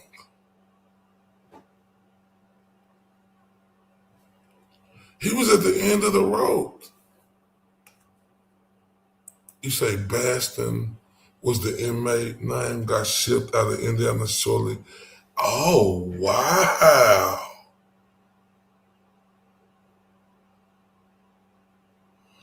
Oh, wow. You mean to tell me the dude who told them how bad they was doing, they shipped him out of Indiana shortly? Oh, my God. Man, this is diabolical. We can't make this shit up.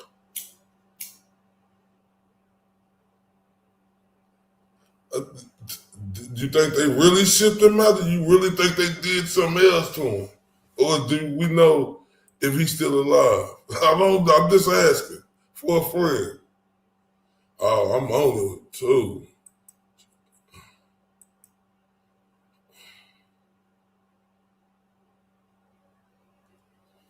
Oh my God. And they shipped them out. Like, what the fuck is, like, my lip is all the way on the floor.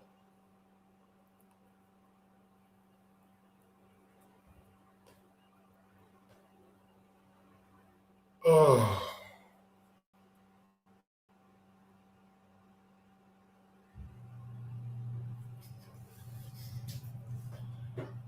Oh, wait.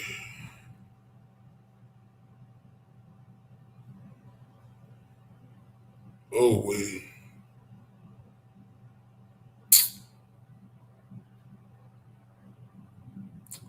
Yeah, prisons hate for being added. Oh, wait, y'all. Oh, wait. Yeah. They retaliated and he was too scared to come testify, refused to come.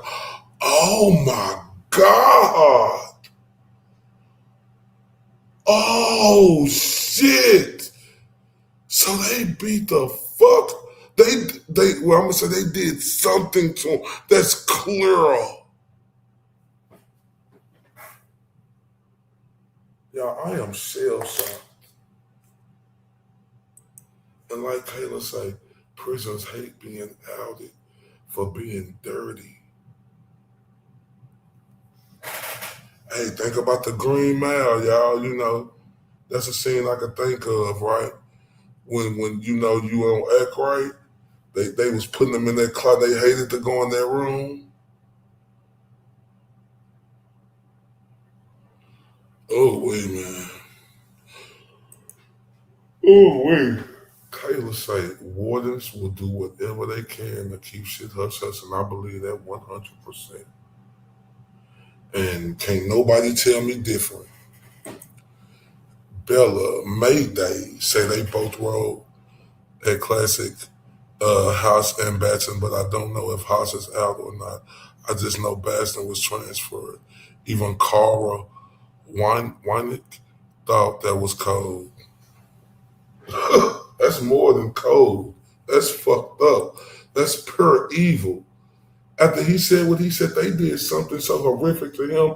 This motherfucker didn't want to come out his cell, right?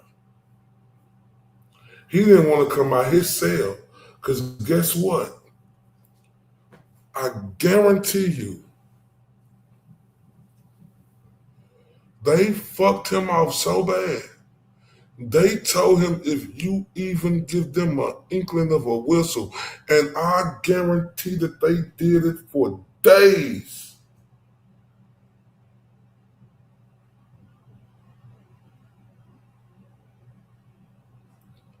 For days.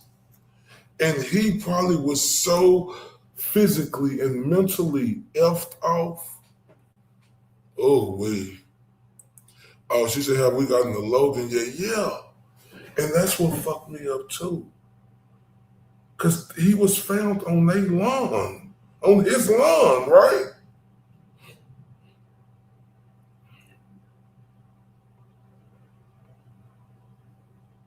You know what, Caleb? No, I'm just saying. I'm agreeing with you. I'm agreeing with you. Cause when you said it made me think about like, yeah, prisons will do this shit. Like that shit make my eyebrows and my forehead get a bunch of wrinkles when this shit is getting said and it's real because you think of the reality of it. They do want you to be, I bet they literally beat the fuck out of him.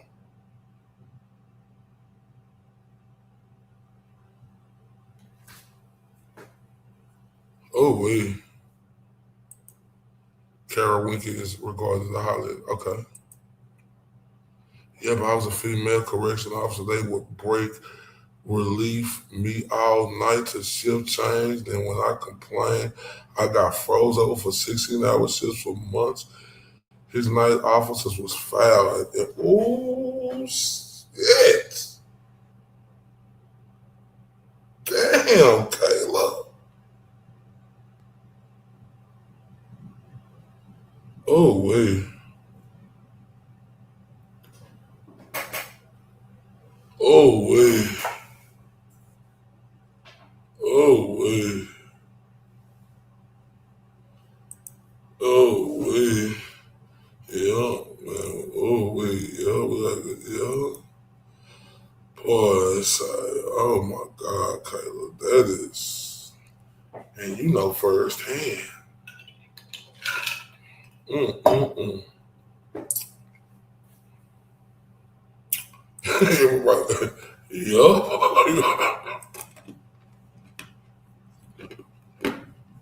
Mm-hmm.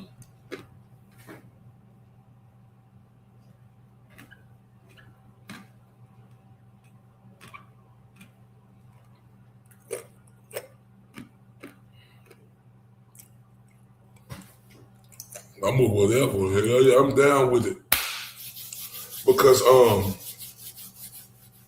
I'm starving on this right here. For real.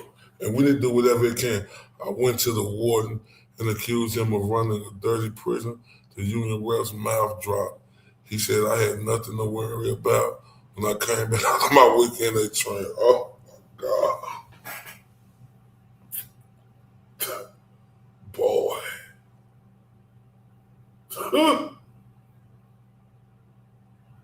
Oh, wait. Oh, she said they transferred me to 4 different prisons. And I only stayed for a couple of months and I quit. I hate it. I feel you. Oh, wait. Boy, you see how they go,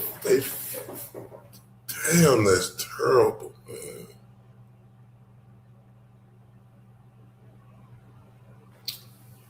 Man, y'all.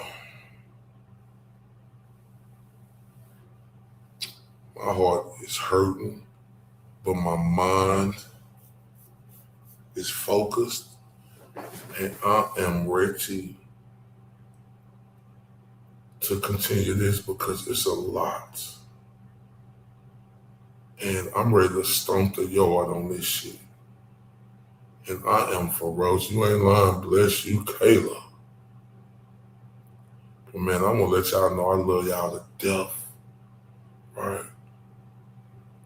It's a lot more stuff, it's a lot more people who, like content creators like Brother Counsel, great Brother Counsel, the great lawyer, we seen the great Andrea Burkhead and Sloot tonight, right? She said she received more respect for the inmates than her fellow COs. But just know this, y'all. I will be back soon.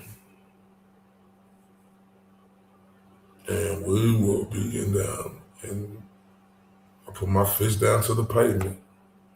Want y'all to know I love all y'all to death. See y'all soon.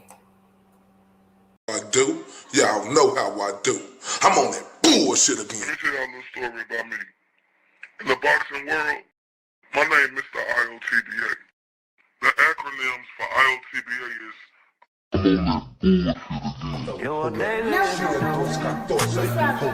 Mr. Undeniable, hold up. Mr. These boys can't touch me. Daisy if you do. Bet I ain't got shit to prove. Boo does gold tooth, little Bruce, smile sharp enough to choose. Bang, bang, right through your cool. Walking like a rumor with a pulse. Lip curl sweeter than your cold. My eyes say try me and you freeze like salt. Got your huggle.